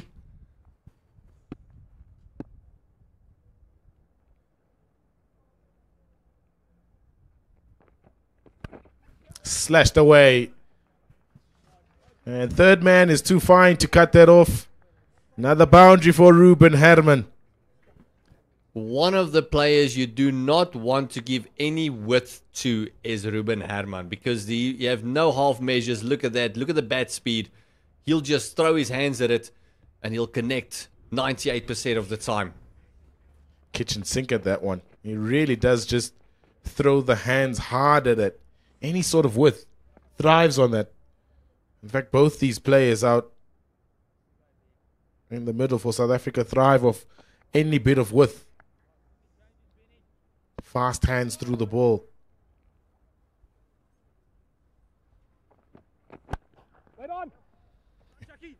How quickly that ball got to mid-off. Such a powerful strike of the cricket ball. He muscled that. Look at him even practicing the shot. He muscles that, and it's almost like New Zealand haven't learned their lesson. Do not give him any width. Try and tuck him up as much as you possibly can. This will be the big wicket for them if they can get Ruben Herman. Not that I feel that none of these South African batters can do exactly what he did, but because of what he did in that first game, it will just lift the entire New Zealand team if they can get him out. They can get that big wicket, because at the moment, he's over 170 runs without being dismissed against them. So if they can just get that one, they'll feel that we're in the game. And they've given him a fast start as well in this second game. 17 from 18.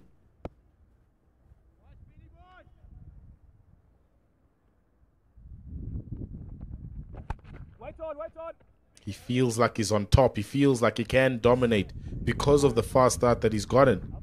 A couple of easy boundaries in that first over. You can see the way he's actually walking at the ball. He's expressing himself. He feels confident.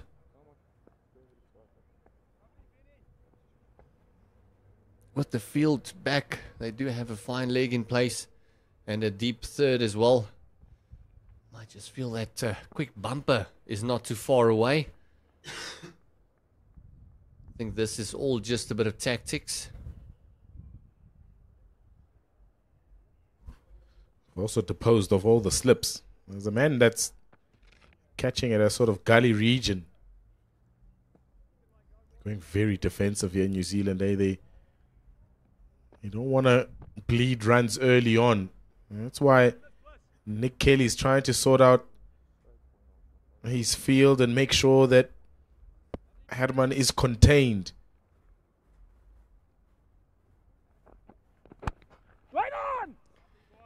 Very interesting field they've got for Ruben Herman. They've got between a gully and a backward point. Then they've got backward points, and then they've almost got a front point as well there for him. It's between a point and a cover. Trying to close up that gap that he's throwing his hands at. Now actually just moving around a bit. I think they feel that they might have a chance. He's playing those uppishly. Instead, he goes leg side. And up and over the man at mid-on. He was looking to close out the over well, Ben Lister. He couldn't. Herman and South Africa A finish with a boundary. 31 without loss. Yeah, I decided, listen, that side of the field is it's got less black on it. Let me go for the green. 2 bounces and internet advertising boards, and New Zealand are being rocked here. 31 already, and just after 6. Lister starting off and finishing off with a boundary. Pressure on, folks. They need wickets. They need a couple of quick wickets here. He's also gone for 19 in his 3. In his defense, he was the recipient of 2 missed fields that went for 4.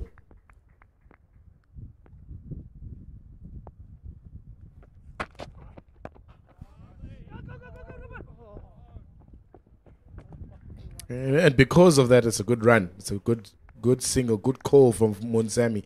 And because of those early boundaries, Nick Kelly now is in a bit of a conundrum, really. He doesn't know how much he has to attack because he knows the threat of Herman can go quickly and accelerate the scoring rate. His field positions are very defensive at the moment. No slips. Nobody in front catching, or behind rather. Every man is in front of the bat instead of behind. So they feel like they need to contain rather than try and get the wickets, which I think you need to go in the inverse here, Gert Maloney. You need to try and get wickets. The only way that New Zealand A is going to win this game is if they bowl South Africa out. Need to find early wickets, but those early boundaries have given Nick Kelly and New Zealand A a bit of a problem in terms of how much they can attack.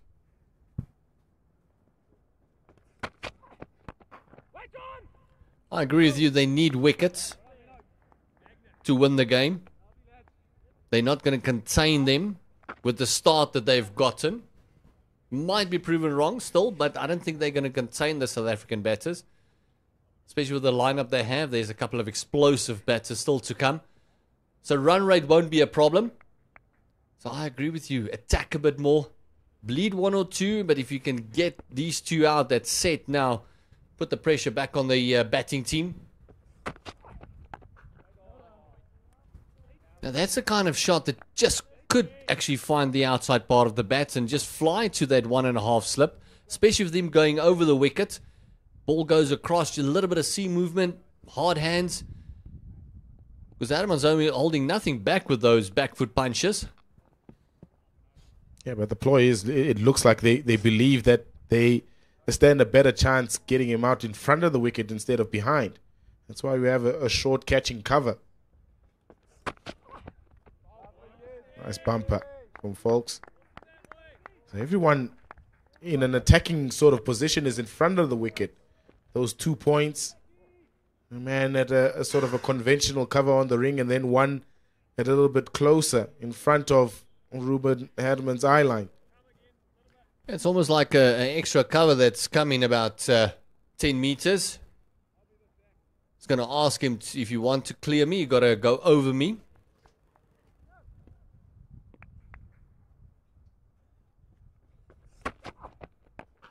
Like that.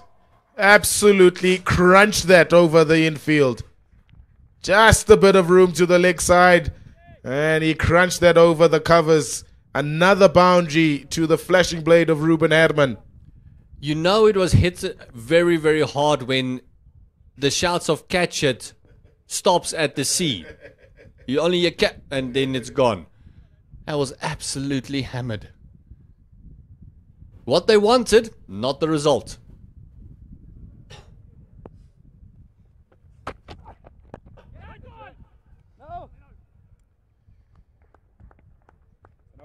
South Africa have started very, very well here. Boundary and over.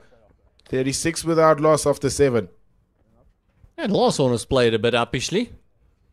Almost feel like if he timed it any better, it would have been down the throat of Lennox. I think he would have fancied picking that field at the moment because he's given him 2 boundaries. Just look at that. Wallop! 2 bounces into the fence. And that's that width we were talking about. You want him punching off the back foot if you're going to have that man at short cover be effective. Don't want him throwing the hands at it when it's short and wide. Yeah, that last delivery where it just fell short of Lennox at mid-on. That might be a shot where the New Zealanders might also feel like they have a chance of getting Herman out, and this is going to be easy. Nick Kelly down his throat. A little bit of extra bounce. Simon Keane reintroduced into the attack, and Munsemi lofts one to mid-off. And South Africa, against the run of play, lose their first wicket. I'm all for being positive, but that shot was never on. He wanted to muscle it straight over the bowler's head, and it was just not there. First ball of Keane, wanted to get on top of him. Look at that, just nowhere close to it, and he even turned before the catch was taken. Rivaldo Munsami out for 11. It's the first wicket for the Black Caps.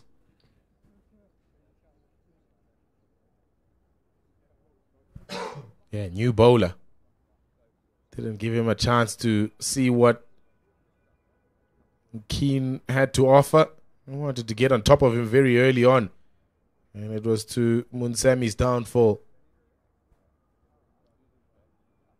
Lofted an easy catch to Simon Keane. He was never going to drop that.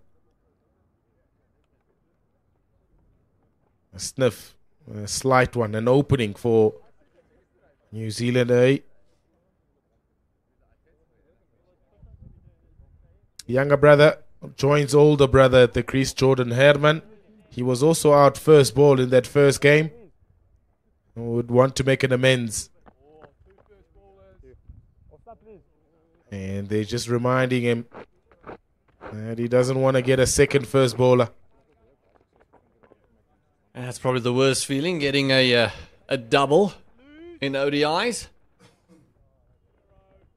Yeah, very proud Herman family. These might be 2 that's played a few backyard games with and against each other.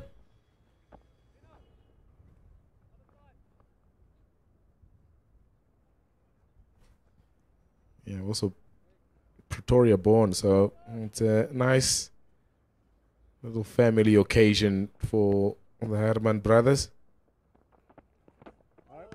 Leaves the first one. Survives the first one. Another one of those keeper batters we were referring to.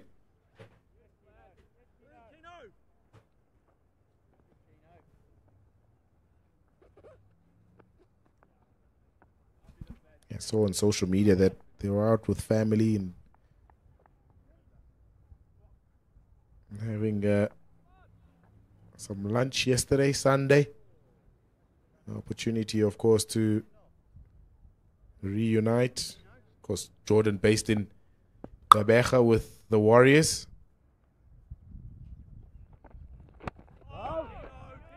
So for him, it's a nice homecoming.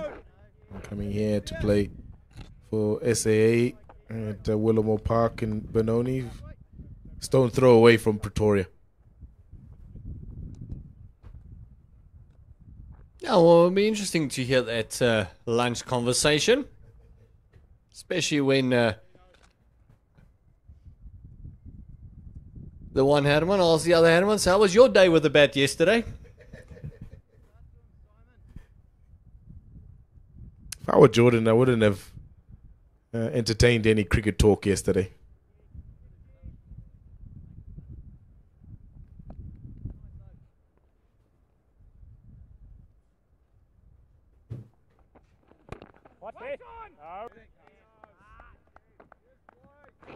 Good start this from Simon Keane. He's been on the button.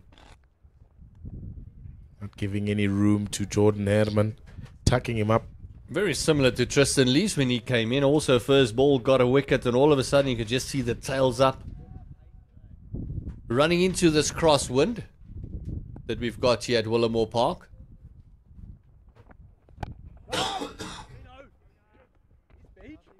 Coming from that chalet end. As we mentioned earlier, running into the wind and bowling, it does take a bit of skill. It's not just something you pick up. It does take a lot of energy out of you as well.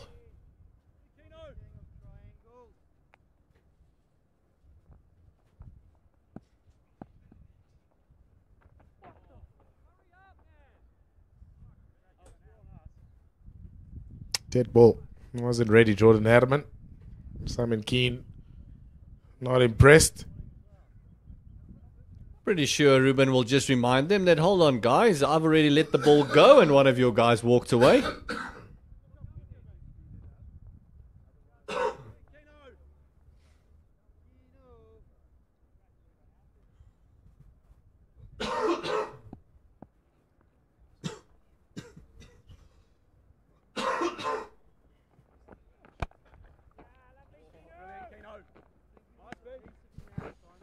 Wicket maiden for Simon Keane in his first over. 36 for 1 after 8. And South Africa is off to a decent start and nicely pulled back in this over. New Zealand A scoring 34 in their 10 overs. And their power play looks like it's going to be a double change. Like Lister might have just changed ends.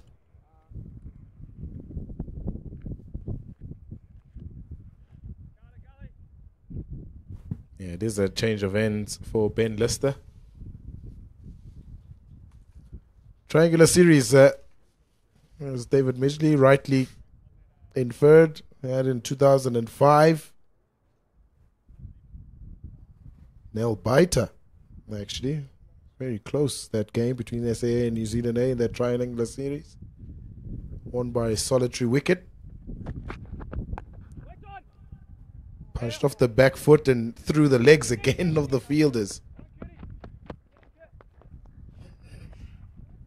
This time it's Curtis Heafy. They decided that he'll have a bit of a go. Looks like it just might have just spun off those practice pitches. That's middle. Yeah, just look at that. 1 wicket and 1 ball remaining. There's a blast from the past. Jacques Rudolph taking 4 wickets in that game. This is probably the most shocking stat for me there. Jacques Rudolph, 4 for 41. What was he bowling? And Johan Botha scoring a 54. Shouldn't that be the opposite way around? Yeah, still quality cricketers though. Those two, Johan Botha and Jacques Rudolph. Edge in the gap. And it'll run away for 4. Jordan Herman, streaky. But he gets his first boundary. And he's off the mark.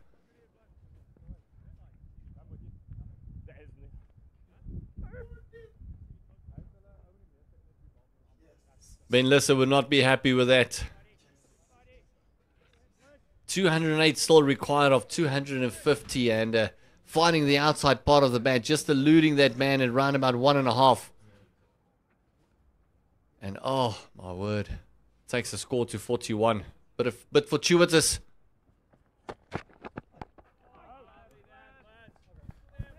Yeah, wouldn't they love another wicket? New Zealand in that first game, wickets fell in 2s, really. It was Matt Fisher who picked up 2 wickets in his first over, and then he came back again later on to pick up 2 in 2. So it can happen. And that's what New Zealand have to tell themselves. Let's pick up wickets in clusters here. Make it very difficult for the South Africans to get any momentum in this batting lineup. And this is exactly what I mentioned earlier that they must do is they are starving Ruben Herman off the strike. Last two deliveries, maybe opting to give a single away. Just bothered the new batter a little bit. They are in his ear, already got off the mark with a streaky edge. Yeah, the wickets also give you confidence. Now, Nick Kelly can employ slips. Lovely balance. He's looking for that in-swinger, Ben Lister. He stayed composed that time, Jordan Herman, and just clipped it off his legs. And it's gone for yet another 4 in this over. Well, they sit with a problem here with the two Hermans. It's not similar batters whatsoever. Where Ruben loves to throw his hands at it. You see that shot. Anything on Jordan's legs is just going to be clipped away. That one offside. A little bit more authority and precision in that cut shot from Jordan Herman. 3 boundaries in the Ben Lister over. End of the 9th, it's 49 for 1. And still one more to go in the power play as well. It's just short and wide and asked to be spanked. 200 to win.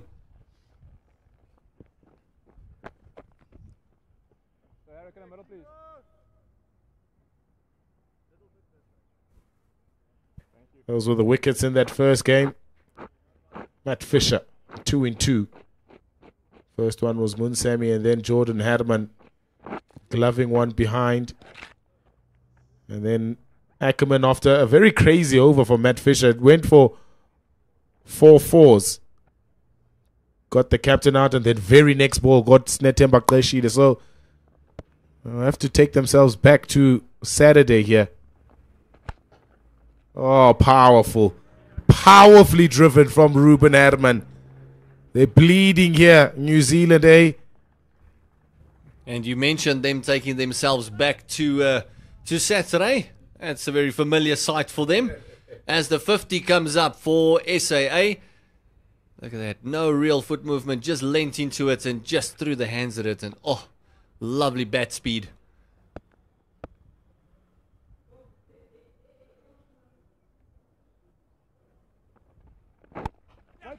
No! Simon Keane very luckily got a hand to that because that was aiming right at the knee. And for anyone who's played the game knows that one on the knee, oh, that hurts more than a lot of other blows that you'll get in cricket.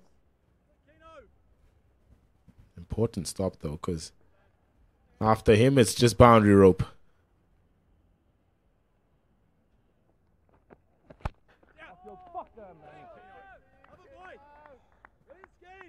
It feels like he missed out there. It feels like it was there for that straight hit.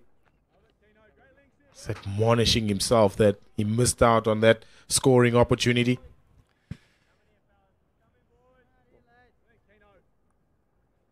Yeah, he's slightly upset with himself.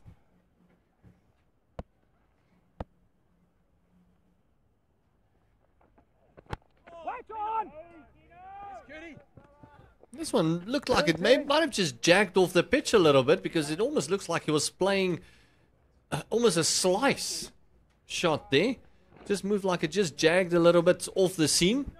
Simon Keane does have a very brilliant seam presentation when he bowls. I think that's what got that extra bounce that got Mutsami as well.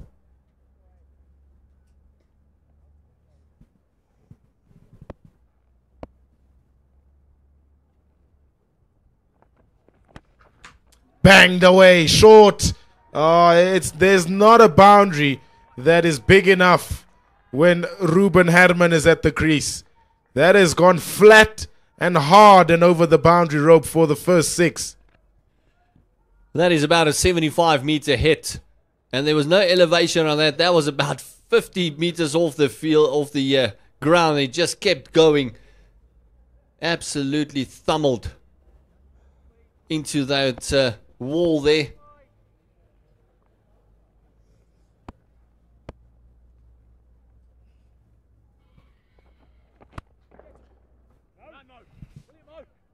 Good work from Muhammad Abbas to stop that one. Otherwise, it was also going to go to the boundary. 10 off the Simon Keen over.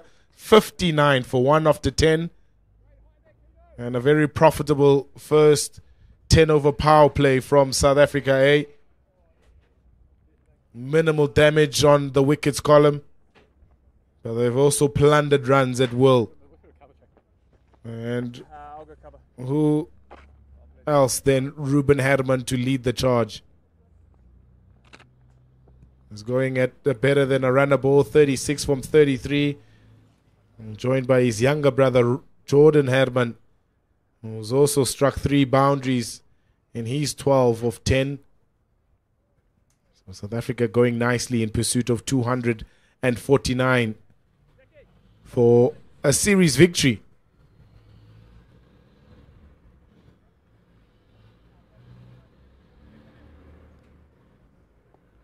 And New Zealand A have turned to spin here straight after the power play. It was the tactic in that first game also. Adi Ashok bowling the 11th over. Just to try and take off some pace for these two Herman brothers.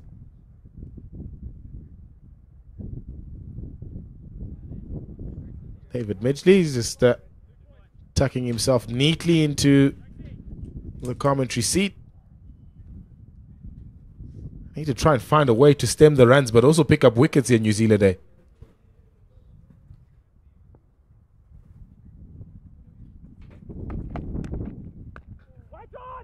Very much a situation of trying to have your cake and eat it too. Doesn't help when you have fielding like that. Yes, the 4th one that they fumbled, and it's cost them at almost every time. Need to be sharp. Need the fielders to back the bowling here. New Zealand A.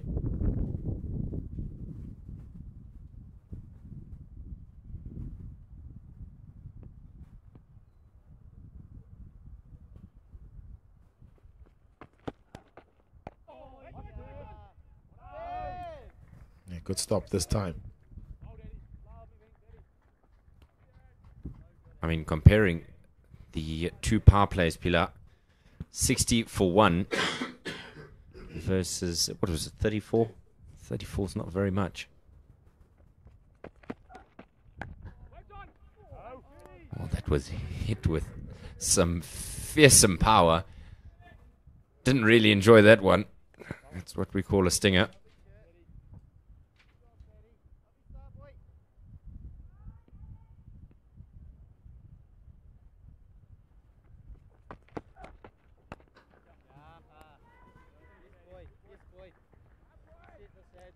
Hit a couple of quiet overs here, New Zealand. Adi Ashok started off nicely, just 2 off his first over so far, halfway through. So important last 2 deliveries here. If he can keep it just to these 2 runs that he's conceded.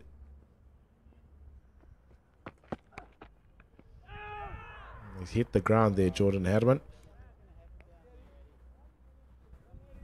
Adi Ashok 3 for 46 in the previous game, and somebody that I suspect they might rue not picking in this game is Matthew Fisher. 4 for 61 in just 7 overs. Is it a matter of, well, we've made a mistake, or we just need those who are selected to do the job? 11 gone at 61 for 1.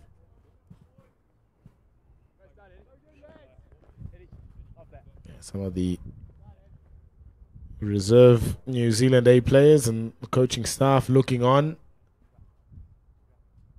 I think it might have been a case of, you know, maybe Matt Fisher's played quite a bit of cricket in recent times. Obviously went on the tour of Zimbabwe not so long ago, played his first test match there. We looked a little bit out of sorts. He did pick up wickets, but then just in the back end, I lost a little bit control and got a plenty of tap from Ruben Herman. Ben Lister's also very nice. I mean, he's already played international cricket, Ben Lister himself. So they don't lose a lot in terms of experience in this bowling lineup with the omission of Matt Fisher. Just about finding some consistency in lengths and lines here and formulating a plan to get Ruben Herman out. I mean, he's been the thorn in the side.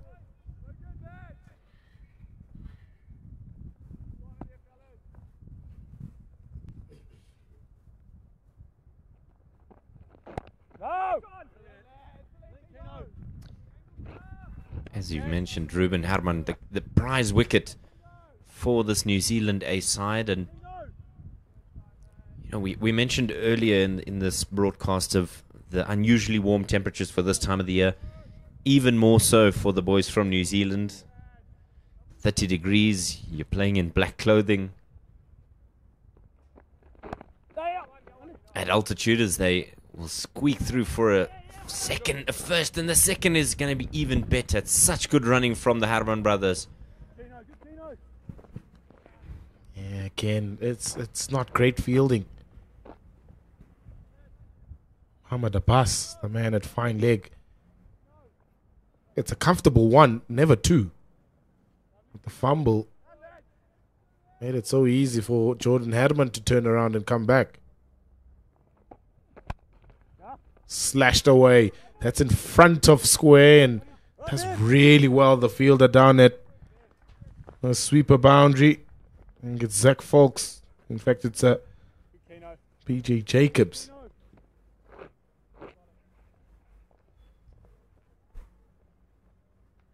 Yeah, it's important for the fielding to be of a high standard.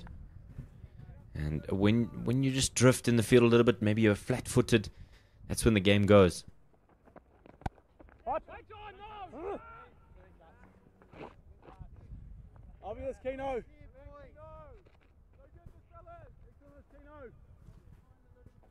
And they're struggling to keep the South Africans quiet as well.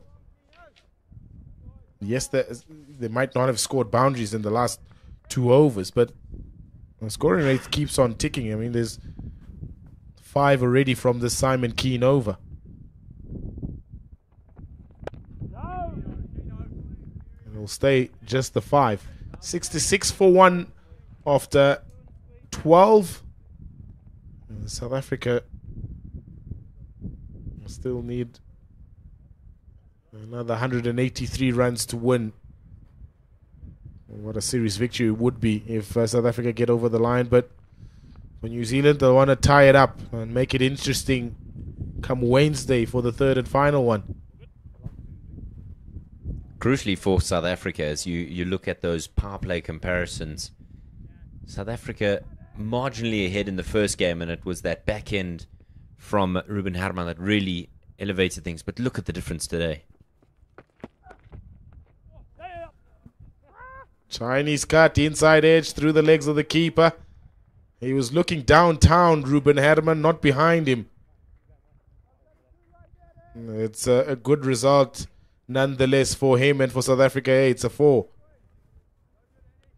Nothing about that was pretty, but the result was the desired one. It's such an unfortunate one for the wicketkeeper. Mitchell Hay will be grunting with dismay.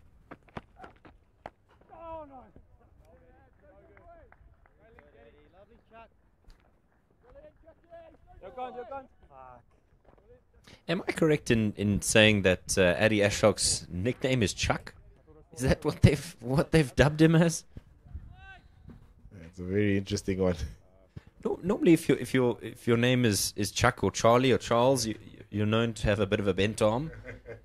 Normally in the club structures.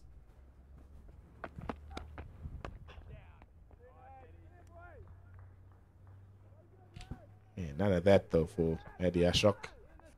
Very beautiful leg spinning action.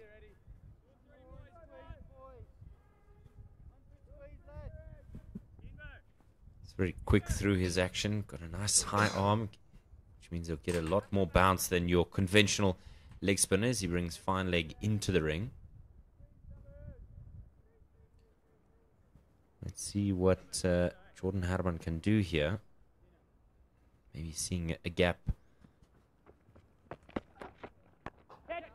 In the gap. Bludgeoned for 4 from Jordan Herman. These boys play without any fear. No holding back there. It's confident. It's never arrogant. And the result is sumptuous in that drive from Herman. Jordan, what a stroke. There's a bit of a stand and deliver type element to it.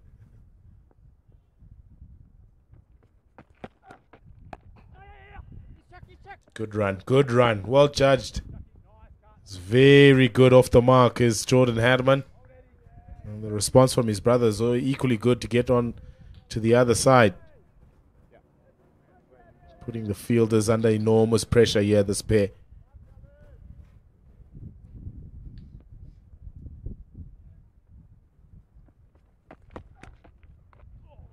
Inside edge again, but this time it's taken all the pace off.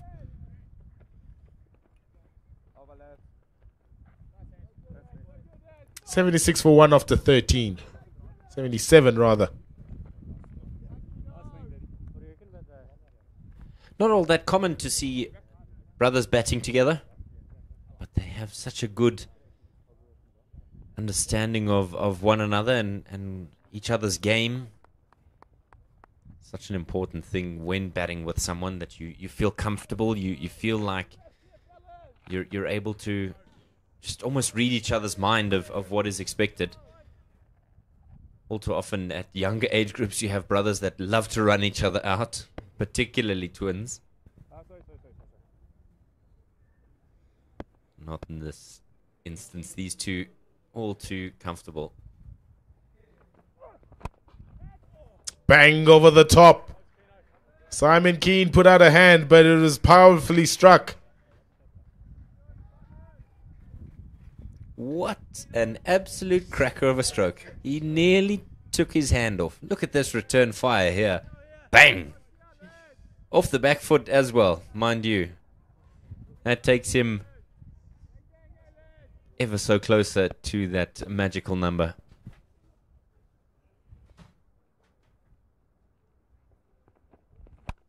Bang, even harder this time. This might go all the way, yes, into the medics. Oh, cracking 50. Absolutely cracking 50 from Ruben Herman. Follows up 158 from the first game with a scintillating 54 from just 42 deliveries. And South Africa are on a roll here in the second ODI. His average is 200 for the series. What a stroke. Just leaned back ever so slightly and not even worth running for. Now there's a serious powwow happening because I think they realize that now that Ruben has gotten going, Jordan looking very comfortable, it then becomes a bit of a procession. It's an alarming run rate. It's touching sevens. And they only require 4.4. That's the incredible thing, to give our viewers some context. As I think that they have indeed retrieved the ball, and mercifully, having gone to the medics, they can look after one another. So if one does get pinged, I think they'll be okay in the end. There's two extraordinary shots. I think the first one was just so extraordinary because it wasn't even that short. It was a nice back of a length ball from Simon Keane, but it was slammed straight back at him with so much force. And then the pickup pull. Way in front of square on the onside, and it's a beautiful 6 to get him to 50.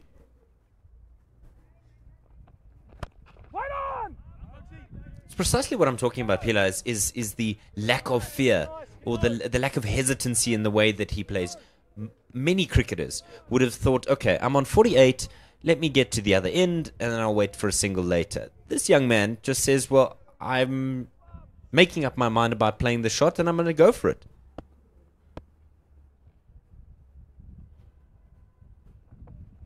Oh, that fucking rolled. Let's stay down. And explained in superlative way by Ruben Herman. That's what Manus Labuschagne would have called the lowy. Just dying out of the surface. Yeah, he was expecting a lot more pounds. And yes, we'll say Labuschagne because we're a South African broadcast.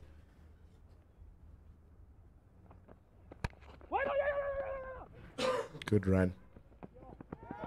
Mixed up the boundaries with some really good running in between. Tried a bit of fielding as well. He's hit the stumps there. But all for naught. As the total for the over climbs to 11.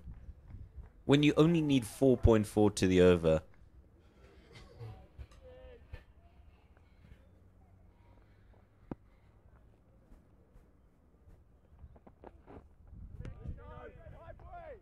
Ends well, though, Simon Keane, but has already conceded 11 from that over. 88 for 1 after 14. This would have been a dream for these two to bat together for their country at some stage. It was short-lived in the first game because Jordan went out first ball, but I think they're realizing now that it's a dream come true to be able to bat together at a higher level for South Africa, these two. Spare a thought for Mother Herman, how her stress levels and heart rate may be at this point in time.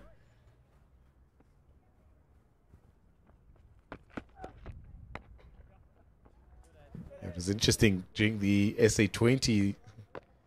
Their father, the family had split jerseys, one for Power Royals because Ruben plays for them, and one for the Sunrisers Eastern Cape because Jordan plays there. So it was interesting. Fortunately, they're on the same side today, so there's no split allegiances here at all. But you got to think what it must be like in the Herman household at the moment. Or maybe they're here. We're not quite sure. There are a couple of fans sparsely populating the ground.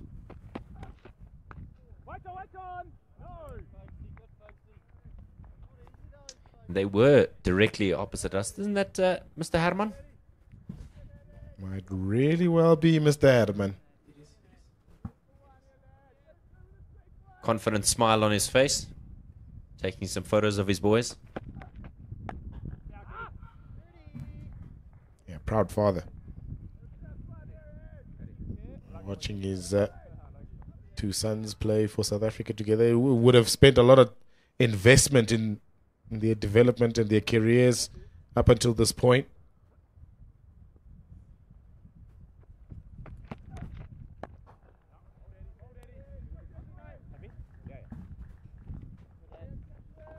Ashok wicketless up until this point.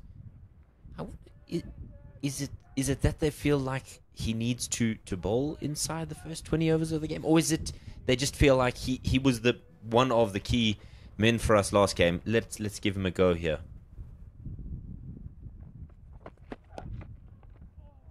Inside edge again. It's the third time, and this one might run away past Simon Keane. He does well. Simon Keane slides and keeps that to just 2.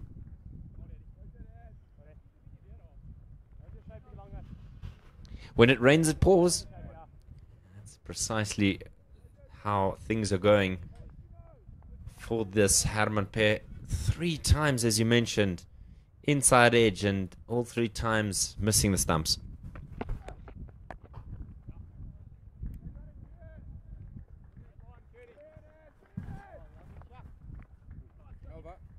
$93 for 1 after 15.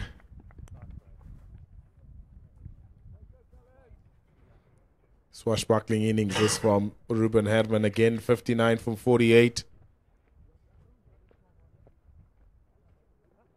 It was a nice breakdown of the acceleration in his innings of 158 in the first game. He kept on going faster. His third 50 went at, 24 balls or 23 balls. kept on going faster. Shows the acceleration that happened.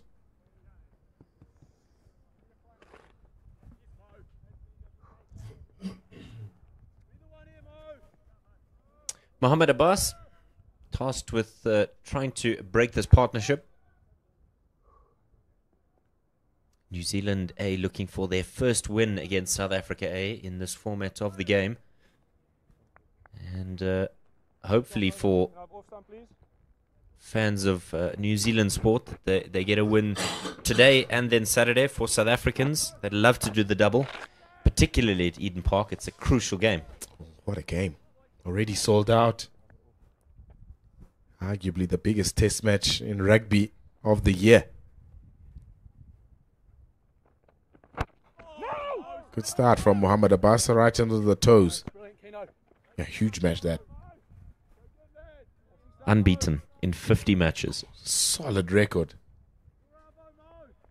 All nations go to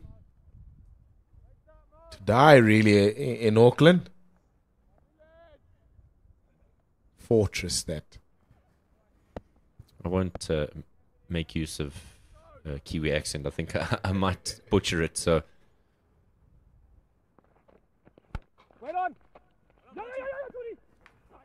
Misfield again, gets through for a single again. Nice, Jackie.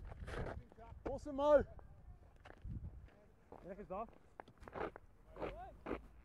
Yeah, massive, massive. And every time New Zealand plays South Africa, it's always a massive rivalry in whatever sporting code it is. They've inflicted plenty of pain on us in years gone by. We've inflicted pain on them in recent years. So it's a worthy adversary. For every 35-0 in the Qatar Airways Cup, there's a 2015 World Cup semi-final. Yeah, they'll definitely remind us of those.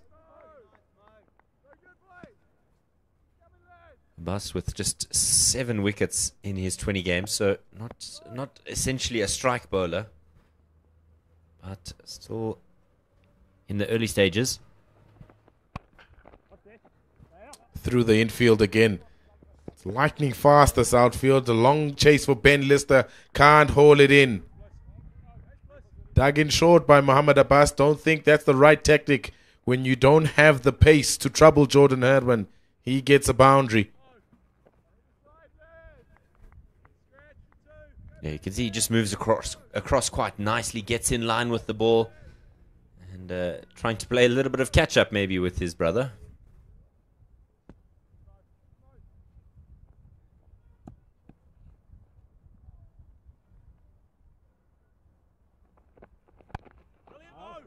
It's well played. It's well played. So 5 from the over. A little bit of a quieter one, but still not good enough in terms of keeping South Africa A quiet. Required is still 4.4, and South Africa A going just a touch above 6. 151 from 205. I always love using this comparison, the DLS par to where the game is. We'll share that with you after this delivery. It's just intelligent cricket there. Drops it, and the over is completed. 99 for 1 after 16. And to come to that DLS par. Yes, you can see it's a glorious day here. Not a cloud, but look at the bottom left-hand corner of that screen. 58 is where South Africa need to be in an ideal situation. They are nearly at 100 as we take a drinks break. So we will be back with you shortly after some refreshments.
Oh shit. He's ill.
And welcome back to Willamo Park in Benoni. 150 needed from 204 balls to win the series for South Africa A against New Zealand A.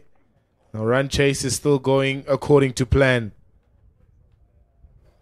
Ruben and Jordan Herman still at the crease with older brother Ruben with yet another half century in this series. His second in as many matches.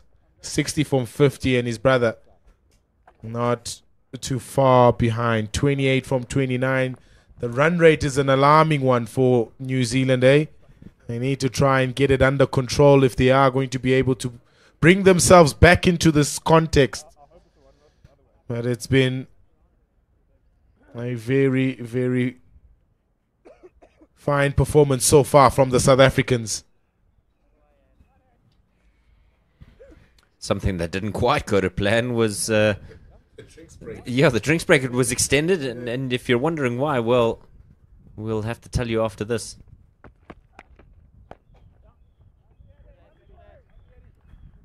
Tidily guided out into the outfield. It was Ruben Herman, who must have eaten something, maybe a jelly or a sweet or something like that, and then very quickly it went south as he was choking. Yeah, went into the wrong hole. The medics were out very quickly, though. Layden Khamit, also the South African A trainer, was out quickly. Hasn't disturbed him, though, because he's back on the money very quickly. That last single bringing up South Africa's 100. And this partnership accounting for a large part of that.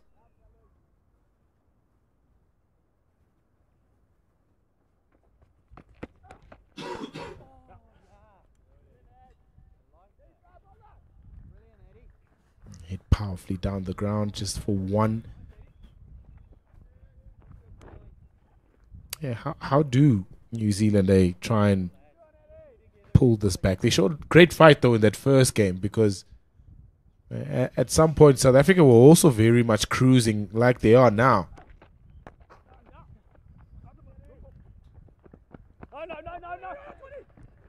Good running. Excellent running. Jordan didn't want it. Ruben was like, I'm coming to the danger end, so I'm calling it. Who said that little mishap during drinks bothered him? Because he doesn't seem bothered at all. Especially when, you know, you've struggled to breathe. Now you think, oh goodness, am I going to be able to run through for that quick second?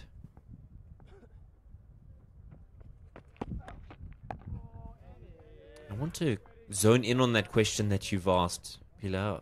How does New Zealand turn this game around? Because it, at the moment, looks like a foregone conclusion.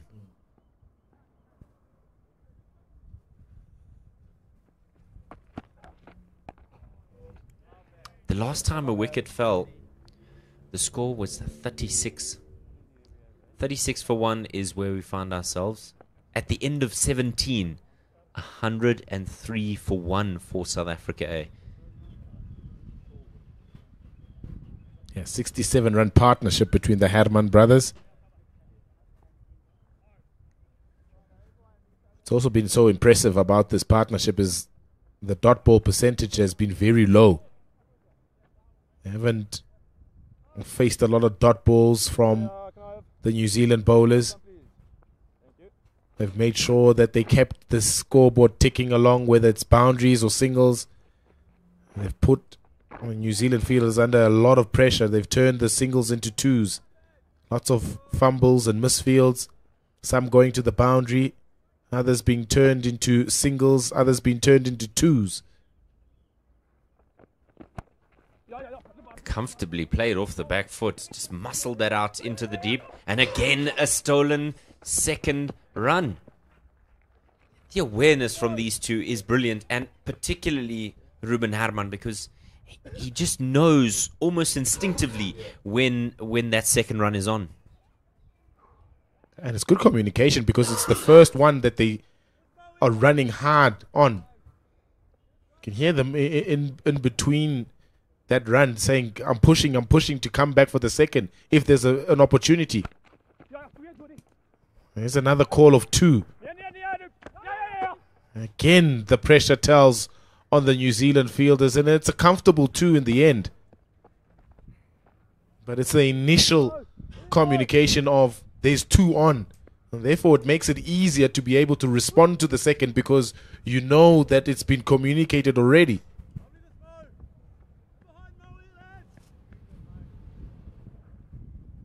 Arguably a very quiet field for New Zealand. Yes, they're trying to encourage each other, but it's difficult when you look at the rate required and you've seen that being collected in the first 2 balls of an over. Well, now you've got 4 more to bowl, and anything for South Africa A from here on out is a bonus.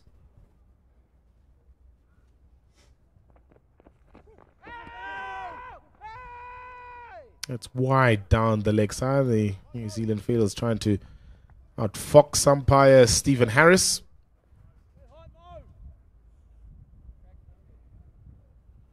Almost a matter of desperate times and desperate measures. Well wide there. And it's the first extra of this innings.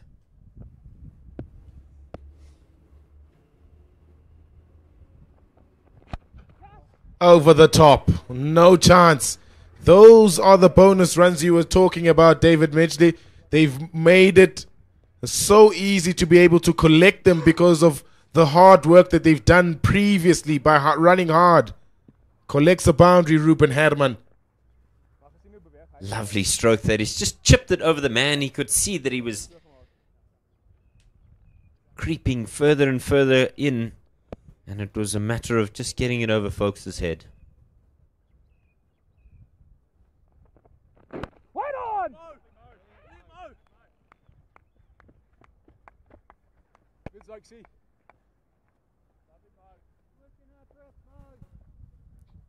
Very, very impressive way of batting in one-day cricket, this.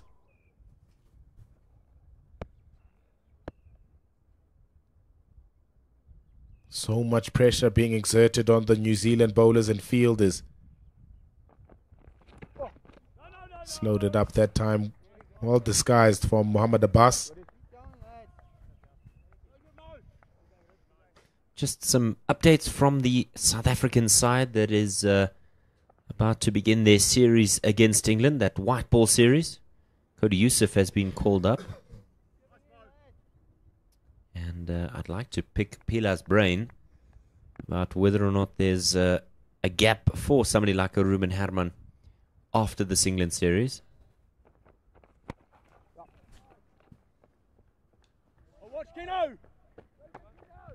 This time they take just a single. And at the end of 18, it's 1-1-3 for 1. Yeah, trying to see what else lies beyond this UK tour. I think there's a tour of Pakistan and India. And then the SA20 on Boxing Day. Yep. So would it be worth taking the youngster to the subcontinent, even if it is only as a learning experience? Well, he's already played T20 international cricket, so I think that gives him a really good chance of being included in probably the one-day side. But it's also difficult to see at the moment who he displaces from that one-day side. T20 maybe? Oh, absolutely. Worth a shout there. Especially with the amount of opportunities that will be afforded to players before the T20 World Cup next year. So he's not doing his chances the worst of luck.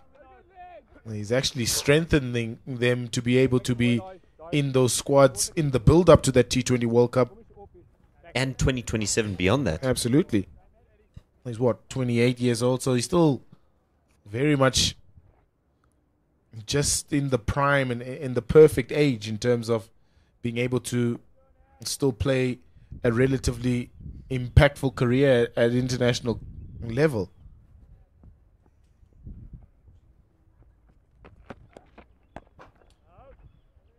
That man just brought up, he was eyeing that gap over. Mid-off was Jordan Herman.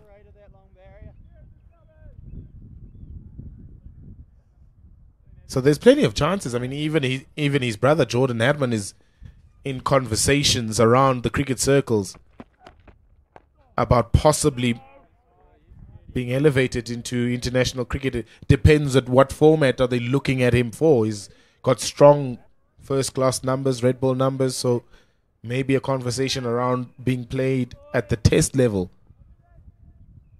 His white ball numbers aren't too terrible as well. It's a lovely ball that from Eddie Ashok. Just nice drift and spin. First one that's really spun all afternoon.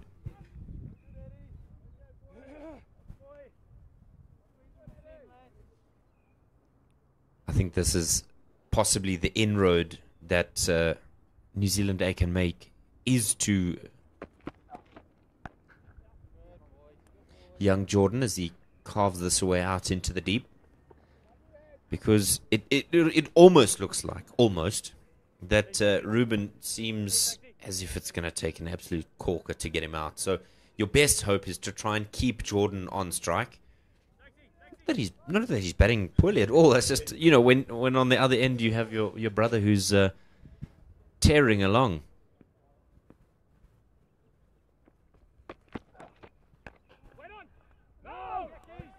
He could stop that. Tidy over from Eddie Ashok. Just 2 conceded. 1-1-5 for 1.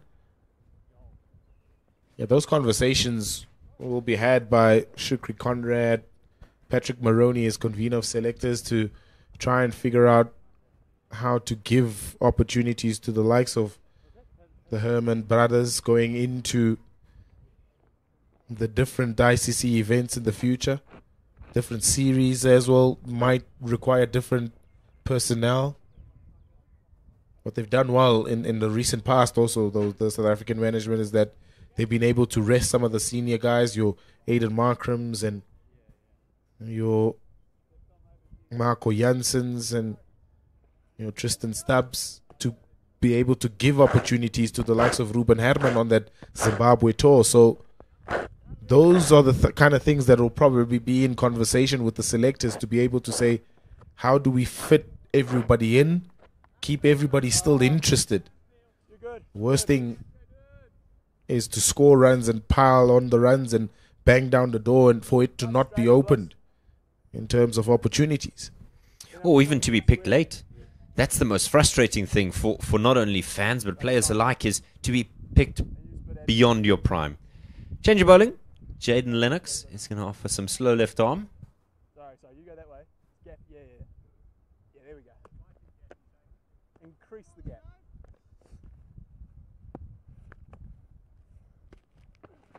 Oh! Good running again. Jaden Lennox in operation from the Chalet end. Yeah, so it's an interesting conversation, but it's also a very welcome one, because everybody is pushing everybody, and that's the space you kind of want to be in. From an international point of view, you have this array of options.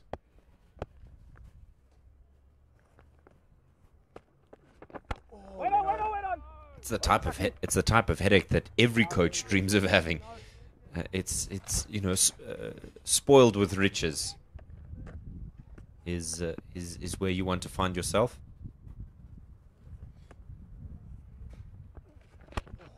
Lino, well done. They're also going to have to look at positions, key positions now going into the future. Maybe a David Miller replacement. What kind of profile are we looking to be able to say whenever David does call it a day? It's hit strongly down the ground for just a single. Who do we have to be able to fit that profile, but potentially take it beyond just the David Miller profile? What kind of cricketer are we looking at? Maybe a Ruben Herman might be in the conversation for that. Do you bat him there? Does he come a little bit higher up the order? But he keeps himself in the conversation by scoring runs like this.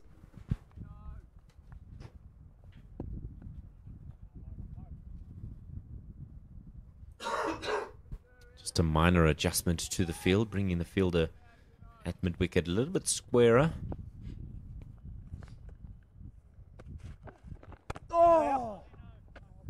As guides this away out into the deep. The end of Lennox's first, 3 from it.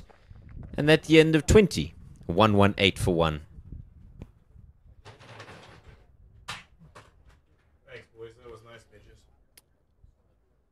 5.9 is the current rate that has been achieved. They still need to go at 4.4. So it's been consistent the whole way through.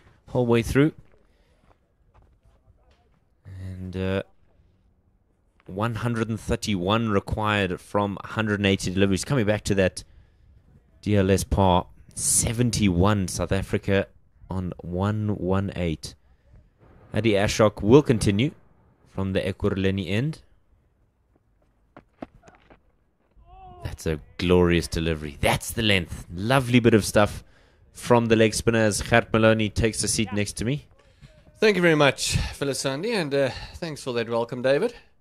Interesting conversation you guys had then. Is when and where do you give players opportunities, and who do you replace them with when some of the legends of the game decide that they are done?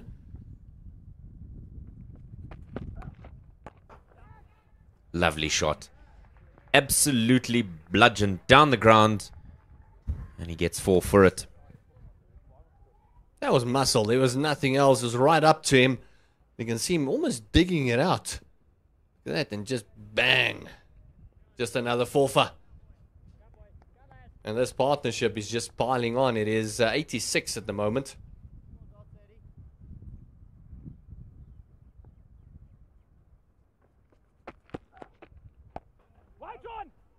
I think that's the most frustrating part of this run chase for New Zealand fans is Adi Ashok bowls a great delivery first up, and then you follow it up with that. And watching that, the middle of the night in New Zealand, you're almost tearing your hair out. Because you're saying, I'm not allowing my team to build pressure. When you are bowling like that, Adi Ashok, 5 from the over so far. No, And it seems comfortable. You might almost feel like you fell asleep somewhere and you're having a bit of a bad dream. Because, oh, what a beauty, and then, oh, no. Just the length hasn't been consistent. Much better. But the problem is it's been too inconsistent. Yeah, they don't build pressure. If there's one over, then the next over will leak runs. So they need to string about 3 or 4, and with this partnership, maybe even 5 overs together of just a single here and there. Have them force the pace and then go from there. But at the moment, they're dropping and going. The singles are coming too easily, and then the boundaries are almost basically 1 and over as well. And I think that's the point that the South Africans want to encourage, is these two continue to pile misery upon this New Zealand A bowling lineup. It's a lovely bit of work from these two thus far. I just want to highlight again, 36 for 1. That's where these two came together. It's now 124 for 1. Nearly a 100-run partnership between these two. And that's something that's been desperately lacking as Jaden Lennox gets his opportunity. 57 list A wickets. Didn't have a terrible first over. He'll want to build. Oh no, that's a howler. Howler over delivery, and it absolutely flies away. It hits the roof and it's gone for 6. Thank goodness for the roof, otherwise we might have needed a couple of windows. But that was absolutely thumbled. And I still feel he didn't get all of it.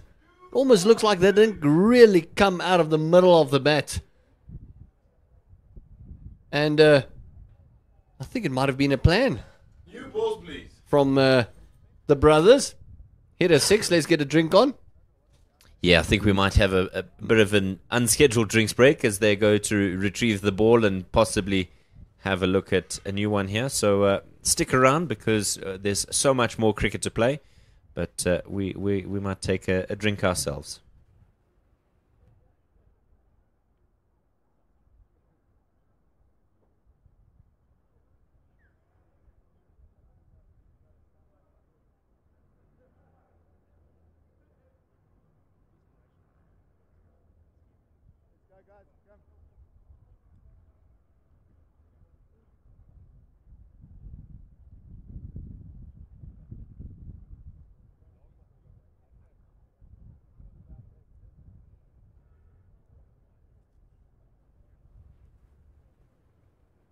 I said it was a drinks break, just one sip.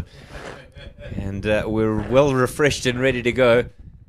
Lennox is looking at that ball and hoping it doesn't suffer the same fate as the previous one.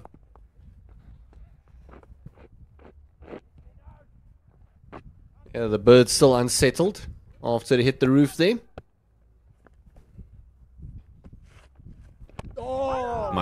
Much better from Lennox. Much better. Now you've got to build upon that. Now build the pressure. Make sure there's a couple of dots in a row here. Got a bit of a quicker one. Just punches that away off the back foot. These two don't seem perturbed or troubled by any type of bowling. Seam, spin, not bothered at all. They just seem to be cruising along quite nicely. I don't think they worry about who's bowling the ball. They just worry about the ball, to be honest. How far can I hit it?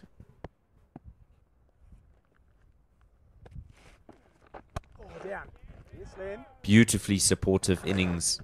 Beautifully supportive innings here from Jordan Herman.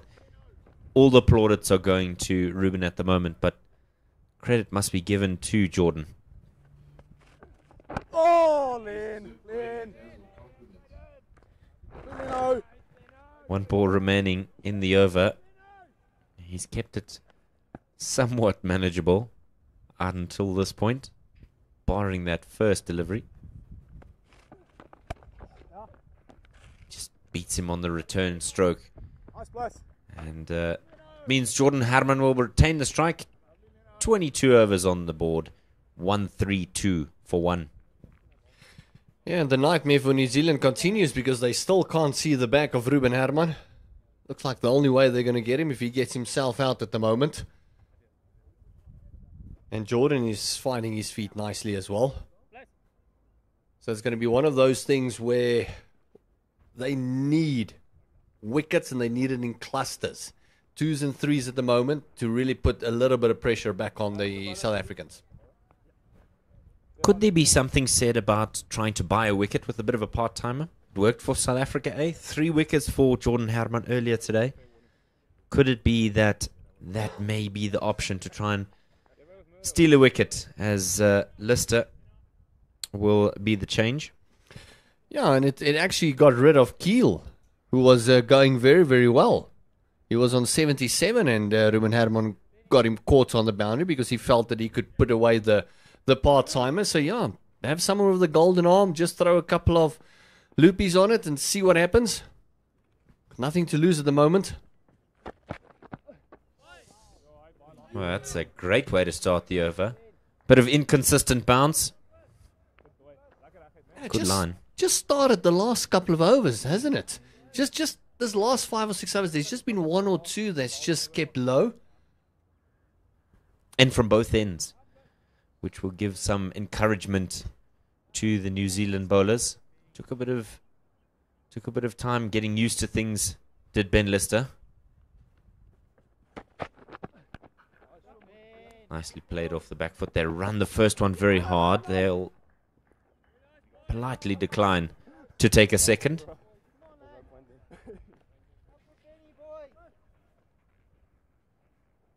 I don't think that if there's ever a run out between these two, that the WhatsApps will be shared. You got to ask the question: what does the family group chat look like after one brother gets 158 not out and the other one's out for a first ball duck?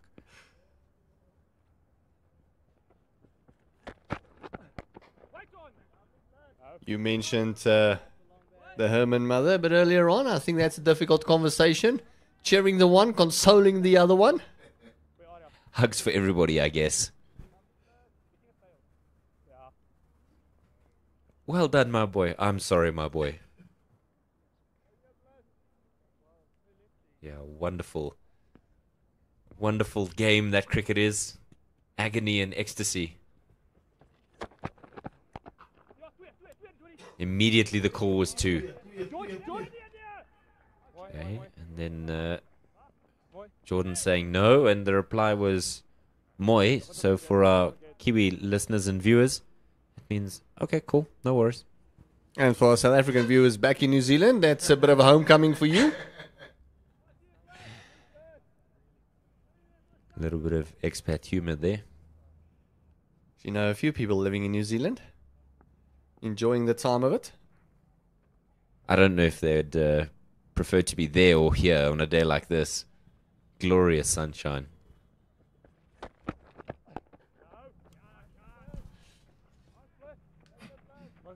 Much better over from Lister.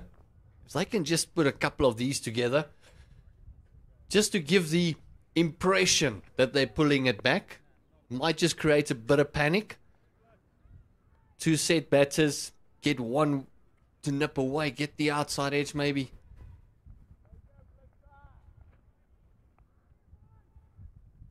There's 115 still needed of 163. Oh, just a bit of air conditioning to end the over. 23 gone, 134 for one. Yeah, the required rate is 4.3, but SA is going on nicely at around about 5.8.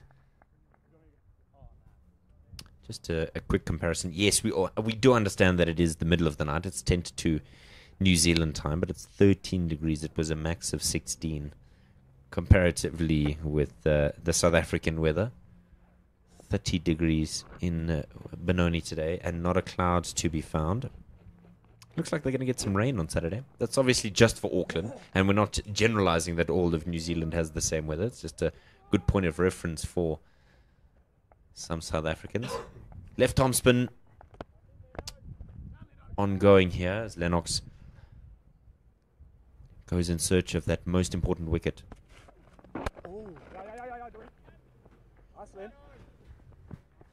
He's just trying to rush the batter, trying to have it skid on. Maybe use that variable bounce that we've seen over the last couple of overs. Just pushing it through. Can try a lot of things at the moment. They need something to happen. Does the New Zealanders?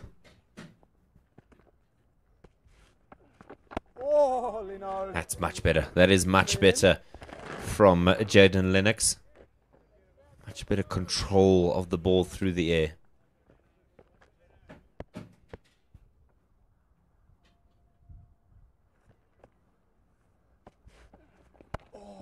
Great length, Leno. Precisely. It is a great length. Mitchell Hay encouraging his spinner here. He can almost sense that there is something coming. There is some sort of pressure building. Leno, well done. Can they force Jordan Herman to make a mistake? There really is no need for him to play a stroke in anger. Yeah, well, both of these playing red ball cricket as well. They do have great patience. Love to strike the ball, but they can bat long times as well.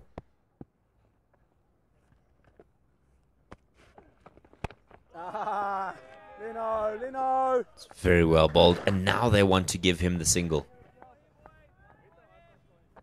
No direct change in the field. I wonder if the delivery will be such that it'll be friendly enough for him to knock it down the other end.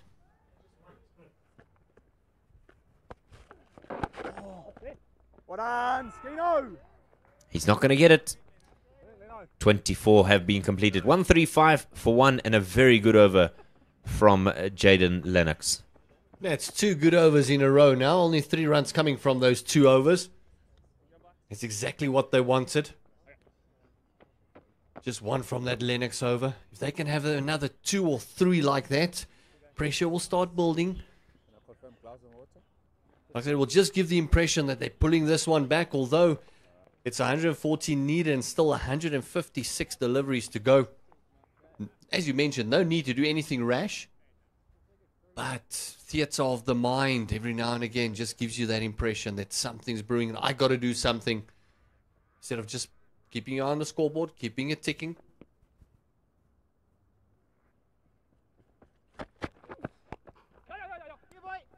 Immediately off to the other side is Ruben Herman.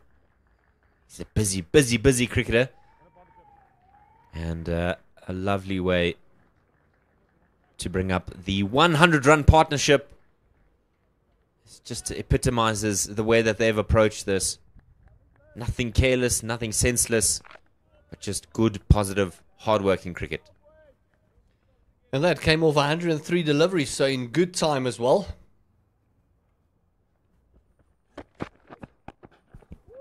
On the back foot. Who said this young man is the one under pressure?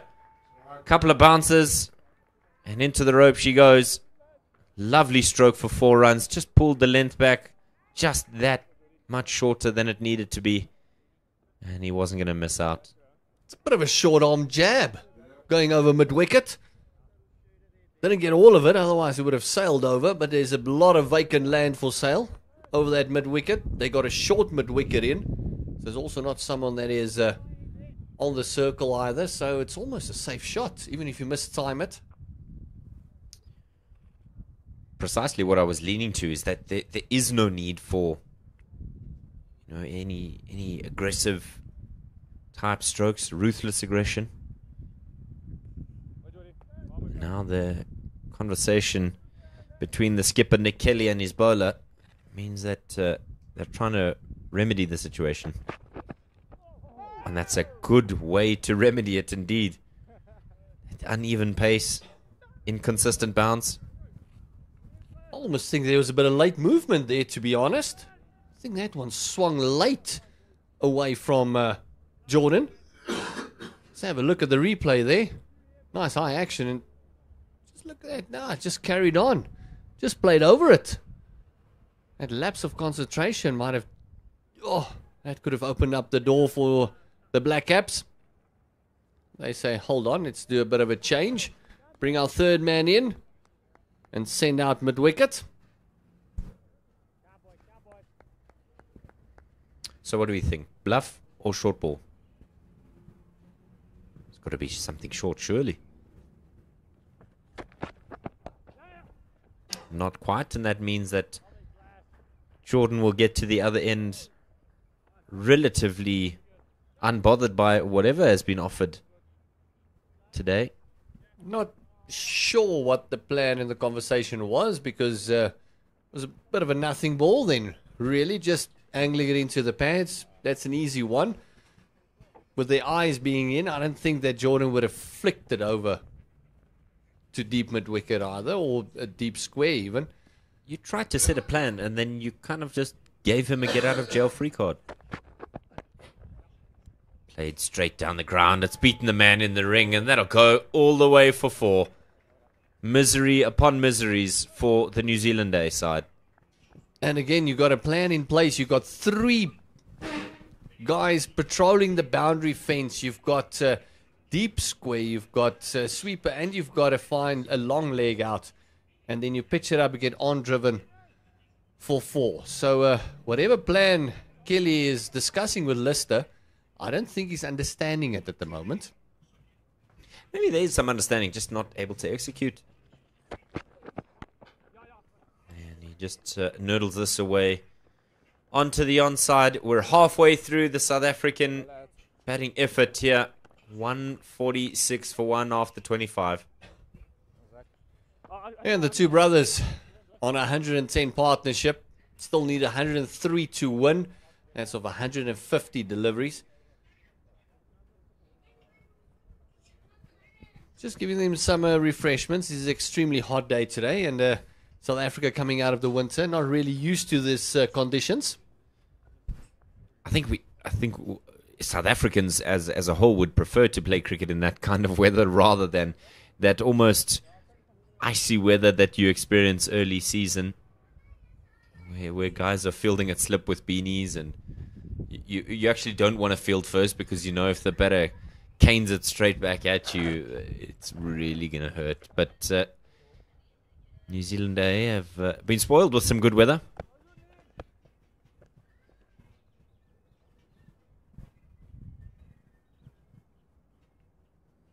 More left arm spin. Oh!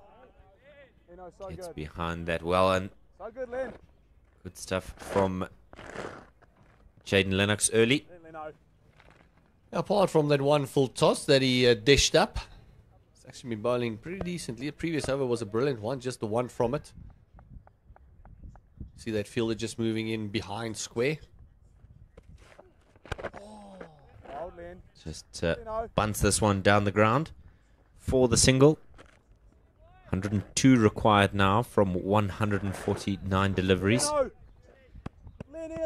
Again, that man was moved behind square. They got a sweeper out as well, and then he kind of fired into the legs.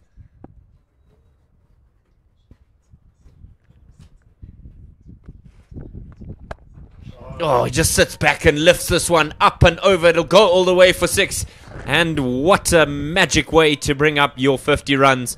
I thought for a moment he might have to race his brother to the milestone, but he's done it in some style. 7 fours, and that 6 brings up Jordan Herman's 50 runs. Fantastic innings, and it's a maximum to bring it up. And also take the run chase to under 100. Now only to double figures. Just through the hands of Lennox there. It's that right hand that is taped up from Lennox. That's the same hand that caused the 1 or 2 misfields earlier on. And from his own bowling even, he's been reluctant to stick out that hand, so he might have a bit of a finger issue there.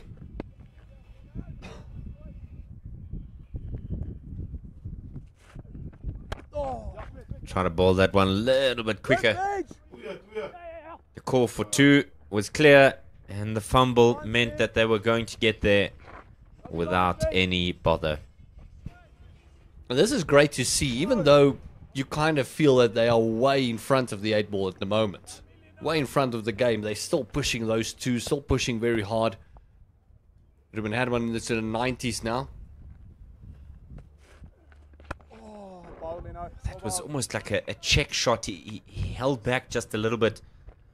And I suspect when you want to hit it a little bit softer, you're trying to force the opportunity for a second. An expensive over from Jaden Lennox. 26 completed, 157 for 1. I almost feel that he was lining him up straight. He wanted to go over his head and go for the big one. And then as soon as the ball left the hand, realized it wasn't there. So he just checked his shot, just make sure that he gets on strike again. Well, it'll be spin from both ends as Aditya Ashok makes his return into the bowling attack. 6 overs, 0 for 30. Almost a strong contrast from his performance on Saturday. Really been put to the sword, as have all the New Zealand A bowlers today. It's been a Herman show.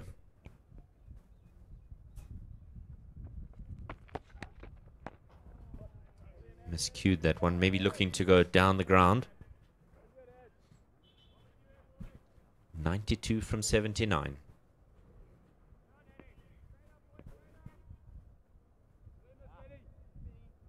I suspect anything short's going to disappear here. He's got to be on the money with his lengths. Oh, that's an outside edge. It's squeezed away. Oh, goodness. Could that have been an opportunity? Simon Keane there at a relatively regulation backward point. I wonder if that's an opportunity gone begging. Yeah, it's one of those where he immediately asked for gloves. Could just be sweaty and his hand just slipped. He was aiming over that extra cover region.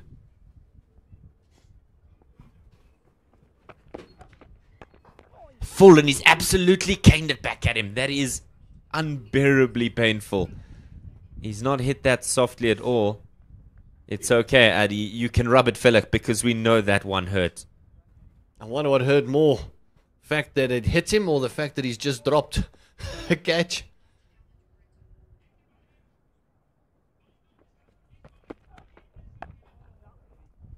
Just calmly played out into the deep.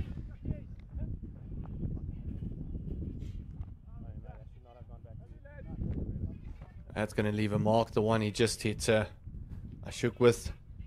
Those hurt. Especially if you're a bit unsighted, still going through your follow through and it comes back at a rate of knots. What's worse is if you try and turn sideways to to get out of the way and then get pinged. Immediately the call was to Kelly getting there, trying to prevent the second one, and more than happy to come through for the second. Oh, the Herman brothers. Oh boy, these one of the earmarks of South African cricket over the last couple of seasons has been the running between the wickets. Got a couple of blistering runners. No, loud call of no. Looking for the strike. Not going to get it just yet. You can just see those two are brothers. He doesn't care about his brother's feelings. He's going to shout at him. Make sure he understands. 27 overs have been completed. Time for a change of gloves. It's 161 for the loss of one. Just 4 runs from that previous over. 99 is the DLS, or Duckworth, Lewis and Stern par. While there's a change of jobs, we'll quickly tell you a bit of a joke around Duckworth, Lewis and Stern. You know, when the Lewis guy passed away, they invited 100 guests, but if it's raining, it's only 75 required. Oh boy. That one I know would really do well with our New Zealand fans, because they're half asleep trying to keep up with this game. All the dad jokes coming out this time of the game. Off the back foot, bludgeons it. The call is 2 immediately. And a little bit selfishly, Ruben says no. And no, it's purely safety first there. That was actually brilliant fielding there on the boundary. Made a lot of ground, anticipated well. Made sure it's only the one.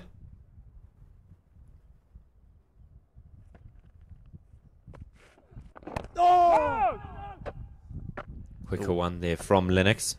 The way he's been lining up the left arm, it almost feels like he wants to get to that 100 in style.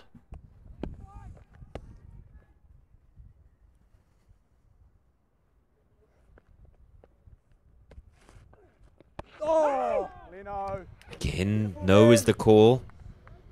Slowing up the pace there in that one, so he's bowling a real mixed bag here. It almost looks like as soon as he slows it up, he just gets a little bit more purchase from the surface as well. Just a bit of pop.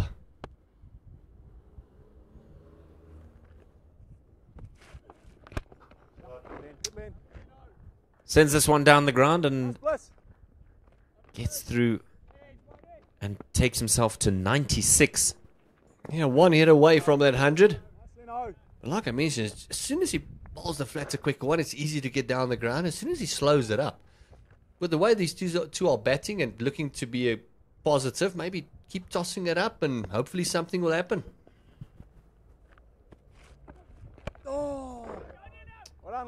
Good bit of fielding off of his own bowling.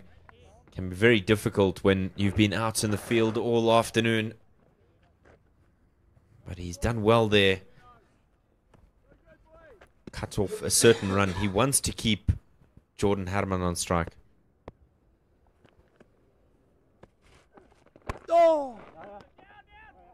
And this will allow them to rotate the strike once again. And also, as you mentioned, keep Jordan Herman on strike. 28 gone, 164 for 1. Just 85 now required from 132 deliveries.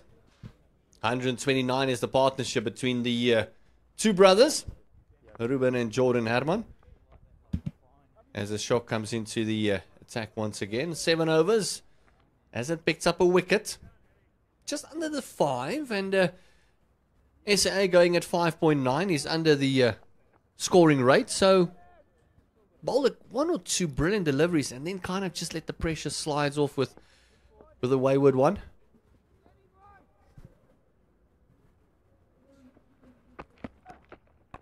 Comes down the ground to knock this away and bring Ruben back on strike. 84 from 131. By no means a concern, but Wouldn't a wicket just throw a cat amongst the pigeons here?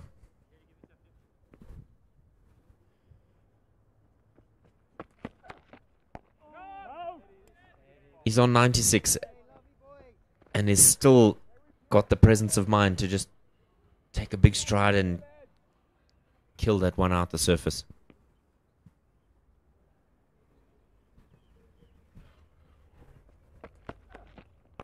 Bit of a fuller one. This is knocked down. They'll just pick one, and then the second one is a bit of larceny here from the Harman brothers.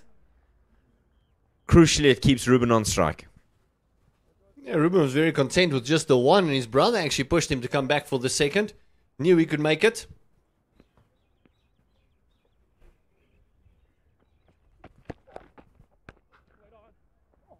And the call is wait on.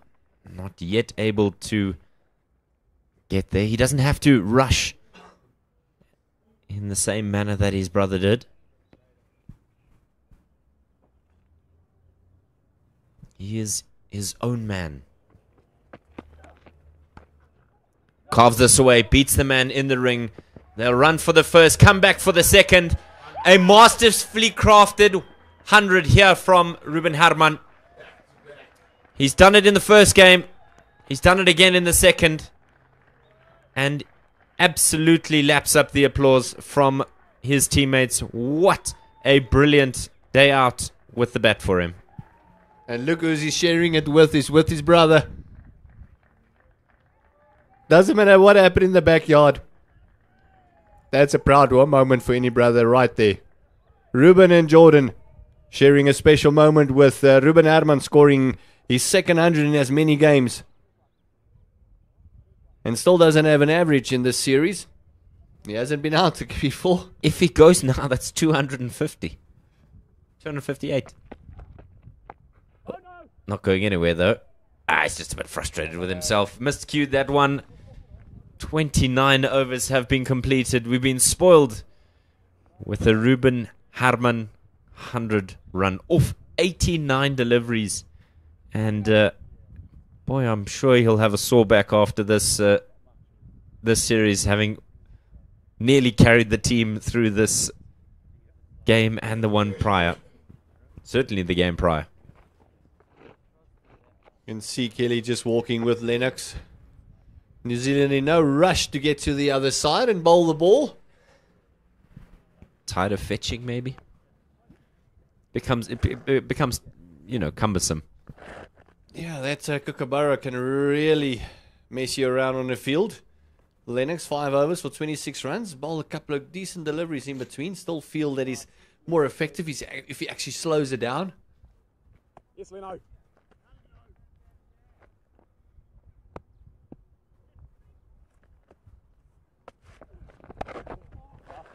Swivels and pushes this one away. Square on the onside. Right, both have their milestones. Do they then decide to drop the handbrake and really give it a go? Or same as always? I think they will take it as close, if not all the way. I think that would be the intent. Oh, miscued. Really was lining up to go straight back over the bowler's head. A couple of times that's happened. Giving some hope to Jaden Lennox.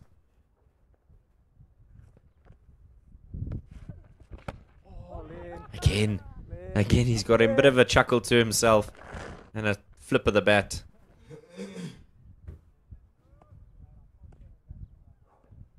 I think it might just be a bit of a relaxed sense that's coming to the two now. Oh, goodness me. 3 deliveries in a row that he's looked to send him to the moon, but not really getting the purchase that he wants. And this is good stuff from Jaden Lennox.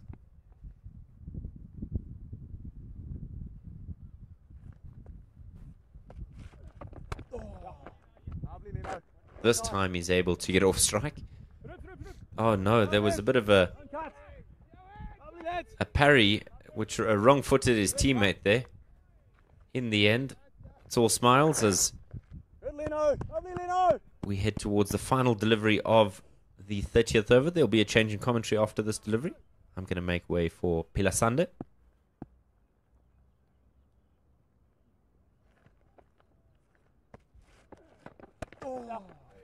Plays this square off the back foot. Just the single. Jordan Herman retains the strike. 30 overs have been completed. It's 172 for 1. Yeah, at the end of that over, you can see Hay receiving one in the chest. All just bouncing unkindly from the throw in the deep. There's the 100. There's Ruben Herman's 100. You can see absolute jubilation. He's a very tired man at the moment. His brother with him. Partnership has gone on to 136 at the moment. Herman's 101 of 94. And Jordan is on 59 of 69. 172 for the loss of 1 after 30. 20 overs to go. And 77 is the target. Pilasande, you think there's any coming back from this? Yeah, good afternoon. Gert Maloney. New Zealand A need to pick up a wicket here. Trying to make a game out of it. 77 is still a long way out. So if they can tell themselves if they can pick up 1 or 2 wickets here, add 3 wickets to the total, all of a sudden it becomes a different game. But you got to feel that they got to get both these two as part of those 3. Look at that lovely wrong-un just going away from the left-hander. If they can get both these two back in the hut, then there might be a little bit of pressure to score that other 77. Yeah, absolutely. Preferably Ruben. Jordan on strike, playing this one a little bit uppishly. You can just hear catch it.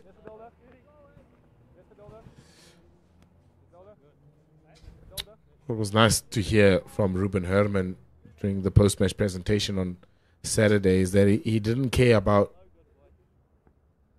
what comes after. Oh, lovely shot. Reverse sweep. Beating the man that's in the circle at third man. It's another forfeit for Jordan Herman. A lovely shot. Just the array of options that he has in his shot arsenal. They wanted to keep him quiet by adding a slip, trying to build pressure were the New Zealanders, but he just breaks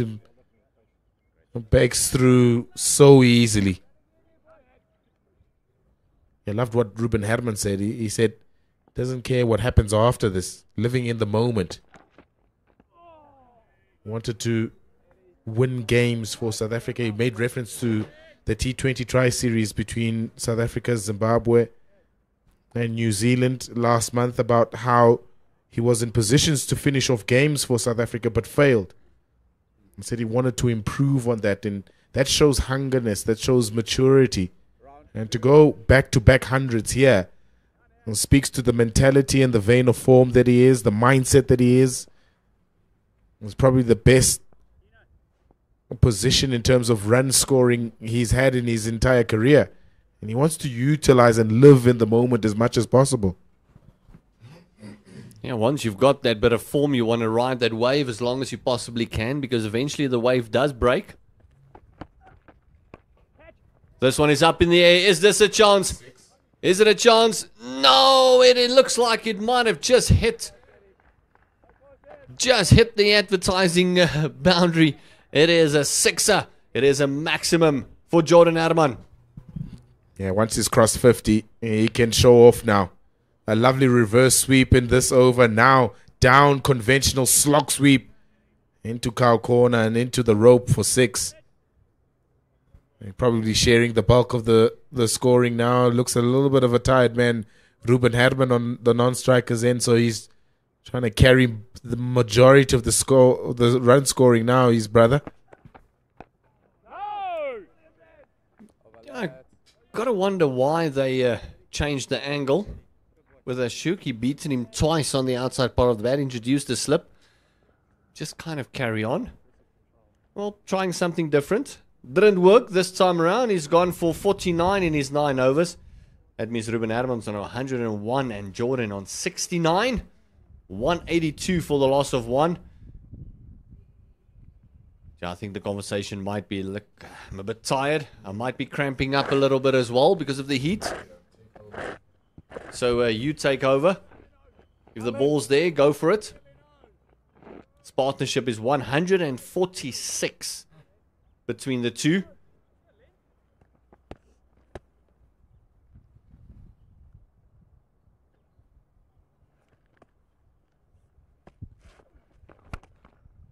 Oh, this one is absolutely thrashed and dismissed from his presence. Keel just kind of fell over and the ball was past him before he even hit the ground.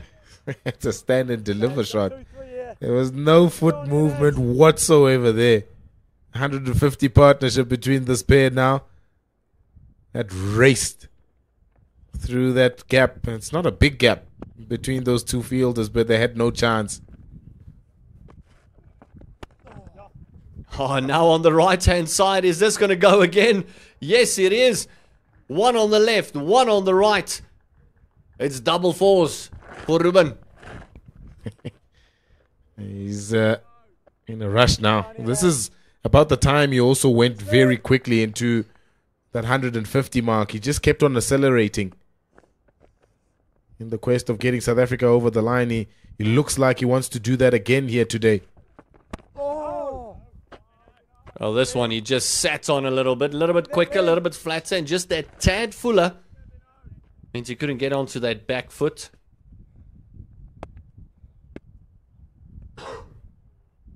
Jane and Lennox and Captain Kelly just having a bit of a conversation, asking what do you think is for dinner. He's made the New Zealand A captain think a lot in this innings. Nick Kelly's tried to find answers to the batting of Ruben Herman. This one is spanked right down the throat of long off. Just couldn't get the elevation going. And finally they see the back of Ruben Herman, but not before he could score his second 100 in as many games. Gone for 109 of 97 deliveries. Well batted, young man. Yeah, just threw his head back there. Lost a little bit of shape, hit it straight down the man at Longoff's throat. Yeah, you can see there just a little bit quicker also from Lennox, and a smart catch at long on. Wonderful innings comes to an end. It's the first time that he's been dismissed in this series as Ruben Herman.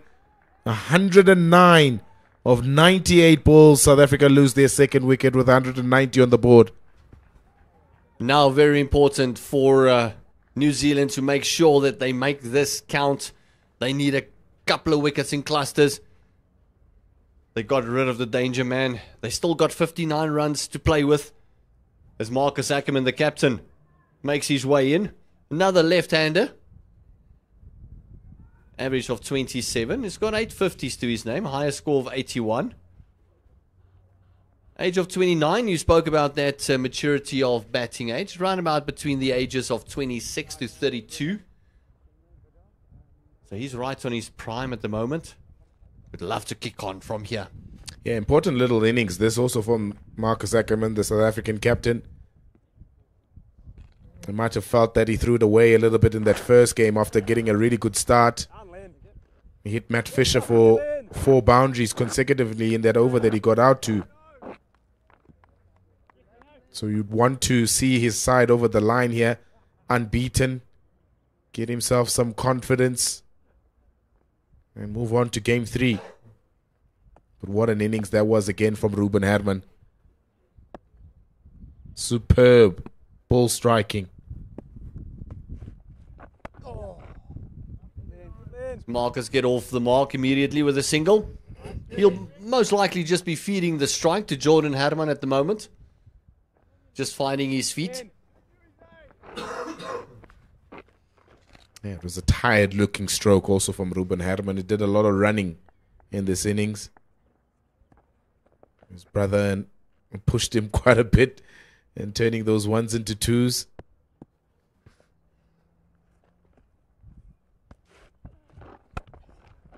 Oh, this one is smacked through the offside again to the left of Keeler, and it's another boundary. And it's just coming too easily at the moment. Although there was a bit of success with the wicket of Ruben Herman, it's the third boundary of the over and also brings the over to a close. It's 32 gone, 195 for the loss of 254 more required. Well, there's still 108 deliveries left, so all the pressure is still on New Zealand. Highest second wicket partnership for South Africa in unofficial ODIs. The two Herman brothers, 146 before Ruben was dismissed. The Clipses won not so long ago, really. Rivaldo Munsemi and Marcus Ackerman. And the West Indies of 140, they batted beautifully that day.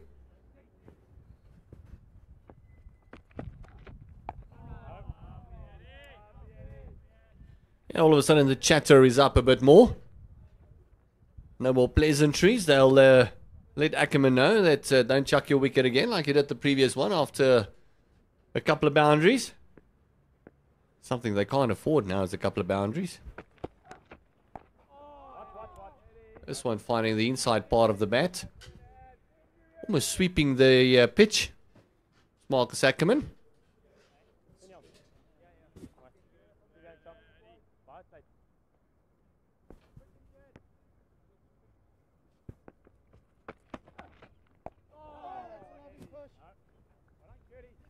It's nice for Jordan Herman just to remind him that he's got a lot of time. They've played themselves into a very commanding position here, South Africa, so they can afford to take as much time as they possibly can, especially for Marcus Ackerman, who's just come to the crease. Yeah, he really doesn't need to score at a rate or not. He can really do this in ones and twos. In fact, the required rate is only 3.1. They're going at 6 at the moment.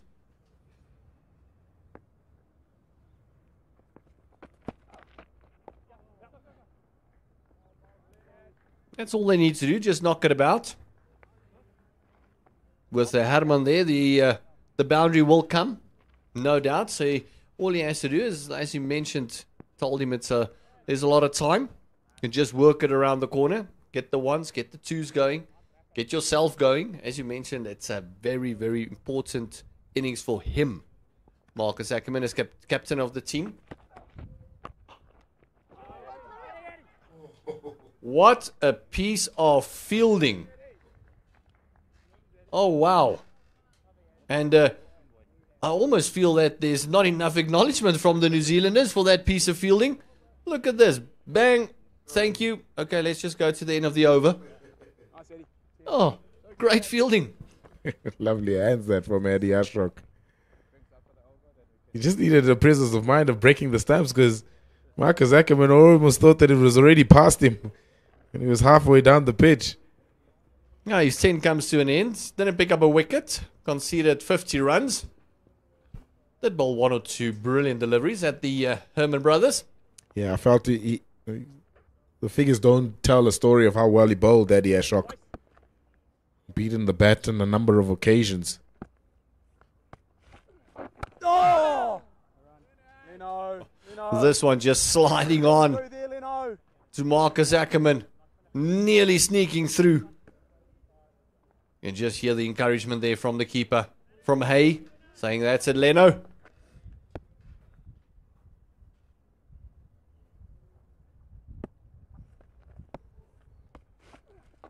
Oh! But a bounce there, and Marcus Ackerman just almost looks like he's trying to overhit the ball a little bit. Just time it, just caress it. If it's one, it's fine.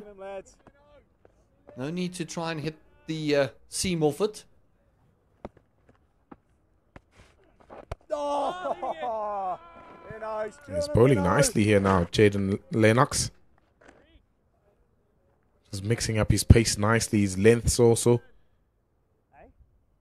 One darted in. Others just going on with the arm. Others a little bit slower. So he's got good variations. Nice variety from Jaden Lennox. Yeah, and after the third ball of the overs, pushed the two men back to the fence. Plan is to give Marcus Ackerman the one. Keep Jordan Herman off strike. He's on 73 of 77.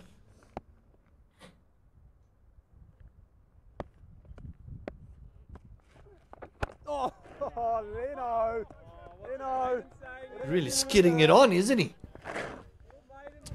Left arm spinners factory New Zealand.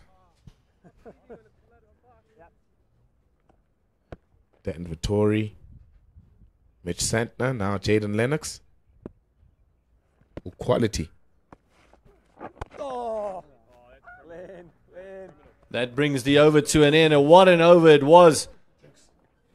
And they're going to have a bit of a drinks after that maiden over by Jaden Lennox. The score is 196 for the loss of 2. 16 overs to go. Still 53 to get. Can New Zealand just ruffle the feathers of the South Africans? Or will it be easy going? We'll be back in a couple of minutes.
Jordan, right arm round to you.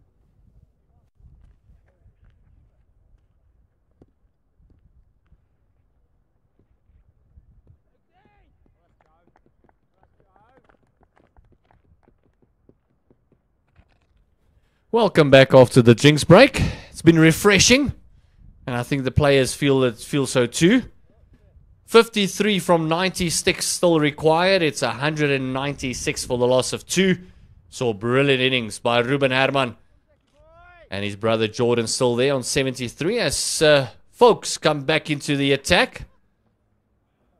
Marcus Ackerman has joined Jordan Herman at the crease.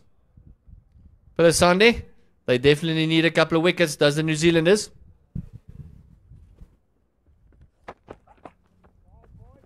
And I think that's why Nick Kelly's brought back Zach Folks to try and give him another breakthrough. And get two new batters out into the crease, get Jordan Herman out and ask Marcus Ackerman and the next batter in to try and make the remaining, 53 runs. Make it closer. Yeah, he feels they can get the wicket of Jordan Herman. That might just send one or two panic waves down the SAA team. And then the chatter will definitely be that don't forget you still got 50 runs to get. You mentioned earlier, add 3 wickets to the wickets column. Then see how you feel about your chances.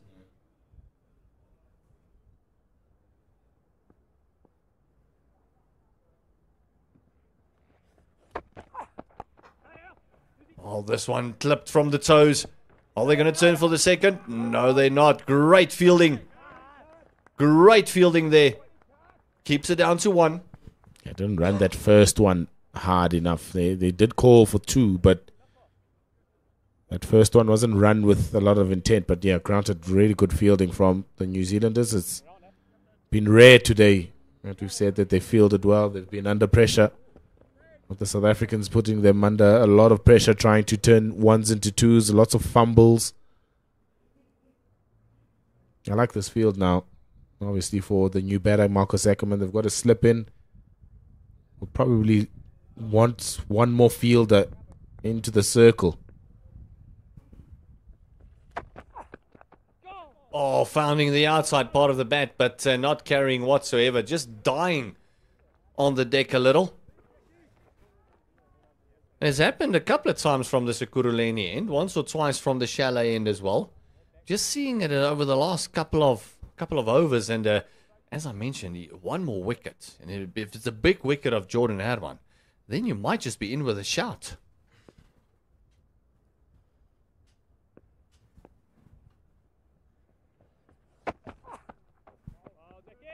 Oh, trying to lure him into a false shot.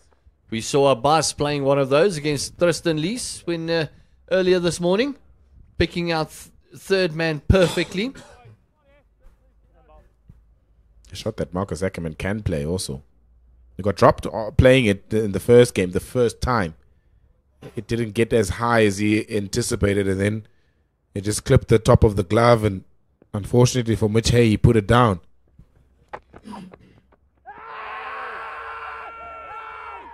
Massive appeal by the New Zealanders, but that sound very thuddy.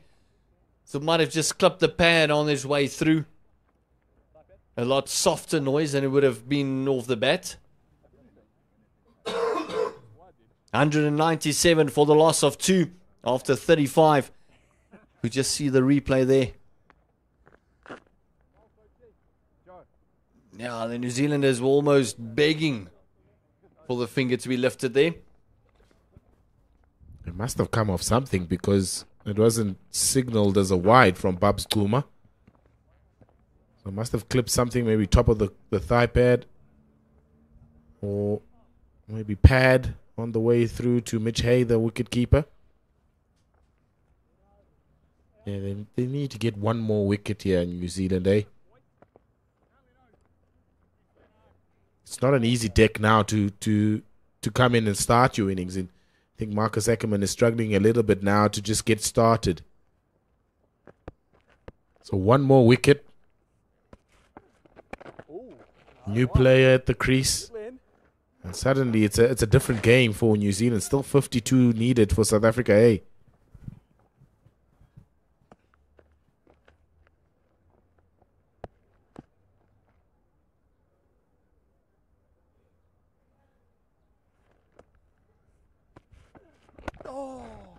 This one just pushed down the ground. Well done, Cutie.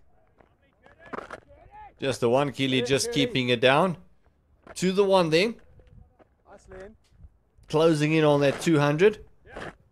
Lennox has got some tap in his first couple overs, but he's come back brilliantly. He has that variation of pace also. That's brought him back. 1 for 43. This is his 9th.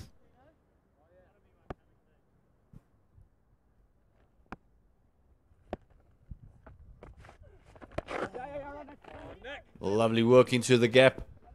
Are they going to come back for the second? Yes, they are. Fantastic running. Jordan Adamant pushing Marcus Ackerman for the second there. That's all he needs to do, really, Marcus Ackerman. I think he's getting him into a bit of a frenzy now where to try and find the gaps. Just get bet on ball. 200 runs up on the board for South Africa, eh?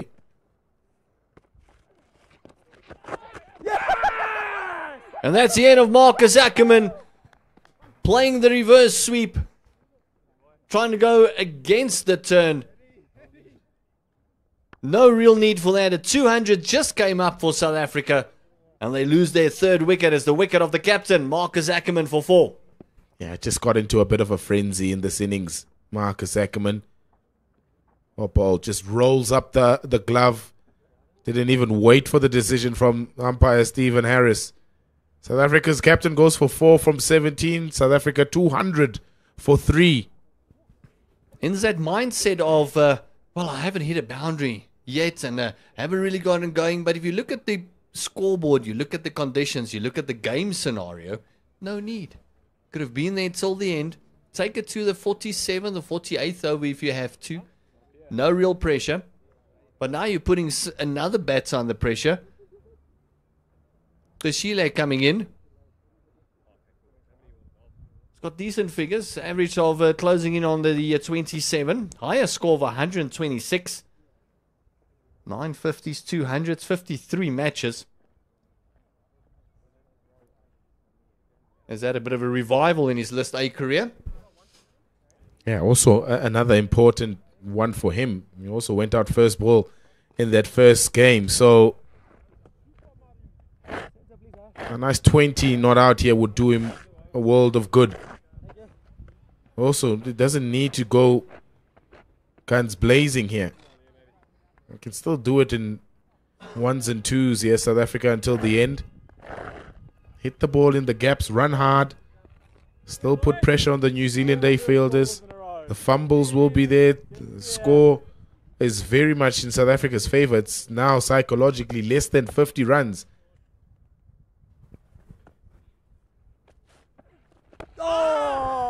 And to emphasize, you still have Jordan Adamant, the set batter on 75 on the other end. So you don't need to do anything rash. If anyone's going to go, it probably will be him because he's seeing it like a beach ball at the moment.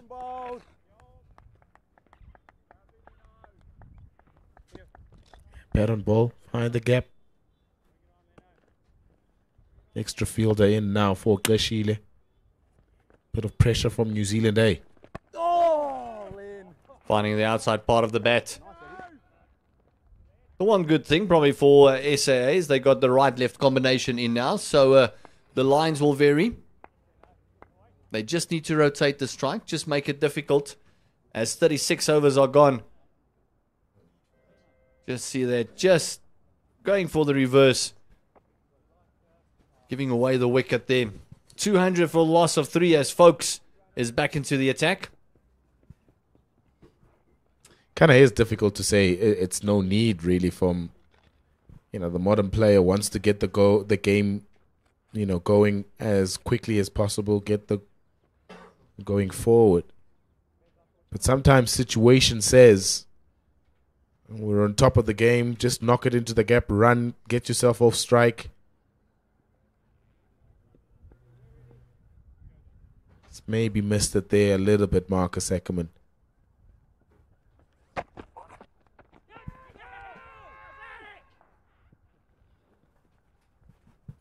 And it's one of those situations where if it came off, we would have said great shot, but it didn't. Still feel it was high risk to play. There was something here. Everyone got excited except the bowler. Bat handle creak. Herman facing up to Folks. This time gets hold of it. It's in the gap. It is going to be 4 runs.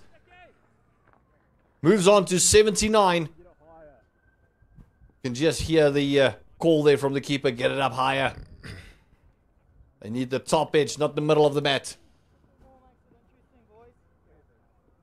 Yeah, it's a much needed 4 from South Africa A.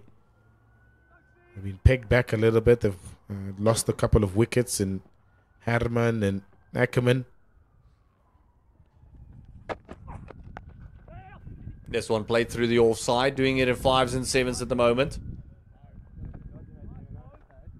80 of 85. Score moves on to 205. This is what New Zealand would want. Bowling at the new batter. Yeah, they want Kreshilo on strike for as much as possible. 81 balls.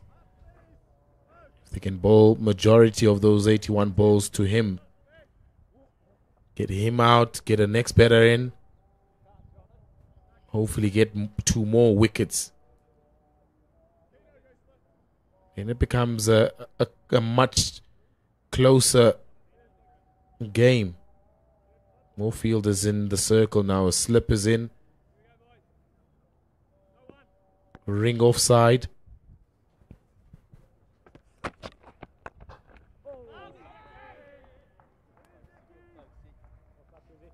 Lovely fielding off his own bowling. Sometimes those are just self-preservation, because if that hits you on the shin, oh, that feels like a dead leg after a while. It's one of those bruises that change color over days as well. Good evasive job done by Zach Folks.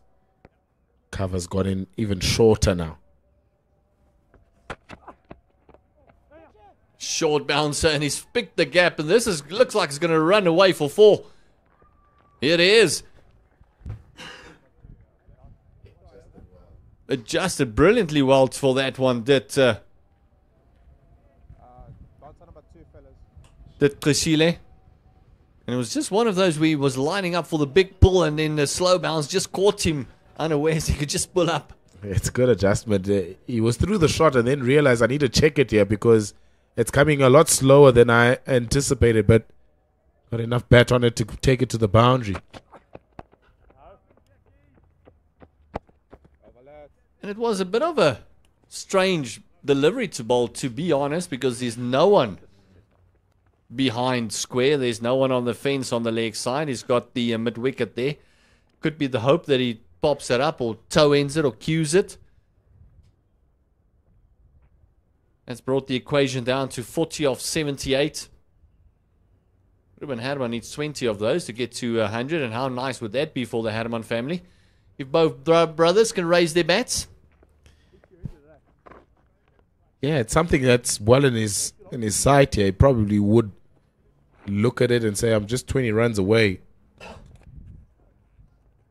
What, 40 needed, so I've got plenty of time. The run rate is not an issue, so I can take my time.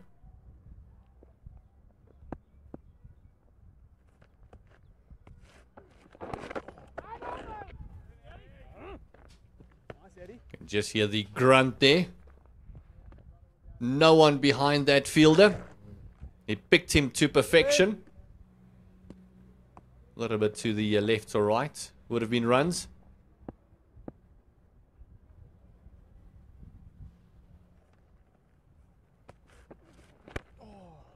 Well done. Lovely cut. Great bowling by Lennox. Even with Jordan Adman facing 87 deliveries already, he just made him reach for that one a little bit.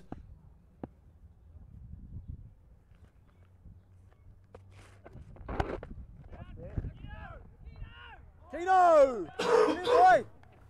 Good fielding that from Simon Keane. He's had a really good day, Simon Keane. Runs with the bat and tried his hardest with ball in hand.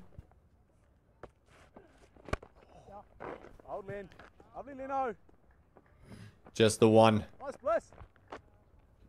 Great over thus far. Bowled those figures once again, how good he has bowled. 2 for 46, 2 deliveries to go. He really has been mixing it up.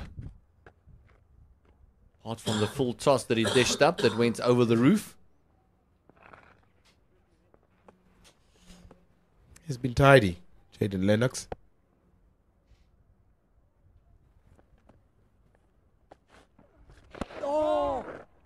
Great single. Toshile was off like a hare as soon as he hit it.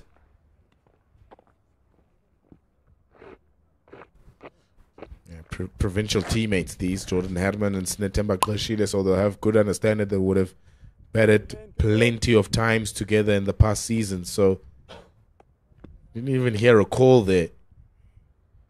Just took off and Jordan responded. Oh, great reactions by Toshile. Never doubted the call for 1 minute. 212 for the loss of 3, and that brings Lennox spell to an end. 2 for 48 of his 10. Look at those soft hands, drop and go, and it means that Jordan Herman will keep the strike for the 39th. Well, beautifully, Jaden Lennox. Good economy rate as well. In a game that has had plenty of runs and some of the New Zealand A bowlers struggling a little bit, he's brought about a level of consistency and control for Nick Kelly. And also picked up the big wicket of Ruben Herman.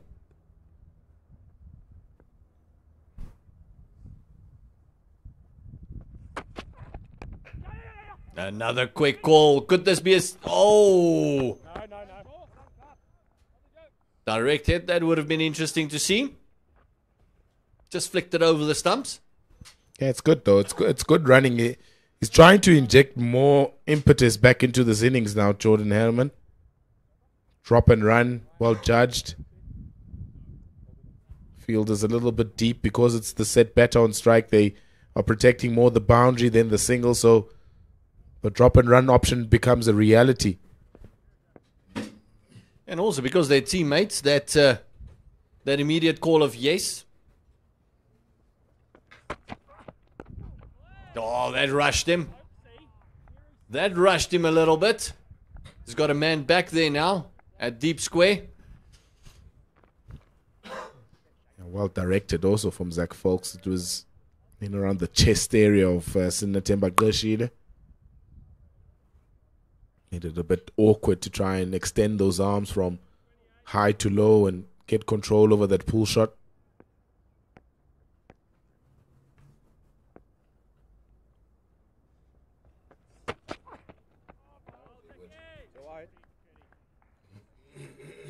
Maybe just getting carried away a little bit. Been disciplined bowling thus far from the New Zealanders. Here and there, one or two wayward deliveries, but only the second wide in the entire innings. So very disciplined.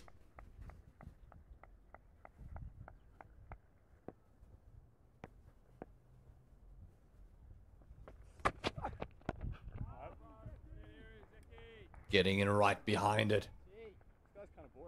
Making sure he shows the maker's name. Can even hear the bit of a chatter from the bowler. Telling Jordan Herman it's getting a bit boring out here now. Play a couple of shots. It's all a bit of mind games.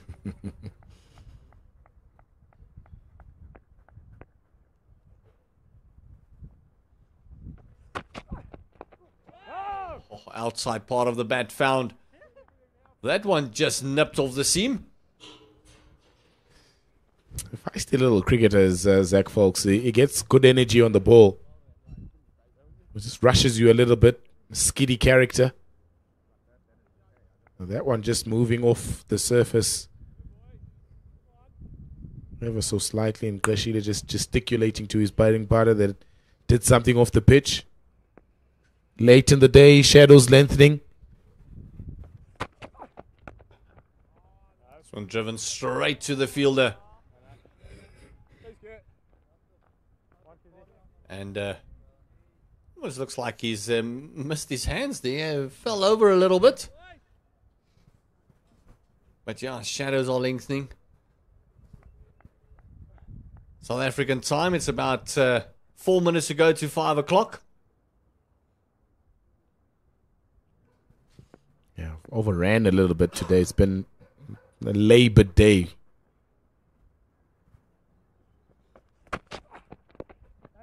Plenty of stoppages. Doesn't help that there's no crowd to help us get the ball back quickly. Leg by to finish the 39th over 215 for 3. Yeah, we saw 1 or 2 disappearing. 1 or 2 was there. Luckily, the medics were there. They had to go fetch 1 or 2. But it's been a good day of cricket. Lovely weather for it. Great fight back by New Zealand. Folks and Keeley scoring at 100% partnership, getting them back into the game, getting into a position where they could actually do something. But then the brilliance of Ruben Herman just taking it away from them once again. And then Jordan Herman joining his brother in that 153 partnership.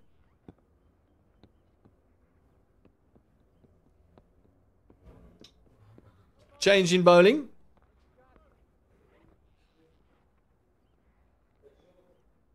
It is Kosile.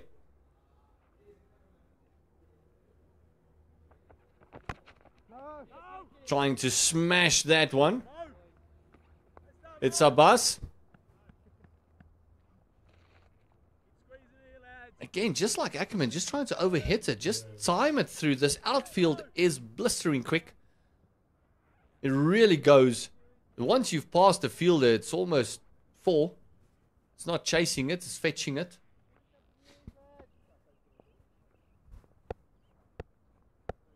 Yeah, spare a thought though for both Ackerman and Glashile. That's well played. Work down to the 3rd man boundary. Brings Jordan Herman back on strike. Might have been a little bit overly critical when Ackerman was batting in terms of what he should and what he shouldn't do. But it's tough out there now. The pitch isn't the same as when Ruben Herman and his younger brother Jordan were batting together. So the conditions changing ever so slightly. Maybe the older ball, the softer ball, making it very difficult for stroke playing. So kind of difficult to try and get your innings started. This one is spanked into the gap. That's another 4. Is Herman moving on to 87.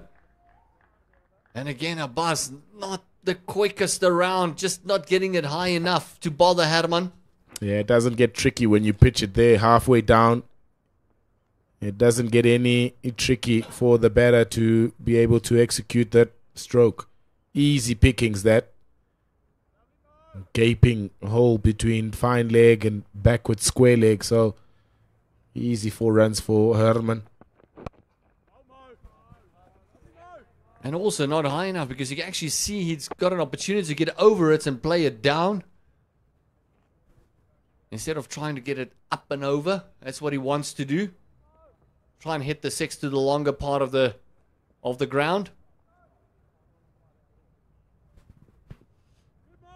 So it is a bit of a difficult period for a new batter to come in.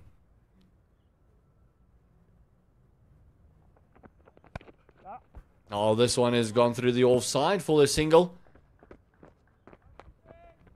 That's one more. 28 to get off 62 deliveries. One more ball to go in this 40th over. We'll have a change in commentary. I'm going to make way for the Midge himself, David Midgley.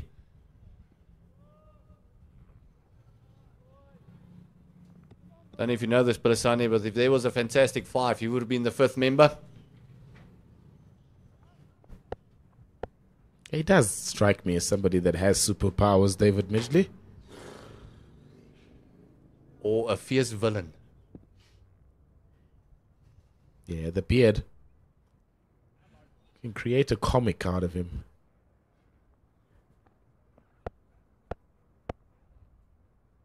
Last ball of the 40th. That was a very interesting shot by Koshile to finish up the 40th. It's 221 for loss of 3. Jordan Herman on 88 and Koshile there on 6. Yeah, a bit of a late decision to actually go for that ramp shot from Sinateni, but Kleshile, fortunately for him, no contact to get it into the gloves of Mitch Hay, the wicketkeeper behind.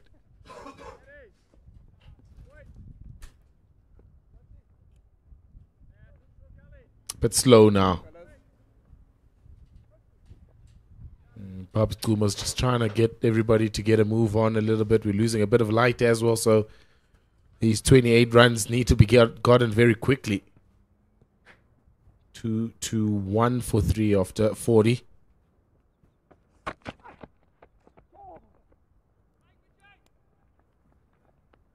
Difficult period, isn't it, David Midgley? It's one of those periods where if you're a batter that's still out in the dugout, you don't want to be batting now. No, definitely not. The shadows are growing in length. The light fades, and particularly at this time of the day, the sun is quite low, and so you're almost fighting not only your own demons, but that of the conditions as well.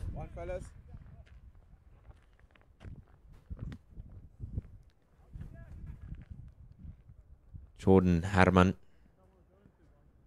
He's in that region of considering 100, just 28 required, but the problem is he has all the responsibility on his shoulders, almost solely the one responsible for trying to get South Africa over the line.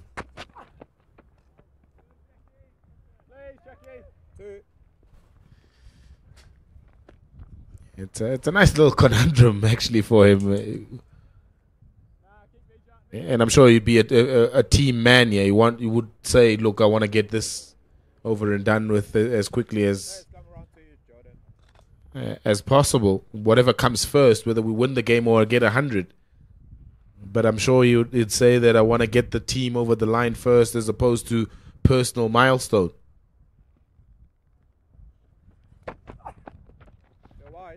But at the back of his mind, he'll be thinking, well, maybe this is an opportunity. Just, 12 runs needed to get to that. So there's plenty of runs for him to be able to play with to get to that milestone. What doesn't help his search of 100 is when bowlers bowl wides. That's the 4th extra of the day, the 3rd wide. And 2-2-2 for 3.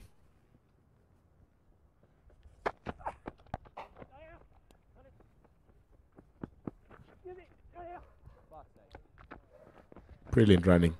So good. And the Ashok just a little bit labored on getting off that sweeper boundary. Can't prevent the 2nd run from being taken. Into the 90s now, Jordan Herman. I was worried earlier when you two were referring to me as either a hero or a villain, whether it was your smoke or the smoke of a near brush fire that was being blown around here. Change in the field. 3rd man makes his way inside the 30-yard circle.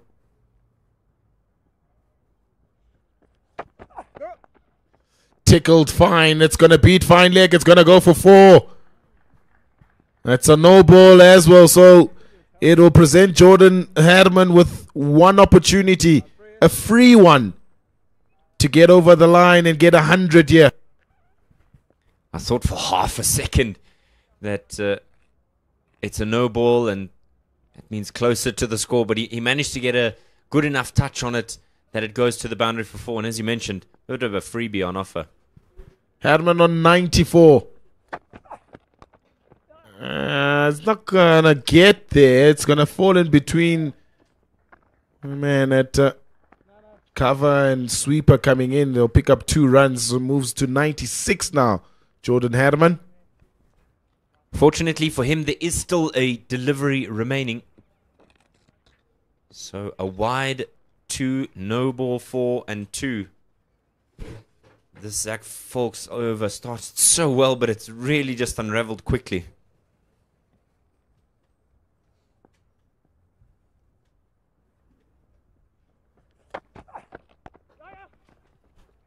Look for two again here. Well, he'll probably settle for one. Wants to keep strike at the beginning of the next over. 232 for 3 after 41. 17 more runs needed. Jordan Herman's bought it beautifully for his 97. Keshile providing support, 6 from 14. And South Africa will get over the line here and earn a series victory. What a way to get yourself into the discussion of man of the match. Pick up 3 as a part-timer and then go out there and really do what is required of you as a batter. Abbas making a return.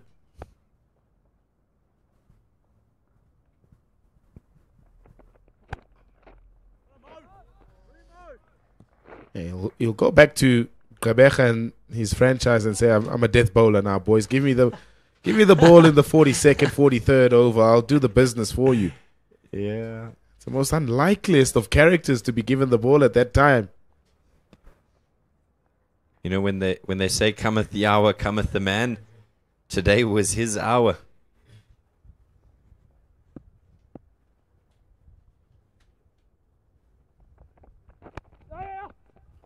Push again for 2 here. Nick Kelly's quick, but he'll set it only for the 1. Moves to 98, Jordan Herman.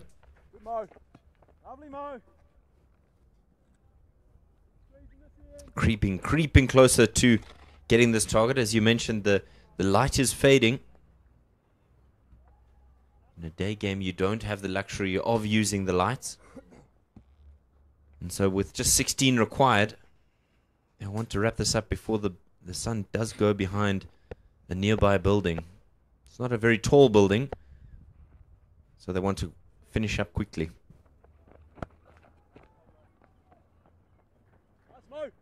Nicely by Keshile down to square leg boundary for just the single. Keshile with the pull is just such an elegant sight. He really knows how to control it, keep it down well, follows through with the stroke. You never feel like he's left wanting more. Conversation between Kelly and his bowler here. Yeah, extra fielder in the circle now just to prevent Herman from getting to 100. 98. Looking for 2. He's going to come back for the second. He's got 100 here, Jordan Herman. What a wonderful innings this is. First his brother, now him. And the Herman family is a proud one here at Willamore Park in Benoni. 100 of 104. And this certainly will be in a winning cause for South Africa A. His father on his feet in celebration of what has been a beautiful day. Applauds his son. It's been an absolutely brilliant day. He should be proud, and you can see it in the gleaming smile on his face. He's a proud papa.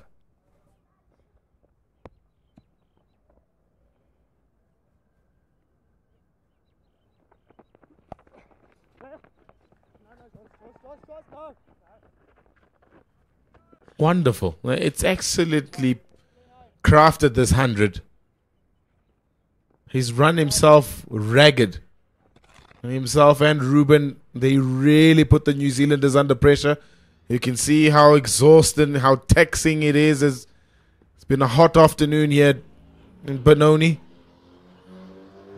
But one thing has been on his mind, on both their minds, is to guide South Africa to a win here and clinch the series.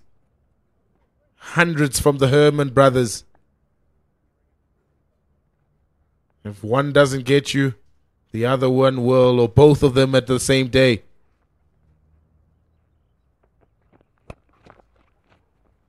Just 1 to the mid-wicket boundary for Keshile.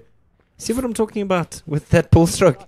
All control the whole way. 42 overs gone, 238 for 3.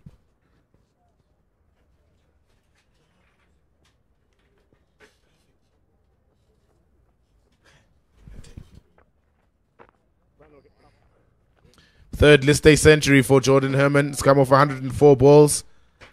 And it'll be 100 that will be in a winning cause for South Africa A. They'll take an unassailable 2-0 lead in this 3-match unofficial ODI series. 11 needed.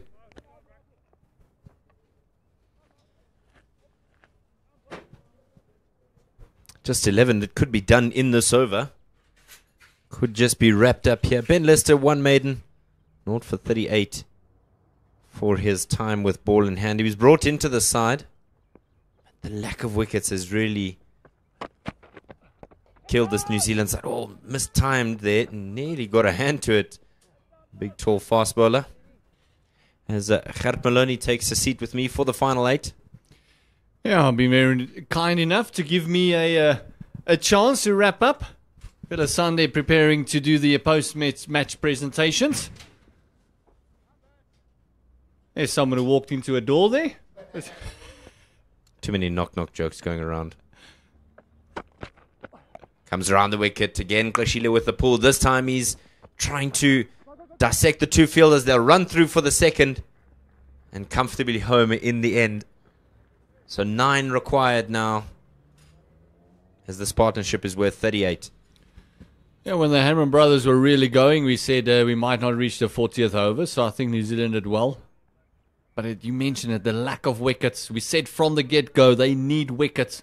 They need to make inroads into this SAA batting lineup. Clips this away off of his pads into vacant land, and again there'll be a second. The running from the South Africans have been phenomenal. 2 very tired Hermans out there. Oh, just one. The other one back in the hut. But they will be very tired, both of them, in the post-match presentation. It's almost a matter of, well, Jordan will get man of the match and Ruben probably man of the series.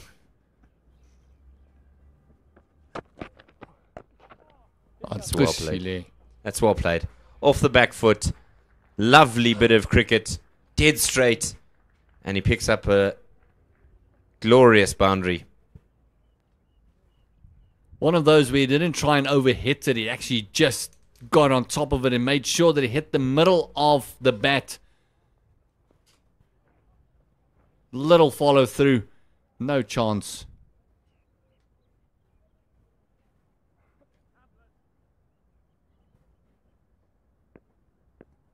.46 now, the partnership. And dinks this away onto the onside. They're going to run 2 here. And that takes the scores level. 248. 1 required for victory. And if they get a boundary here, that'll bring up a 50 partnership. So a nice way to round things out. And again, the difference between the two is not just the Herman brothers, it's the partnerships. That has been the difference between the 2 teams. Only one partnership of note for the New Zealanders. That was of 110 runs.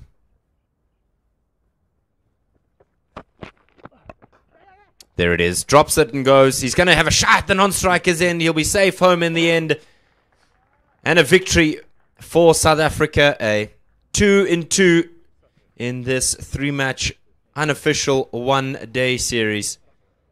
It was all off the back of a brilliant, brilliant effort from the Herman brothers. They came together at 36 for 1 and only departing with a score on 190. A mammoth partnership between the 2 brothers. Ruben Herman, 109 from 98.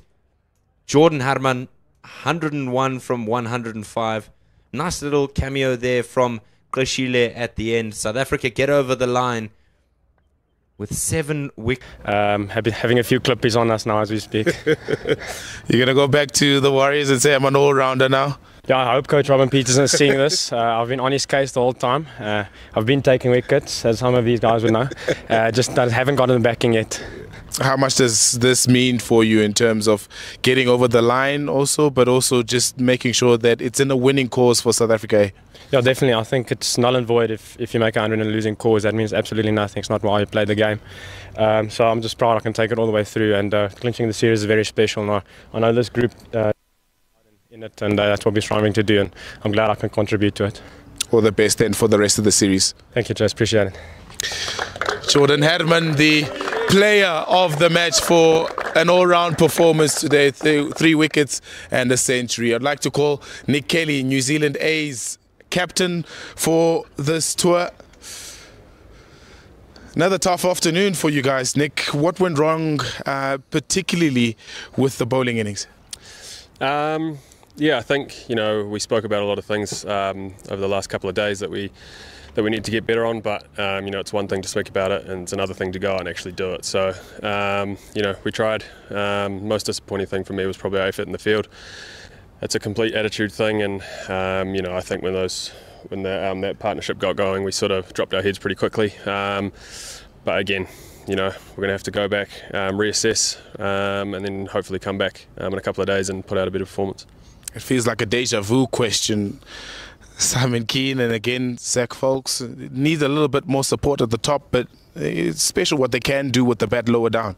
Yeah, 100%. Small positive from today. I thought those boys were outstanding again, but like I said to you a couple of days ago, it'd be nice if they were putting the finishing touches on an all-round great batting performance. So again, they fought hard for us, got us into a score that was somewhat competitive, but then fair play to the two brothers again. They were awesome today, and we just didn't have much of an answer.